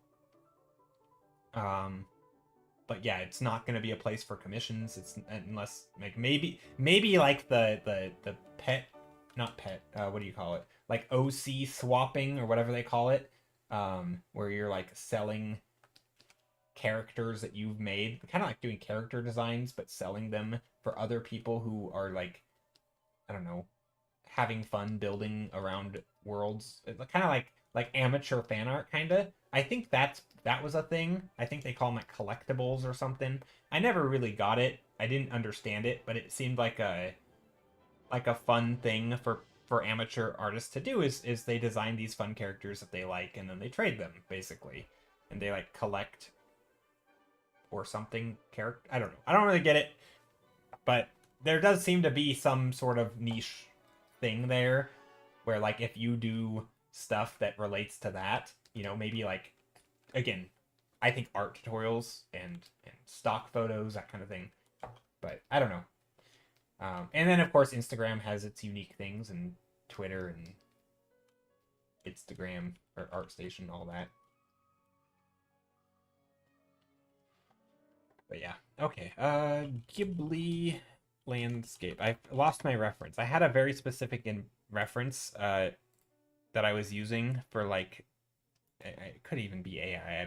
I hope it's not, but I was using it for like value stuff.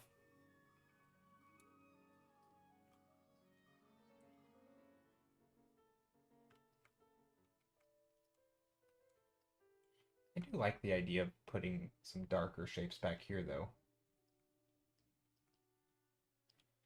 And then some lighter shapes up here. Lighter, warmer, but not too green.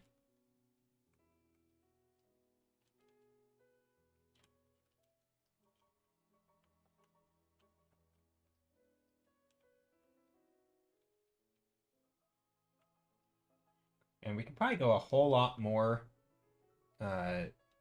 sunny vibes.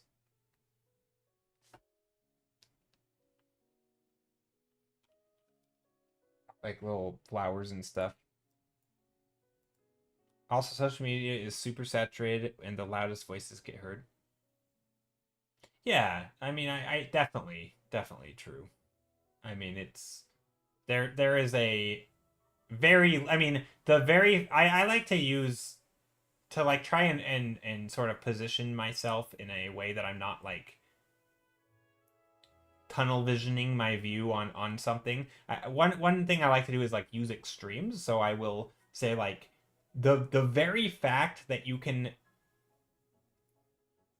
you can have 1 million followers on Instagram or Twitter without ever posting art is a proof that art is not the thing that makes your post succeed, right? Like it is like it can be part of it. Obviously, if you post art to artists and artists see it, then your art probably matters to some degree, but art is not the only thing that matters. And we have proof of that because people thrive without art at all, right? And so somewhere along the line, you have to figure out how to make posts that work, right? And it's not about the art. And yeah, I think it's, I don't know, social media it's easy to like start to conflate art with technical a bit, like your likes with your skill as an artist, and it's easy to conflate all these things because it's super noisy, lots of different data coming in that's all out of context, and you don't really know what any of it means because you don't really know what's going on behind the scenes. It's just a hard, I don't know, it's kind of daunting. I think I don't like it. I try to mostly just ignore it. I don't really think about social media that much. I mean, I think about it like I think about like the mechanics of a video game, right? Like I do like social media, but in terms of using it, engaging with it, worrying about it, I don't really. I don't think I really let it affect my life. Not in any way that I don't want it to, anyway. Like it does affect my life because I use it, but I'm not gonna get stressed out over it.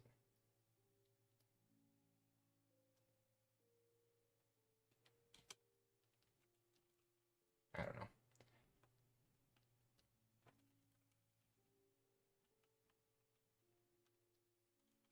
I do like. I feel like I want some plants going up here. That's fair. At the moment, I haven't let it affect me, but as my art improves, I'm sure I'll naturally get sad when I think my best work. Well, so when I talked about like repositioning my like my mental framework to like not get upset at things and like sort of being grounded, and you don't want to lean too far one way or the other, like social media is everything and if my art fails it's because I'm bad, right? But you also don't want to be like, you know, oh, it doesn't matter what I post, it's all random, I have no control. Like you don't want to be on that end either, right? You want to be as grounded and in a clear, level-headed position. But I think one thing that helps me with what you just said, which is like you'll get sad when your best works aren't seen. I always like to think of the sort of like music, right? Um, if you've ever really found like a genre that you liked, maybe it was emo or punk or rap or whatever it was, right? Um, you probably have found some pretty niche artists that kind of became your favorite, because they felt like they were more specific to what you liked, right? They were like, it's like they were making music just for your tastes. It wasn't for everybody's taste. It was very narrow, right? It was like the audience got narrower and narrower and narrower, and you could argue that that's better music for you, right? Because just like your art is going to be more for you because you're making it, it doesn't mean it's going to be for everybody. So it might be the case that the music or the art that you make that is the most made for you is going to be not made for everybody else, which means it's not going to be as popular. And so, yeah, your favorite stuff oftentimes is going to get ignored. And it does kind of suck, but it also kind of makes sense. And so, like, it's almost to be expected in a way. And this is where, kind of going back to the social media thing, if the goal is just, if you just keep making stuff for you, the people who do find you, it may not be as many, but the people who do find you will actually like that stuff. And so it'll be like a group of super fans, kind of, right? Like, oh my gosh, I found my people, kind of thing. Like, oh, I found that one artist that really speaks to me. You don't stumble across that guy every day, but when you do, it's like, oh, they're like your favorite artist, right? Um, I think you can do that with art, right? You can be someone else's favorite artist by making the stuff that speaks to you, your favorite art, and eventually they find it and it's like, oh, it resonates. So like I don't think I think the idea of like popularity for popularity's sake, I don't know if I agree with that. Like I think it's just kind of not a great way to think about it. I don't know.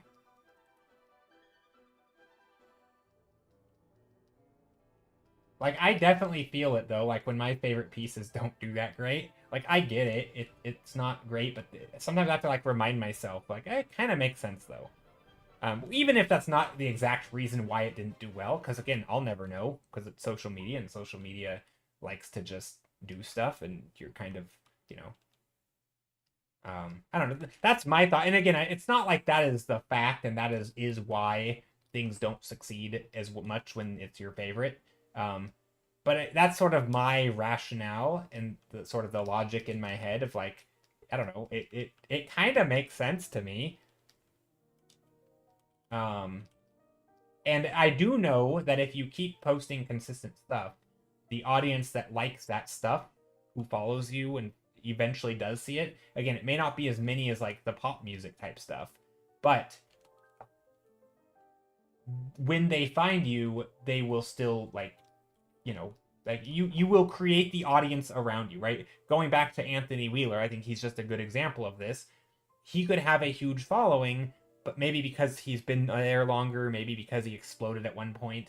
But he is now at the point where, like, you can tell that the people who engage with his stuff are there. It's very specific to what they want, right? He's doing a lot of marketing, which means the people there who are still there are buying, or like at least putting up with the marketing. Like, they engage with the stuff, and it's like the audience has found the thing, right? Like, he creates the art and there's an audience for it. And arguably his audience is much stronger than, say, a, you know, somebody who's just making cool stuff and trying to get all the likes. And like, that audience is gonna just like float away in the wind because the algorithm decided to not show them your work, right? They're not gonna, if the algorithm stopped showing Anthony Wheeler's work to somebody, they might be like, why am I not seeing his latest post? I was expecting it. And then they'll go and find his post by going to his thing, right? That's not going to happen with some artists. It will with some others, but it really depends on how you build that. I don't know. And I don't think everything has to be for like marketing. It's fine to just put out cool stuff, but I don't think it matters if the cool stuff is sketches or whatever. Like, again, maybe sketches won't do as well to some people, but eventually the people who do find it will be different people, right? It's just not going to be the same people. So it's not necessarily as doing worse. It's that maybe you're going into like a smaller room, right? Like, it's okay to be in the small rooms because those small rooms are unique and they're interesting and they have different people than the big room. Like, I don't know, it's just different. It's you can't even really compare it. At least I don't think you can. And yeah, posting certain stuff definitely puts you in small rooms. That's okay. Okay, I'm trying to figure out how to do like foreground stuff because I don't know. I think you're right. I'm a big believer in if you're passionate enough, you'll find success. So maybe I gotta trust the process and make art I love. I mean, I definitely think making art you love is important. Um, but I mean, I also think asking questions around the art you're making is good too. Like, trying to figure out if there's, you know, all the. And again, it depends on what you want to do, right? If you're doing illustration, it might just be like prove that you can illustrate. You know, if you want someone else to pay you for illustration, just make an illustration, make a book, write a book, right? Illustrate it. Is it a lot of work? Yes, but like, I don't know, you're gonna be doing it for the rest of your life, maybe. You know, so like, might as well do it now. Um, I don't think I like these big plants up here. I don't know. Kind of trying to copy Ghibli stuff. I don't think I like this though.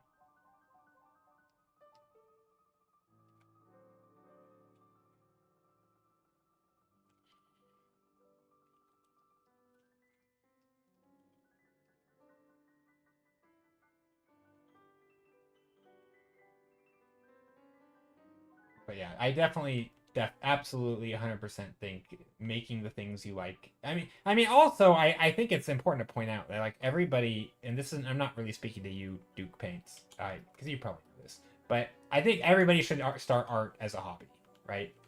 And I think as long as you do start it as a hobby, and you sort of fall in love with the, you know, making of stuff, then like, yeah, make the stuff that you like, and maybe at some point you're like, you know, I'm getting really good because I've been investing a lot of time and energy into this thing that I love. Maybe I have a real shot of, like, I don't know, making it a thing. And, you know, I've made a comic, people seem to be demanding it.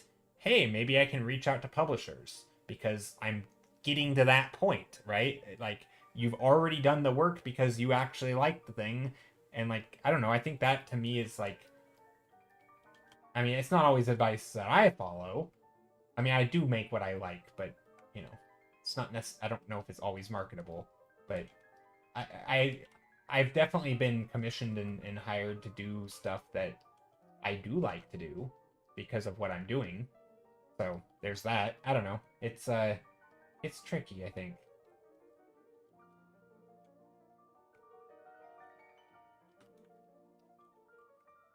Also, this was supposed to be a shoe, but I'm gonna delete it because it's not visible. What do I want to do in the foreground? I have no idea.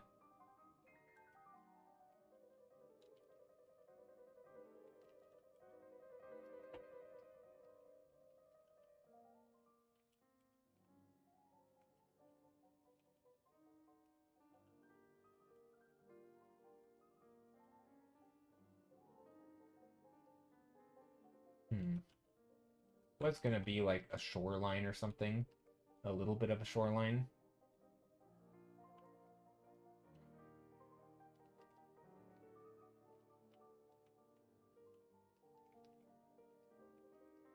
I always like with art, I actually really like I think one of my favorite analogies for like being a pro artist is like speed running, or maybe even like sports. Sports though is tricky because there are like professional sports players are such a known thing.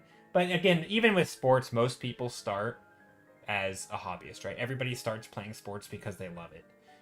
But I think speedrunning is my favorite example because it's kind of on the extreme. Like, nobody's like, I'm gonna be a professional speedrunner. Like, what does that even mean? Nobody gets paid for that. Everybody does it because they like it. However, there are people who have turned it into like a thing, right? Whether it's streaming or people, going to big events uh, like Games Done Quick type charity events. Like it may not be a profitable side hustle, but like they've taken it to sort of a professional level, if you will, because of their love of it. They've gotten good at the thing, they've invested time and energy, and then maybe it pays off. And I think that is the way, in my opinion, is like the ideal way of doing art. Because I know that's a loaded statement right there, the ideal way of doing art. But like if in terms of like, because I think if you try like I'm gonna be a pro and I've never picked up a paintbrush in my life, or I've never painted or drawn a thing, and like I'm gonna dump money and go to art school, like the chance of you making the most out of that is like zero, right? Like you're good luck. Um, you don't just decide one day you're going to be a professional basketball player or you're going to be the world record holder in a video game and do it. Like you have to know that you already like the process. You have to know that you already like basketball before you decide you're going to be in the NBA, right? And then even then you're still unlikely. Or you're going to have to decide that you actually like grinding out speed runs before you ever decide that you're going to try and go for the world record, right? Like you don't just start there. You do it because you enjoy it. And to me, that is like I don't know. I like thinking about it that way, simply because it's sort of like it's okay to do it as a hobby, and I think people need to hear that sometimes. Like get a side job, allow yourself to pay your rent, don't starve. If you have a family, make sure you can feed them. Like it's to me, it's not a crazy novel idea.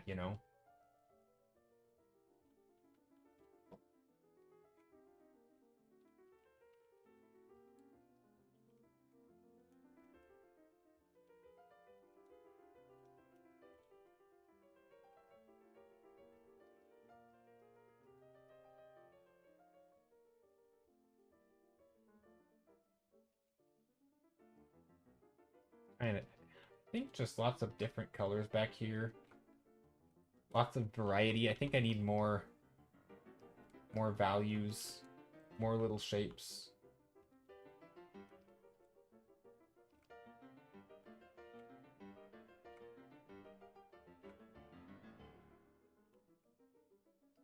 I'm trying not to do too many high contrast stuff up here though. But anyway, I'm getting ready to end stream. I'm getting a little slouchy. That's what I'm getting. I just realized when I said that, but... Ooh, you know what we could do is add a little bit of green up here.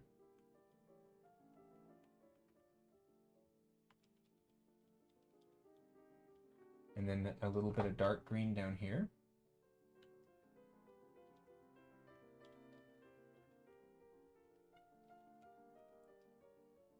I like my greenery on plants or on rocks like this.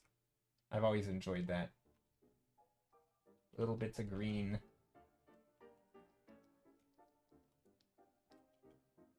Maybe a little bit of mossy stuff.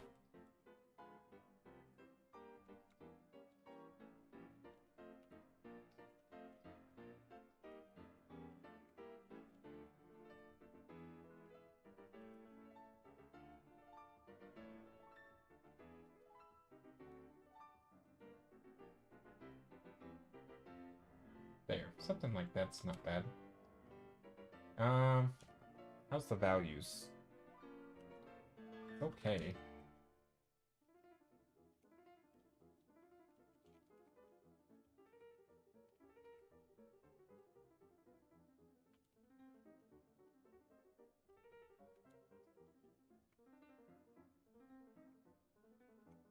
And a little bit of stuff back here.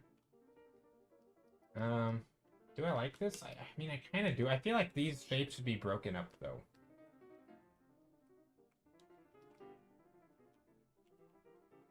Although, if these are going to be towels, maybe they should be more towel-shaped. Like, they can have the folds of, like, material.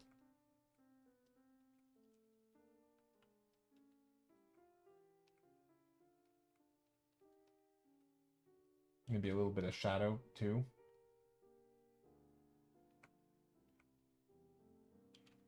Or, like, if I do, like, a fold here. Then that fold also has fabric folds.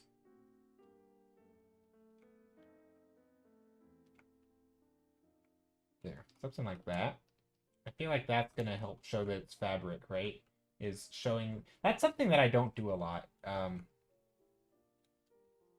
Whenever I do things like materials, instead of... I try to show the texture itself, but instead of showing the form. So like this form is going to make it look more like a... I mean, I know they're really light, but it's going to make it look more like a towel than trying to render like the fabrics, you know? Like you don't need to do fabric material to make it look like fabric. You just need to make the form look like fabric. And I think I don't do that enough. I'm trying to think of examples like, or counter examples to that. Like rocks, I guess, are obvious. Trees are obvious.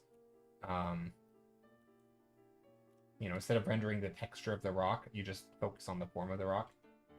I'm trying to think of other examples. Like, what other materials? I guess clouds, right? I don't even know. You can get away with a lot by letting the viewer's brain do the hard work. Yeah, for sure. Like painting a roof, you don't need every tile, just implied. Yeah, for sure. Or even just the silhouette could like if this were tiles, right? Just the silhouettes could imply tiles if you knew what you were looking for. And like all you need is that, right? And it's like, oh, now we understand that's tiles. Or maybe you have these dark shapes here, right?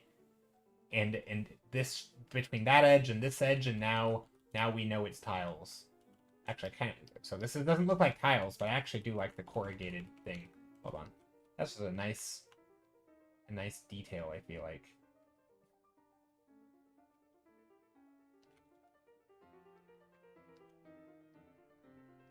A little bit up here. It's not perfect, but it does. See, even that, just like, oh, you now know the material because you know the shape of it, right? It's corrugated like aluminum.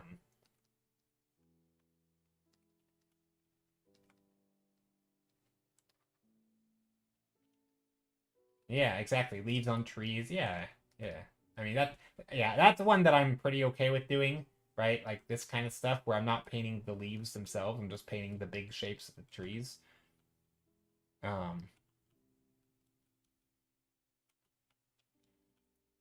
Yeah.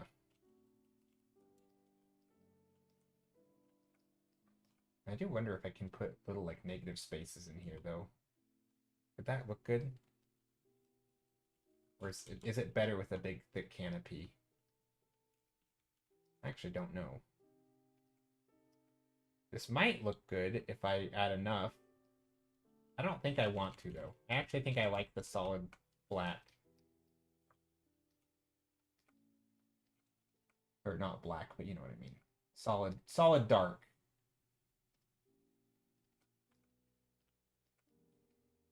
This can also be, like, overgrown.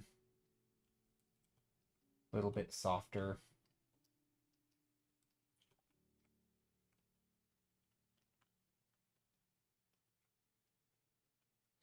Although I will say, some of the shapes up here, I do wish I made a little bit more concrete.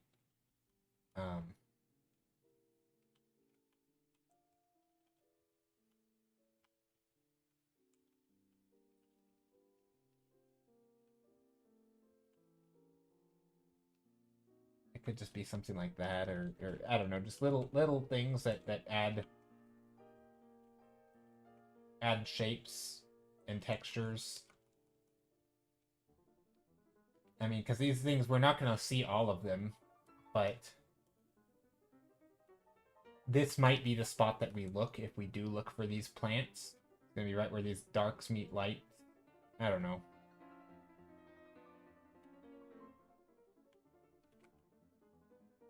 Also, like, crossing the...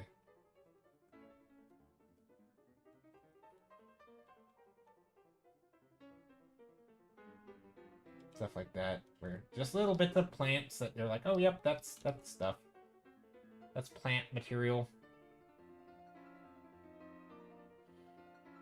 I have a hunch I'm gonna look at this later and be like, wow, what's happening here? Why does this look like this? What have I done? Because it's easy to get so tunnel visioned when I'm painting. Especially when I'm painting for many hours in a row and not looking at it. There. I think that looks good. It's little super simple shapes back there. We can even maybe go a little bit brighter up top. Big clouds.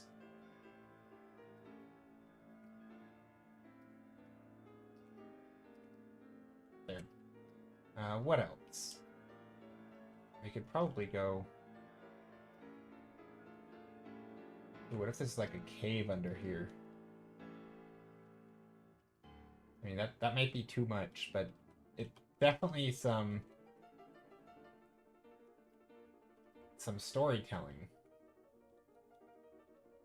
Right, where you're like, ooh, that's a spooky, creepy cave. Or what if we did this? What if we just add... Is that creepy? Does that totally change the story?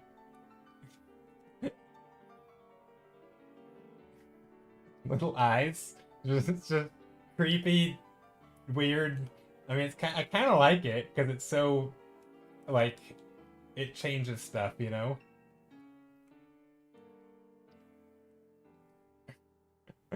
It's almost imperceptible, I feel like, where if you look at it, you're like, oh, it's so nice. I like, yeah, it's like, oh, what a cute scene. Oh my god. There's weird, creepy eyes in here. I just felt like it needed the, or something in the foreground, hunting. Ooh, beware. Yeah, like a beware. I don't want to put a sign, but yeah, like a beware the beast or something, you know? Or like, no camping, you know? Danger, no camp, just like a sign that's like this and just shows like a camper. Or missing. A missing person report. Like blowing in the wind and it's showing like a missing something. I don't know. There's totally some creepy stuff we could do with this.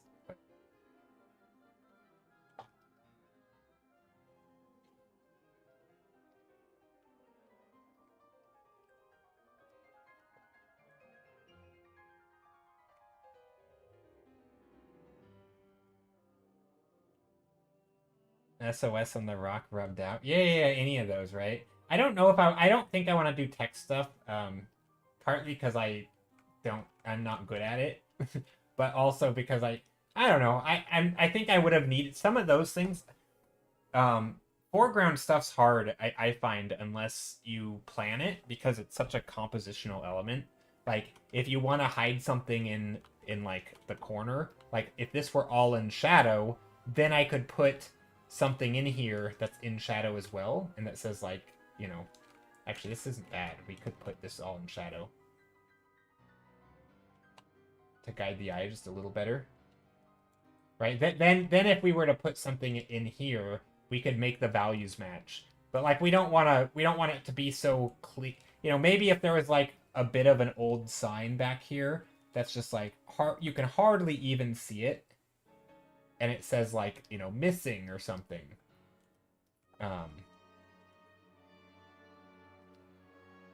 Or it's not even the full letter, right? It's just like ISSIG, right? It's just like, it's something that you're like, oh, there's clearly some other story here, and you're like, maybe you can piece it together, but it would be so subtle. But I think anything where it's also, do I like the? I think I do like that with the big shadow. I think it helps guide the eye just a little bit.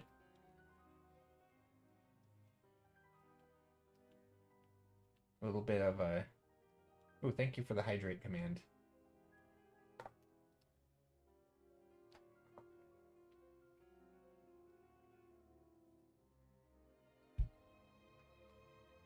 I will say, I think putting the foreground in shadow does add a creepy factor. Because now we are like now we the viewer are lurking in the shadow, which is kind of creepy. Yeah, we could add some dappled light in there. Yeah, for sure. Yeah, we could do that.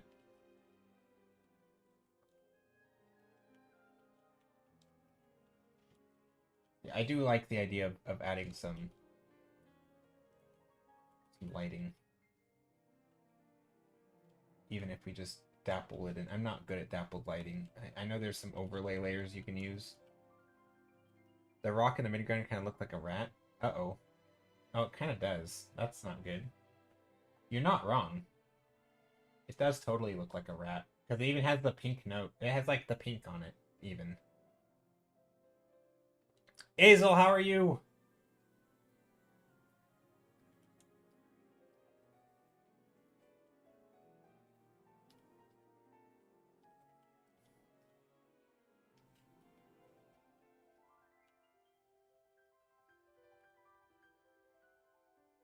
Yeah, it does kind of look like a rat. I actually was thinking about earlier breaking up this shape into more interesting,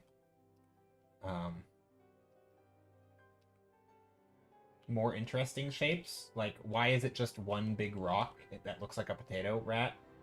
Like, maybe something like that. I don't know. It is tough. It's a tough, um,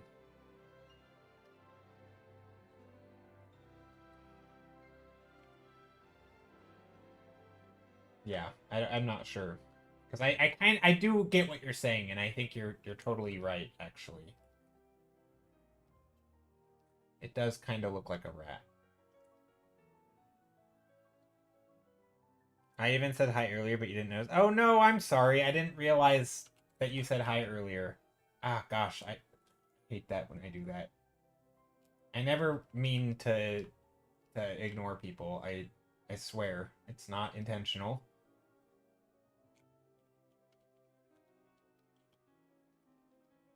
Oh, you know what I could do?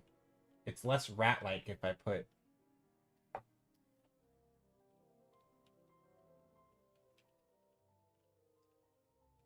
little bits of plant life. There. Rats don't have green on them. Oh, you figured out Ager. Okay. Yeah, sometimes I read the comments, but I don't read who the person is. And then it's like, oh, you're here. You're like, yeah, I've been here. We've been chatting. It's like, oh, whoops.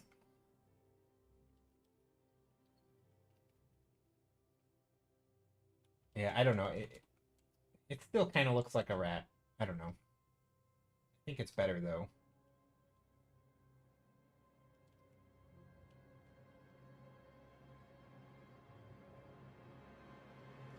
What if the threat is the rock is actually a monster? We were talking about that earlier at the start of stream.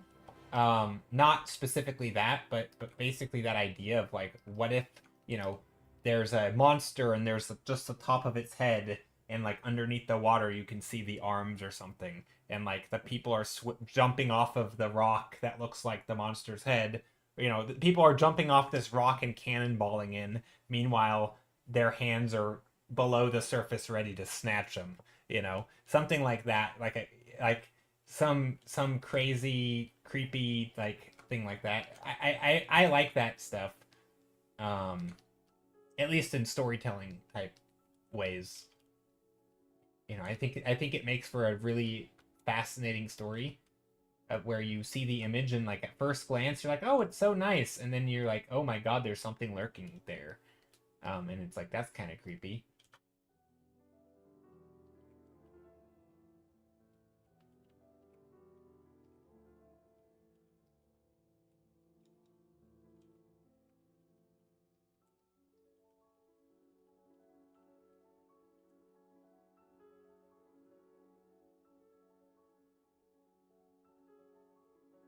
maybe the kids are. Yeah, I don't know. I mean, we don't really know what the story is. All we know is like there's clearly two intentional dots that are meant to be eyes, and that's kind of creepy enough. You can come up with your own story there. They're being watched by something.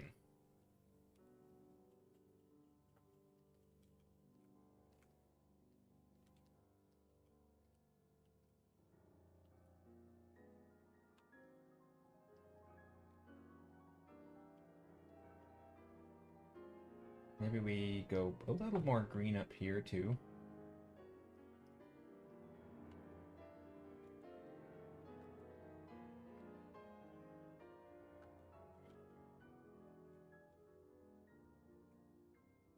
Some of this could probably be a little darker.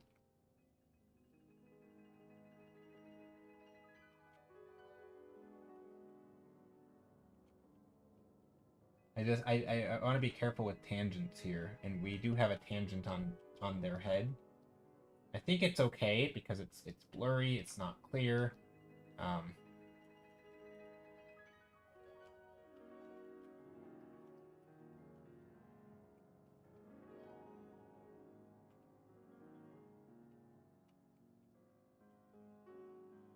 But yeah. Also, these plants are not very plant-like. We don't really know what kind of plants they are, which is kind of a shame. I feel like you should know what kind of plants things are when they're up this close.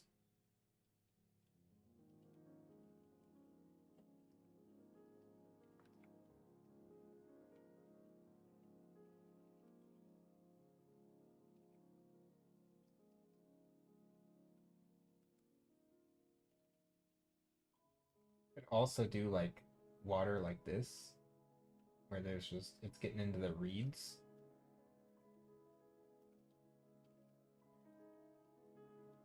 And this kind of isn't bad actually, where you get some reeds in the water, and it starts to be like, you know, because there's always that like gross part of the water. You know what I mean? Like whenever you're swimming in a lake, there's like the gross area with all the reeds and sticks and gross stuff and the mud that you don't want to be in. But then there's like the nice spot with the rock bottom and like you can actually step there without feeling like your feet are gonna be in slime. I feel like this is the gross part of the lake right here. This little area, and this is the nice part.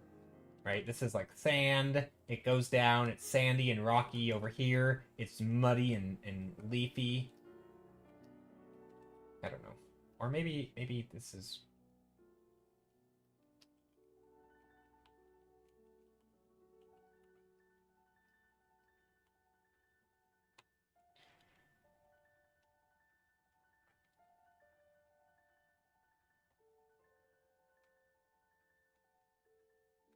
Although I will say, the only thing I don't like about this is that the eyes over here are on the same side as the kids and the same side as the truck, and the water is there's a path leading in, and there's nothing over here. Absolutely nothing. I don't like that.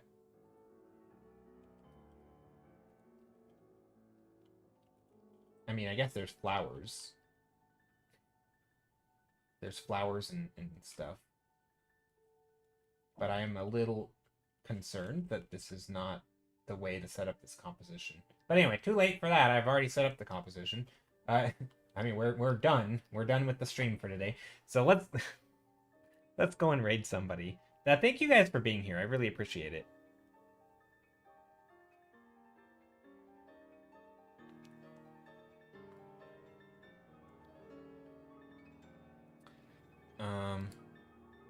I actually, I know I mentioned Anthony Wheeler earlier. Let's see if anybody else is on. I do want to raid Casey Snow. We like her a lot. But let's see if there's somebody else online.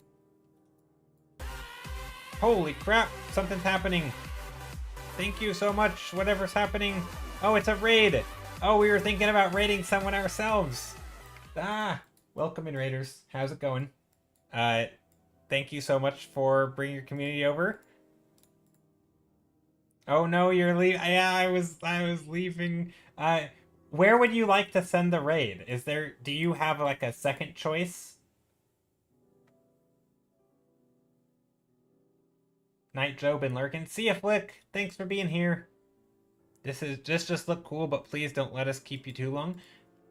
Yeah, I mean, I'll give you an introduction of who I am. My name's Joe. I paint a lot of environments. This is a thing we did today. We did a bunch of little thumbnails. I was trying to do a bit more like storytelling type stuff. Oftentimes I just make pretty environments, so it's nice to add some sort of like, you know, idea to it. You know, ghosts, discoing, disco party ghosts. Or this one, which is like kids swimming in a little swimming hole. And then that's the one that won the vote. And now I made like a weird creepy eyes in a cave, but yeah. I was just ranting about how I'm not a huge fan of this composition though, because there's nothing over here, and like all the elements are on this side of the image, and I feel like this one isn't really an element, but they're, you know, it's kind of weird, I feel like, but it's okay. Anyway, I'm glad you like it. It was fun. I don't do a lot of this kind of thing. I also have no idea how to paint kids. I make them just look creepy and not like a kid. What is that? What is this? I don't know.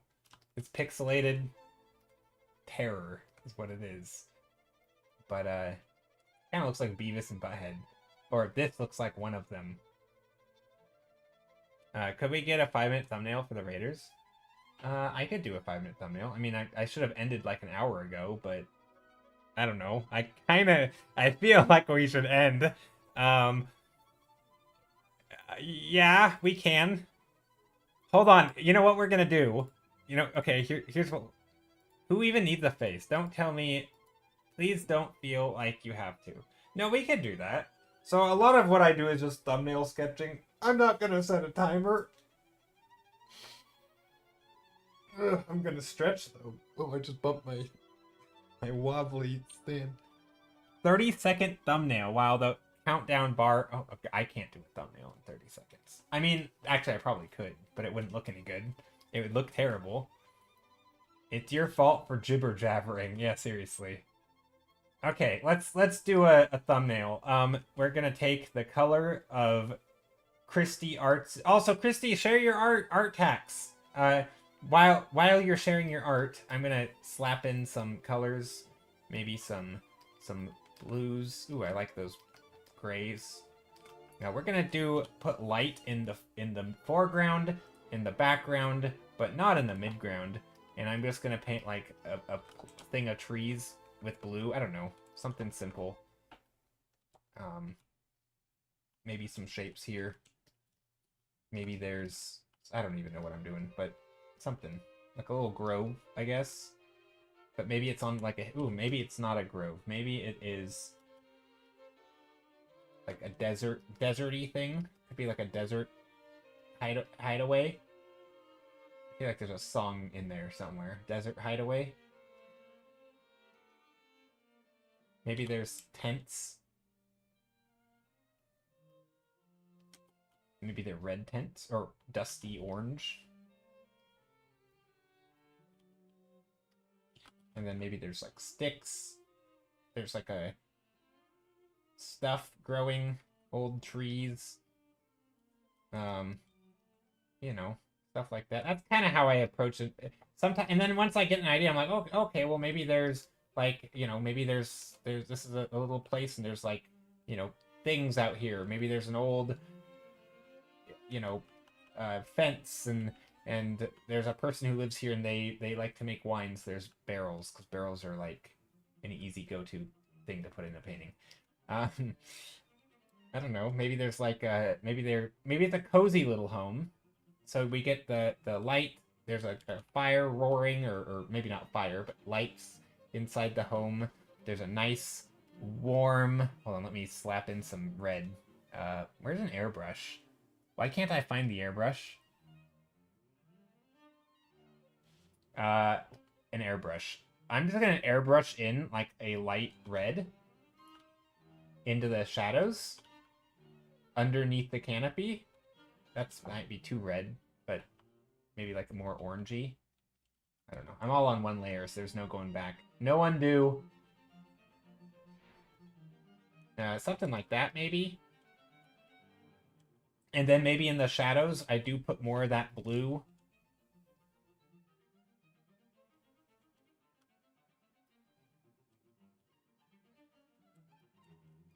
Oh, this is a weird brush. Don't really want to use that. Maybe there's a little bit more blue in here. Blue-gray in there. And we'll just put some... I'm going to make like a little bit of a path with the light here. And then back here, we can put something way in the distance. So yeah, anyway, there's a thumbnail. That's my 5-minute thumbnail. I think it works. Desert vibes, I guess. Maybe little sticks or twigs. But anyway, yeah, there's a thumbnail. That kind of looks like a face though, and I don't like that. Maybe it's a circle here. Something like that. Okay. But yeah, let's see, did you do any art sharing? I don't know. Did you do an art tax?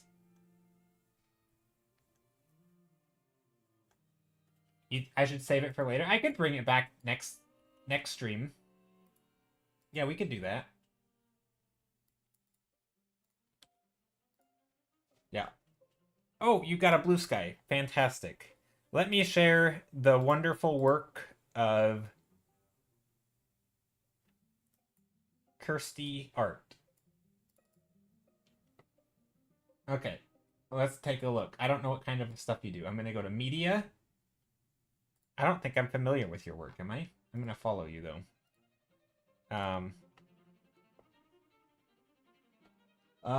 Artist, photographer, Twitch streamer based in Scotland.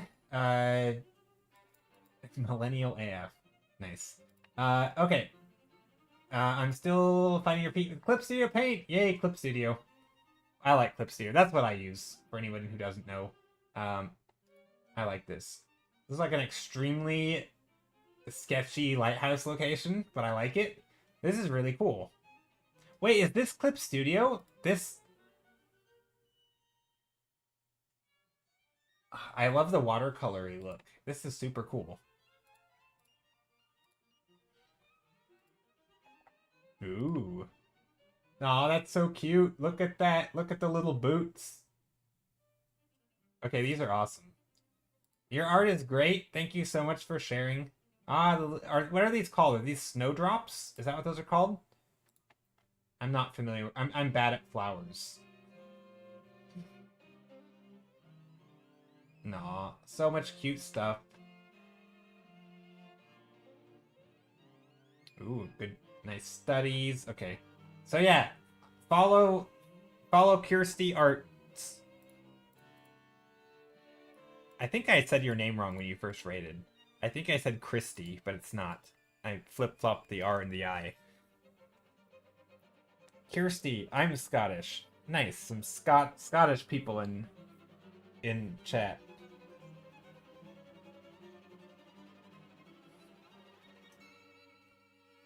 You've been called worse? Now I'm trying to think. I don't feel like my imagination's working well enough to even know what the worst would be. So anyway, thank you so much for the raid and bring your community over. Oh, you know what? There was that thing. Because I'm gonna raid, assuming she's still on when we end. Because I keep saying I'm gonna end and I'm not. What was that game we played earlier? Where the guessing game? Do you guys know what I'm talking about? What was the guessing game? I want to do one round of that. I don't remember the name of it. Flick, do you remember? I know you were here. Contexto. Okay. Contexto. Thank you. Contexto. Okay, I want to do one more round. We'll do previous games, and we're just going to scroll down and click one. Okay. No cheating if you know the answer. But you are welcome to throw in answers here, because I don't know the answer. So the way this works, it's kind of just a guessing game, and you want to get a number that is 1. And so if you start with the word like paint, paint again is like just gives us, I don't know. That's okay. Anyway, paint is like, it might even be closely related to paint. Color, for example, oh, okay, it could be color. Color, maybe it has a color, so it could be like yellow.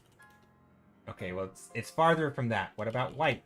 Nope, we're getting further away. Color, and so basically we're trying to think of like words that could relate to color. It could be like shadow. No, that's farther away because it's a higher number. I don't know how to play this game very well. Color. What if we just do a word like apple? Apples have colors, but okay. Food. Nope.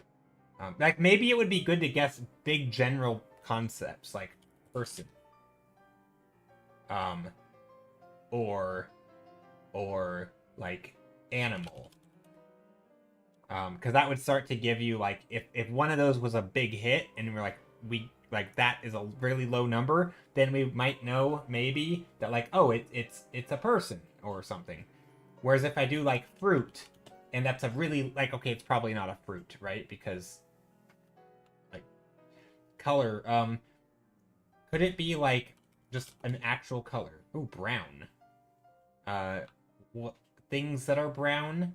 Brown foxes? Nope. Oh, wait, we knew it wasn't an animal. Brown.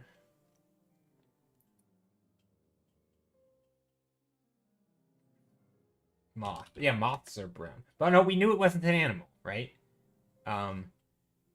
Paper. Brown bag.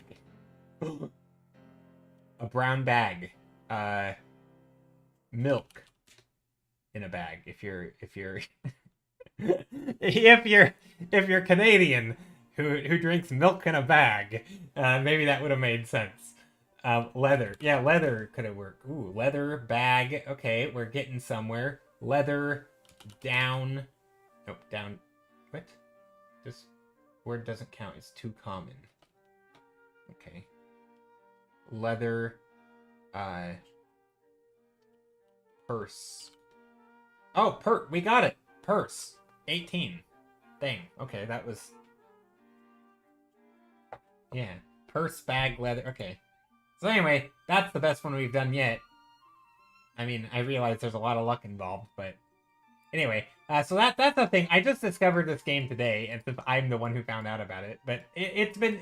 Those are fun, and I don't know. I enjoy doing it, but I'm not very good at it, because I keep guessing things like fruit after we know that it's not fruit. But anyway. Yeah, guessing apple after fruit. Nope. That was dumb. Okay, let's go to raid Casey. Casey Snow Art.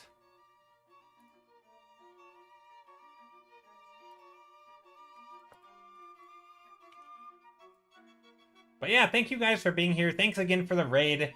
I wish I could have stayed and hung out for longer. But I am tired.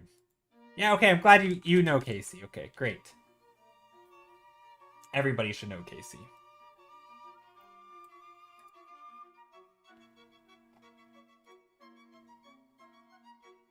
Have a good day. Yeah, have a good day as well. Thanks again.